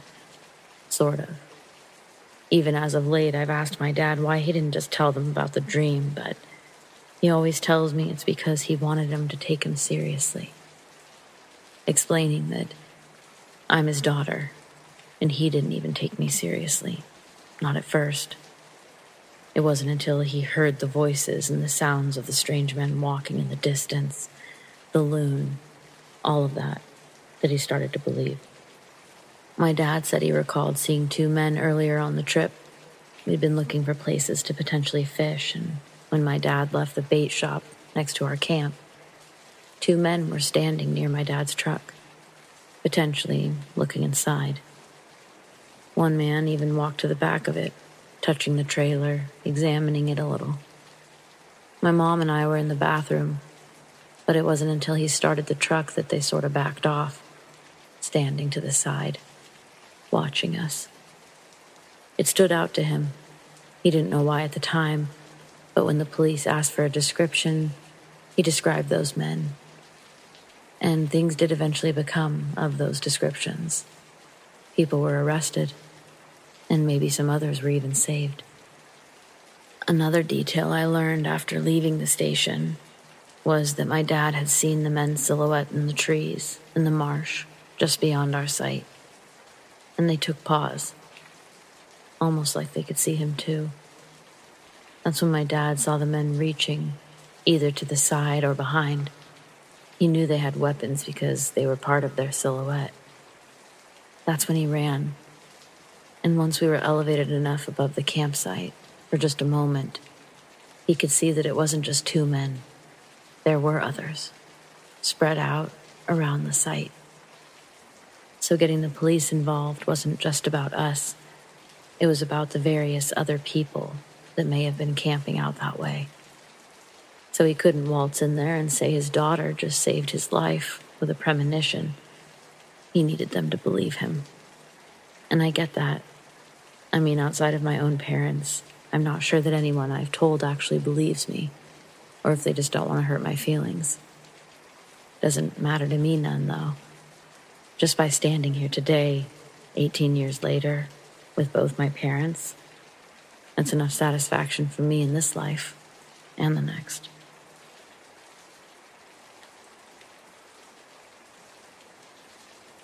I grew up in a quiet suburb outside of Houston.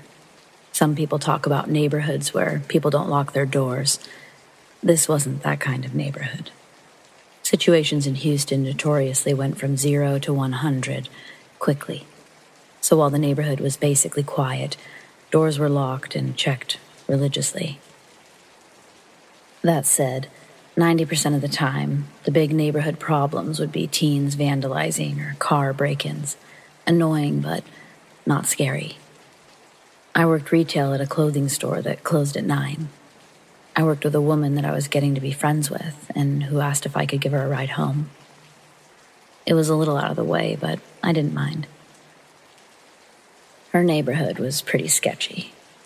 I don't know if that has anything to do with what happened later, but I drove her to her apartment, and we sat in the car and chatted until she was ready to head inside. I sat in the car to watch her go inside. Around me, other residents were outside drinking and shooting the shit. It was around 10, so it would have been late for my neighborhood to be outside talking at the volume like this on a weeknight. But it was expected at this place, so I didn't think much of it. When she got inside, she blinked the lights a couple of times to let me know she was in safe, and I headed for my childhood home. I should note that this was a time before cell phones, so this was a kind of basic routine. I was to call her from my house once I got home, and everyone would be confirmed safe. I don't remember the drive home, really. I probably blasted tunes and sang along as I usually did, and parked in the driveway. The outside lights were on. Mom was good about turning them on for me, so I went inside with no fuss. Now, a note about my parents. They weren't mean drunks, but they were alcoholics. They still functioned okay by day, but it wasn't uncommon for me to arrive upon a scene as I did that night, with all the lights on, the TV going, and Mom passed out on the couch. Dad was presumably in the bedroom or passed out in his man cave.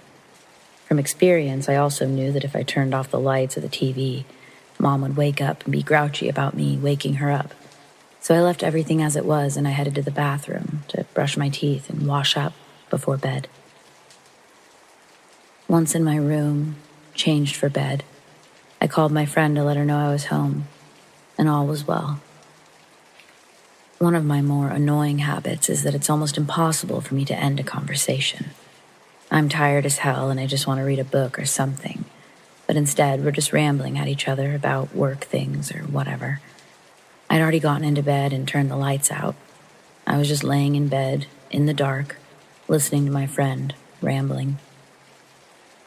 My room was at the front of the house.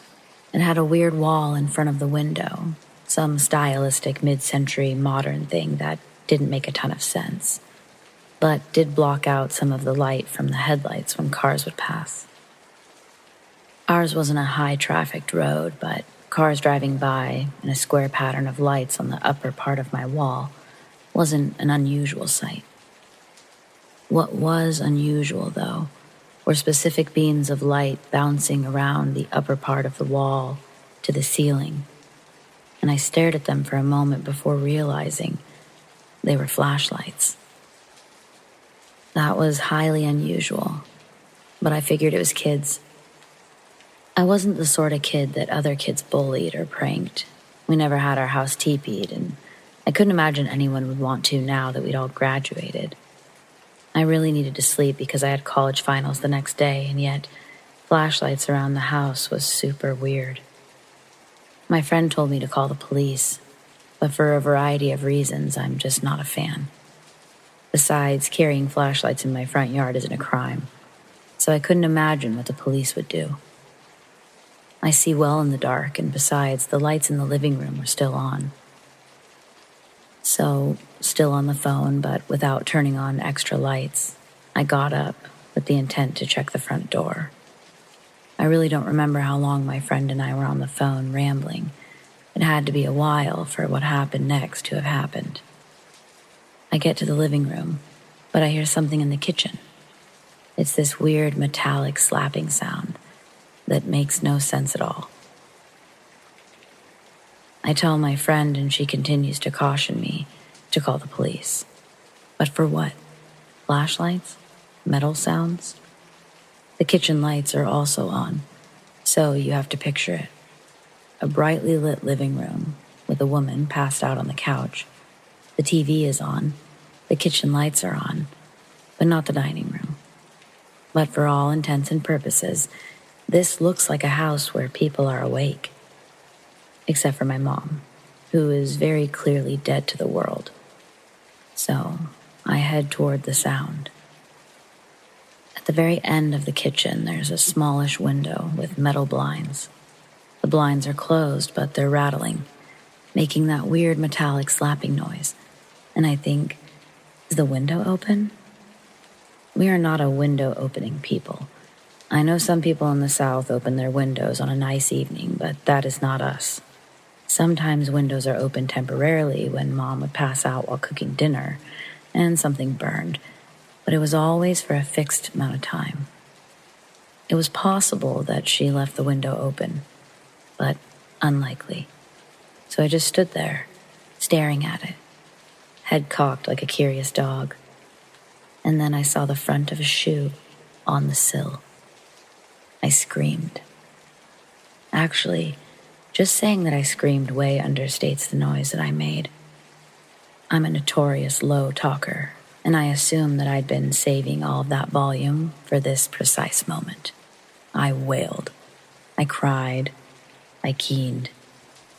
I became a banshee and threw all of my power into my voice in this mighty force. The foot vanished. My mom woke. My friend screamed on the phone with me. From the back of the house, my dad came bounding out with his gun. I got off the phone and called the police. I grabbed another gun and headed outside behind my dad. I'm not a gun person, and going outside was super stupid, but the scream to end all screams had apparently done its job, and no one was there. Being kind of an expert in criminology due to watching police shows, I told everyone to stay away from the sill so the police could investigate it. I had visions of them making fingerprints and molding the shoe prints to find the culprit. Adorable. The police arrived an hour and a half later, so it's good we weren't actually under attack. In the meantime, my mom started to doubt that I'd seen anything and started to believe that she'd left the window open. But no. The police verified that the window had been pried open, that whomever it was very carefully took all of the bric-a-brac that decorated the sill and set it on the ground, as if trying to remain very quiet. At no point before this did I consider what the invaders' plan was. Maybe it was shock or lack of imagination, or just being tired. But they knew that it was a full house and they were sneaking in. These weren't robbers who just wanted to take some electronics for quick cash. They were going to take us by surprise. To do what? Thoroughly chilled, I asked when they were going to take the fingerprints, and the cop basically laughed me off because nothing was stolen. We locked down the windows, and I stayed up all night, trying not to imagine what exactly those people were going to do to us.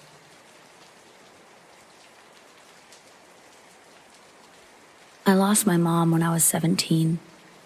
It was a hard, weird time, made stranger by an unsettling encounter I had just days before it happened. It was summer 1999, and I was outside of Disneyland, waiting to get through the initial gates to purchase tickets.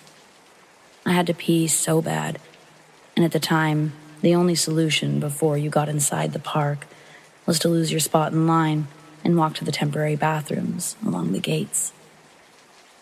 Luckily, I was with 2 friends, so I didn't lose my spot, just needed to be quick enough to not miss my spot at the gates.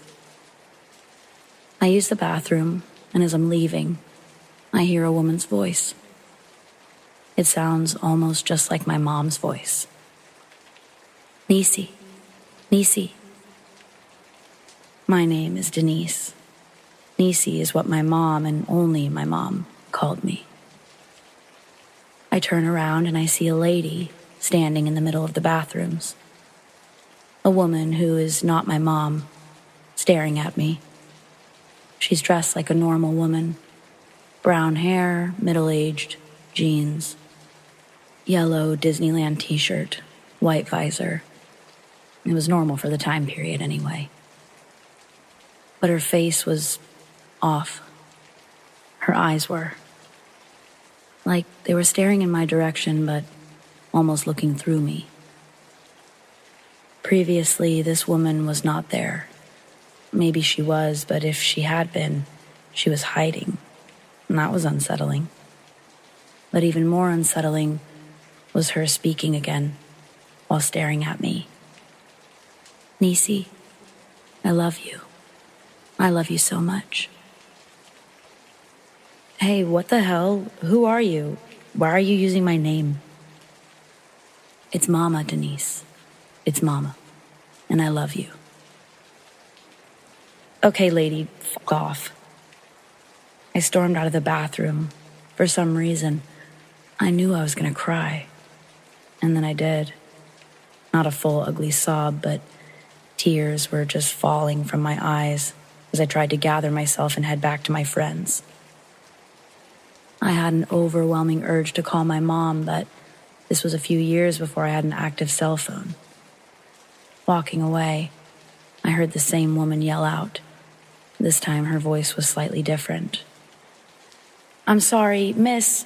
I'm so sorry if I scared you. Denise. I just kept walking, faster and faster. But I could feel someone gaining on me. I turn back and it's the woman. I stop in my tracks. I'm close enough to where my friends can see me, and I turn to the woman and I tell her to stop following me, please. But as she approaches me, I feel a wave of extreme comfort, and instantly I want to talk to her. As if she can sense this about me, she grabs my hands. I don't react or pull away. I just look into her eyes. Hers looking back this time, appearing more human, like she's really looking at me. Hold the ones you love tight. There's nothing else you can do. She loves you so much. Even I could feel that. Eventually it will all be okay. You will get through this. She lets go of my hands and starts to walk away. I'm left there in almost a trance-like state. I can't call out to her. I can't chase her. And then I hear my name again. This time it's coming from my friends. Denise, hurry up. Eventually I break my concentration I look over at my friends who are quickly approaching the gate. I dash in their direction. I look back and the woman's gone. They both ask me who I was talking to. Normally, I'd want to gossip and tell them everything, except that's not what I did. I just said that I didn't know her. I helped her find something in the bathroom and she was saying thank you. I still don't know why I lied. 2 days later, my mom was killed on the job. She was a state patrol officer and was struck and killed on the highway by a reckless driver while issuing a ticket for another driver. She was 42 years old.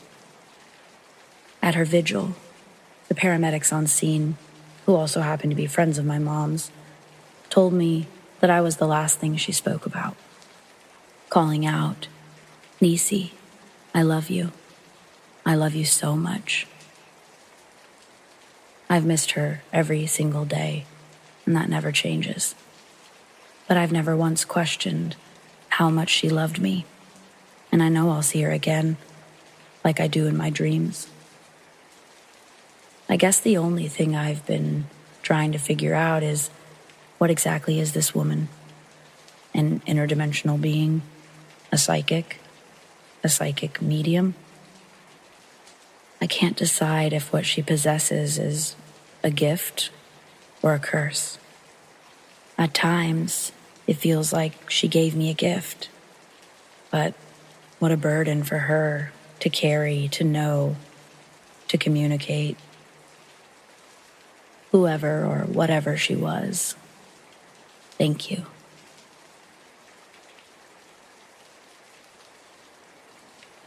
My brother's partner, best friend, and I recently took a trip to Kansas City to go to an Orville Peck concert. We waited until sort of last minute to reserve an Airbnb because we weren't 100% sure who was all going. Nonetheless, we found one just outside of Kansas City in a suburb called Grandview at a pretty reasonable rate. The host's overall rating was good, and we didn't see anything out of the ordinary when reading the first few reviews. So we thought we had gotten a pretty good deal. We arrived in Grandview a little after 3 p.m. Our Airbnb was the bottom floor of the owner's home, and as we pulled up to the house, we noticed quite a bit of religious signs and statues on the lawn. Now, don't get me wrong, I don't have an issue with people believing what they believe in, so long as it doesn't infringe upon other people's rights.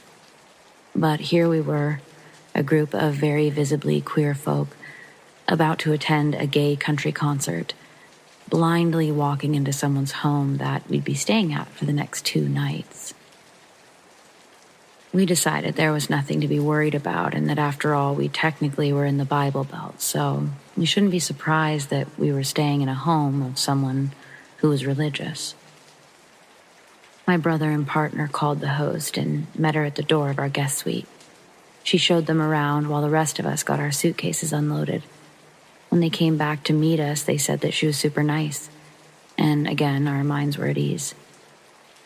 We decided to hang out, order food, and rest a little before we headed off to the concert that night.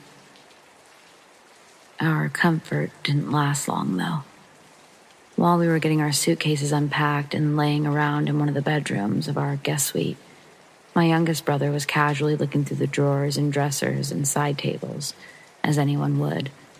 Most of what he found was normal: extra bed sheets, pens, paper tablets, nothing really out of the ordinary. That is, until he came across something that would completely change our outlook on the trip. Inside the drawer was a Bible. Not super weird considering where we were staying, but as he was flipping through the pages, a small tinfoil packet fell out. Now, for those of you who don't know anything about drugs or what they look like, what fell out of that Bible rhymes with smack star Saroin. That's right. Not even 30 minutes into our stay, my youngest brother found hard drugs in the fold of the Bible. At this point, we weren't sure what to do. We didn't want to tell the hosts, and we most certainly didn't want to call the cops. We contemplated taking the packet and throwing it away at some random gas station, but Ultimately, we decided to put it back where we found it and act like none of us had seen it. We got food and started getting ready for the concert. While the rest of us got ready, my partner, who wasn't going to the concert, started reading through the household handbook. Everything seemed pretty standard, except a few lines that read something like, "We will respect your privacy so long as you respect ours. We can be as available as you need us to be, and if you're interested in speaking about the ministries of God, feel free to reach out." Again, I have nothing against people following the religions they do, but that seemed like an awfully out-of-place thing to put in your house rules handbook for your guest suite. There were a few other books around the guest suite that stuck out as a bit off base, with titles like Teaching Men to Comprehend How Women Think and How Women Should Think. We ignored these things for the most part, aside from my partner, who was now freaked out about being left alone in the suite while the rest of us went off to our concert. I told him it was just some Bible-thumping bullshit, and that he really didn't have anything to worry about. He's a worrywart, though, so as soon as we left, he locked himself in the bedroom and started looking a little bit more into the books that we found. He came to the realization that the books were associated with a group called IHOP-KC, or International House of Prayer, a predominant religious cult founded in Kansas City, a majority of whose members live in the Grandview suburb where we were staying. I could write a whole separate post about the beliefs of IHOP-KC members, but essentially they are an evangelical Christian group that has a functioning 24/7 prayer room that's been going nonstop since 1999. There's also a murder-ruled suicide cover-up associated with the group. But again, it's all too much to go over here. We got back from the concert really late, not to mention a couple of us were still heavily intoxicated from drinking at the concert. So he didn't mention anything about it that night, but he was quick to tell us in the morning. At this point, we thought, okay, these people are part of some weird church, whatever, it's fine. That explained some of the weird rules and books that we'd found. We left for the day to go hang out around the city, and when we got back to rest, my friend and partner started doing some more reading on the group. That is when they found that we were actually staying in one of the predominant leaders' houses.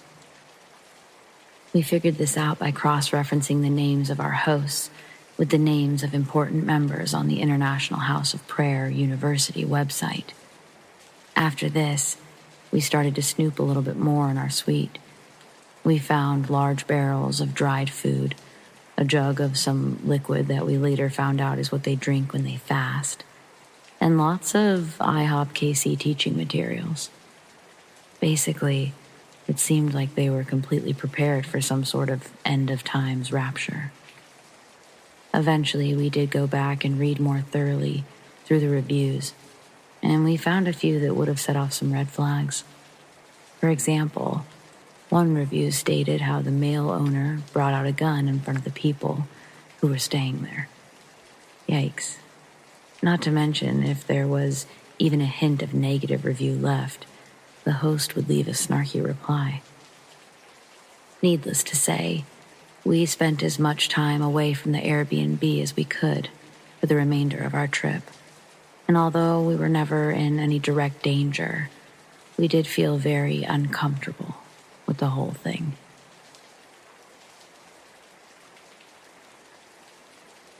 So before I go too into detail, I want to make sure that it's clear to everyone reading this that I realize how crazy it sounds, but I assure you, it is true.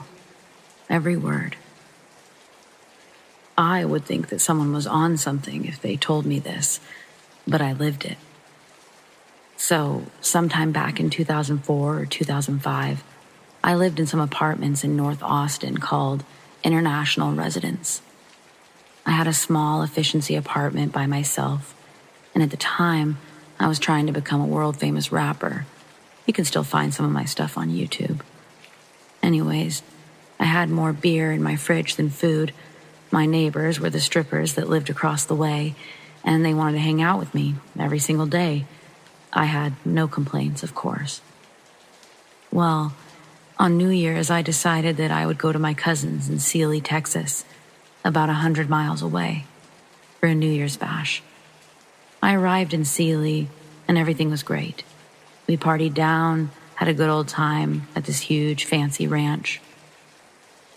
After the party was over, I headed back to my cousin's, still in Sealy, mind you, and I crashed out on her couch. So, the dream. That night I had the most vivid dream.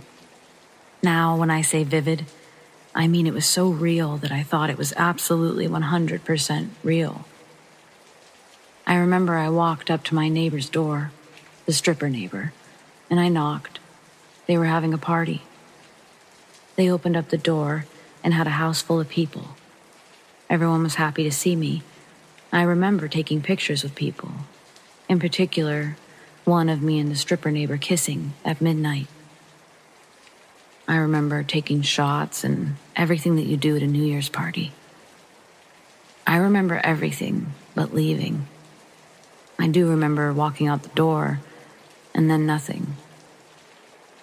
The next morning, I wake up on the couch at my cousin's in Sealy, 100 miles away.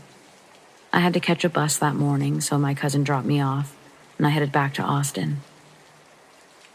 My mom was waiting for me and drove me home. I was walking up to my house, toting my bags, and as I'm standing there trying to unlock my door, I hear, "Hey, Grinch." That was my nickname. I got it tatted on my back. I turn around and it's my neighbor, the stripper. "You enjoy the party last night?" she asked. Assuming she meant my cousin, since that's where I was, I said, "Yeah, how was your party?" She looked at me funny and said, "You should know. You were there." I, in turn, looked at her puzzled, remembering the dream from the night before. "I was in Sealy last night. Remember, I went to my cousin's. My mom just dropped me off from the bus stop." I think she realized I was serious because she took a moment to look at my bags and started saying, No. No way, dude. No fucking way. We saw you here at the party last night." I said, "That's impossible. I was passed out on a couch 100 miles away." "We took pictures of you last night, dude. I've got them on my camera." She was adamant. I assumed that somebody came to their party that looked like me, and they were all too drunk to realize it wasn't me. And so I was like, "Let's see these pics." So we go up to her apartment and sit side by side on the couch and start looking through pictures. The first few weren't out of the ordinary, people having fun and whatnot. Then we came to the picture that looked weird. The one where a guy that I knew was standing there with his arm up, like you would if you had it around somebody's shoulder and you were posing for a picture. But there was nobody there. I started to feel cold and sweaty because I remembered that in my dream, I had been in that picture. We go through a few more pictures and come to one of everyone together. I remember it also from the dream. I remember being right in the middle, but in this picture, there was a blank space right where I should have been standing. I look up at my neighbor, and she's about to cry. She was so freaked out. I was freaked out too. Before she went any further, I told her about my dream and asked, "Did you take a picture of us kissing at midnight?" "Yes, I did," she said excitedly, frantically looking through the pictures. Then there was a close-up selfie of my neighbor kissing air. There was nobody there. It was marked 12 a.m., January 1st. She dropped the camera and started pacing around saying, No, that's crazy. There's no way." As the day went on, more of her friends showed up, and every single one of them said they for sure saw me there. and we all marveled at the implications of what this meant. Years later. So I was probably 25 when this happened. I'm 41 now. I've lost contact with my stripper friend and the people I called neighbors, as people do. But often I think back about that night. I try to wrap my head around it. I looked it up and I believe I performed, if that's the word, astral projection. I would really like to know if anyone else has had experiences like that, or even know how it was done. I've never done it before or since. Leave a comment if you have any ideas, comments, stories.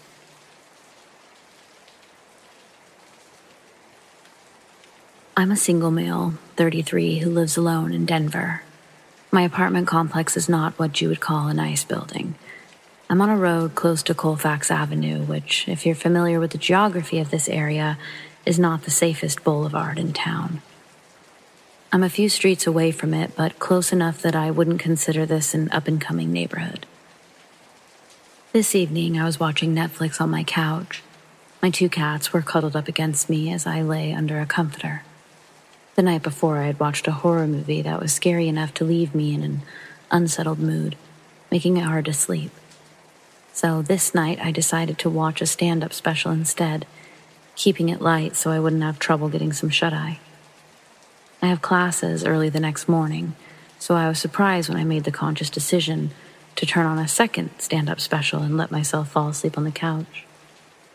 I was just so comfy where I lay, and I didn't want to move, not even to turn off several lights throughout my apartment. I remember dozing off around 11 o'clock. It was effortless, which meant I was really snug under the covers, with my cats flanking me on either end, creating a tucked-in feeling. I fell into a dream wherein I was on an impromptu date with this guy, whom I didn't recognize, at a Blockbuster video store. He bought me blue and yellow underwear, like Blockbuster would sell in Dreamland, insinuating that I would take the hint of his intentions. He was also desperate for a job. So when we got to the counter, he was given an off-the-cuff interview that didn't go well. And all of a sudden, I'm not sleeping anymore. I'm woken up by a knock at my door. Then a man's voice says, "Maintenance." I just sat there, sitting bolt upright on my couch. I knew something was off. I looked at my phone, which was near my left hand, and the time was 2:15 a.m. I didn't move. The floors in my apartment are old wood, and there are many creaky floorboards. I didn't want whoever was knocking to know that someone was home and awake, let alone alert to his presence. My cats got up and ran over to the door as they normally would, but I stayed still and listened. After a few minutes with no answer, the man walked away from the door and down the hallway to the stairs. A moment after that, I heard the back door to the building swing open and close.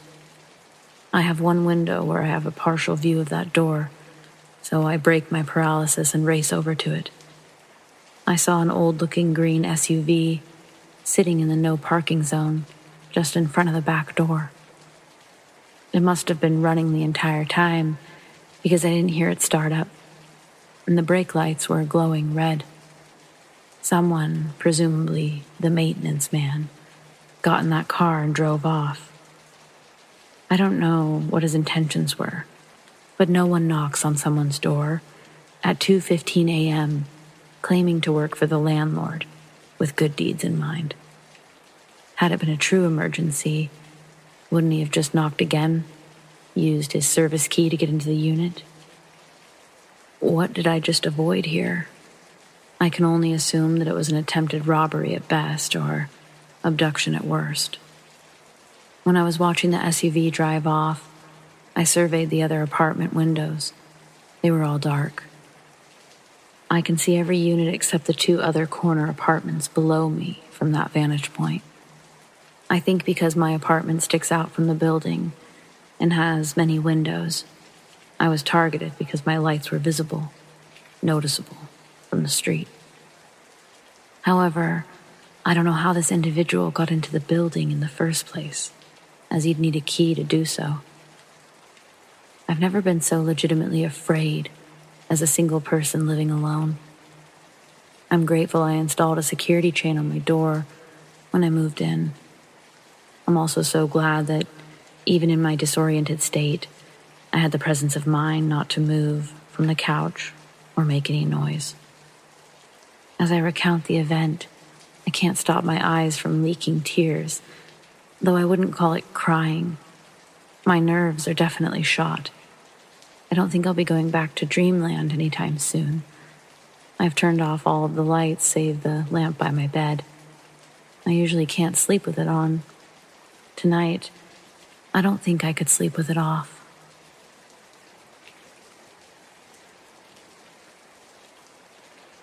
I don't know how people feel about haunted objects, like if they believe in it or not, but my story involves something of the like. My grandpa was sort of mean.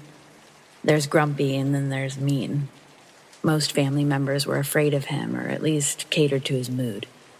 He really set the tone of the room, if you catch my drift. Just before he died, I was about 14 at the time, he told me that I was the only one with sense in the family. Not true, but I indulged. He told me never to listen to a thing that my Uncle Eric says because he's a dumbass and a real pansy. Also, that I should make sure my mom gets some friends, that I should be nice to her because she's going to be lonely when my father eventually leaves her. None of this was true, of course. I mean, I guess my dad could still leave my mom, but I really don't see it. Anyway, he tells me that I'll be all right if I just remember those things, that everything will be all right. Then he gives me his pocket watch. I was a bit taken aback by the gesture. He'd never given me so much as a birthday card, and he held this watch every day. Days later, he passed away. For 2 years following his death, these are the things that happened with that watch or with that watch in the room. The first was the day he died. I can't remember why, but my dad had my grandpa's watch with him. When he came home, my mom gave him the news that Grandpa had passed. While sitting at the table, my dad lets out a short but loud, "Ow!" and reaches for his chest. He pulls the watch out of his pocket and says that it just shocked him or something. He sets it on the table, and right as he removes his hand, the watch pops open, revealing the clock portion. We all sort of react differently. My dad jumps a bit and then seems kind of pissed off. My mom is telling him to be careful, even though he clearly set it down gently. And me asking, "Is it broken? Why does it say 3:30? The time read 3:30, even though the actual time was past 5 p.m. My grandpa's birthday was March 30th. Coincidence? Maybe. But things like this would continue to happen. One morning, my mom had left the iron on, to which I didn't know. I didn't have school that day, so it must have been summertime. I was just hanging out in my room, reading, when I thought I heard something fall. It sounded loud or heavy, but there was no shattering sound. 2 seconds later, my cat comes running in my room like a psycho and then back out. I decided that she's knocked something over, as cats always do, especially mine. I decided not to waste the energy of investigating, and instead, I went back to reading my book. Shortly after making my choice, I hear the sound of the pocket watch clicking open. I turn to look over at it, and it's open, swinging slightly. Then the word, "Go," fills my ears. The voice is my grandpa's. I sort of jolt up, and though I know I won't see anything, I'm looking around the room, half expecting to see my grandpa.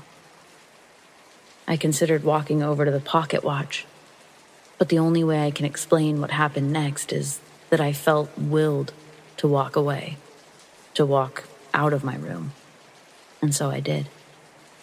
Until I reached the living room, where I saw that the iron was knocked over, laying on the ground, half against the carpet and half against the wood coffee table, with magazines under it.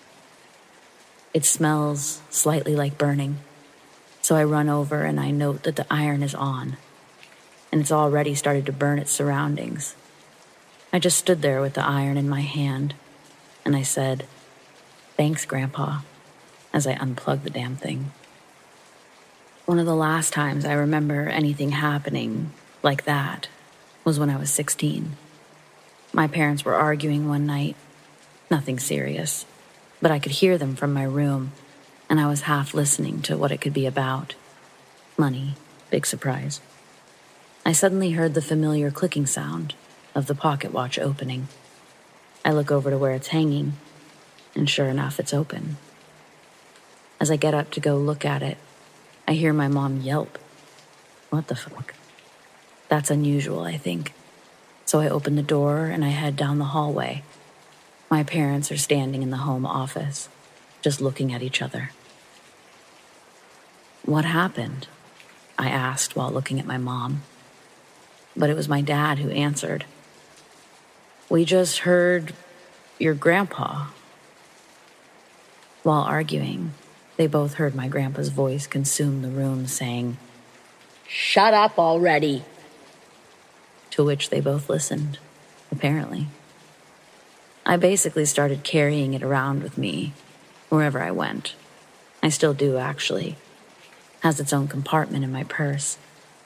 Could be superstition, but I really think somehow it's good luck or offers me protection.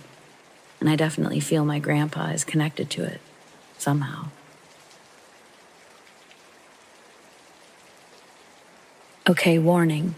If you're squeamish, this story is not for you. Like, not at all. It's about my first lesbian experience. I was in college, extremely intoxicated. We went back to her place and we hooked up. The next morning, still groggy, definitely hungover, I get off her mattress and find my coat that I threw into the darkness upon entering last night. When I pick it up and shake it off, it's covered in ants. Then, it gets worse. Walking back into her room to ask if this ant problem is normal, she says, "Yeah, they just keep coming back." Then, I noticed that everywhere I looked, there was another kind of bug crawling on some surface. Roaches in the kitchen, tiny ants on the ceiling. I'm starting to get physically nauseous at the fact that I've spent the night here, and when I return home, I discover hundreds of tiny bites up my legs, my back, my wrists. A couple of days later, I also discovered that my dorm room was infested with bed bugs. I wonder where they got those from. What do you think is the worst part?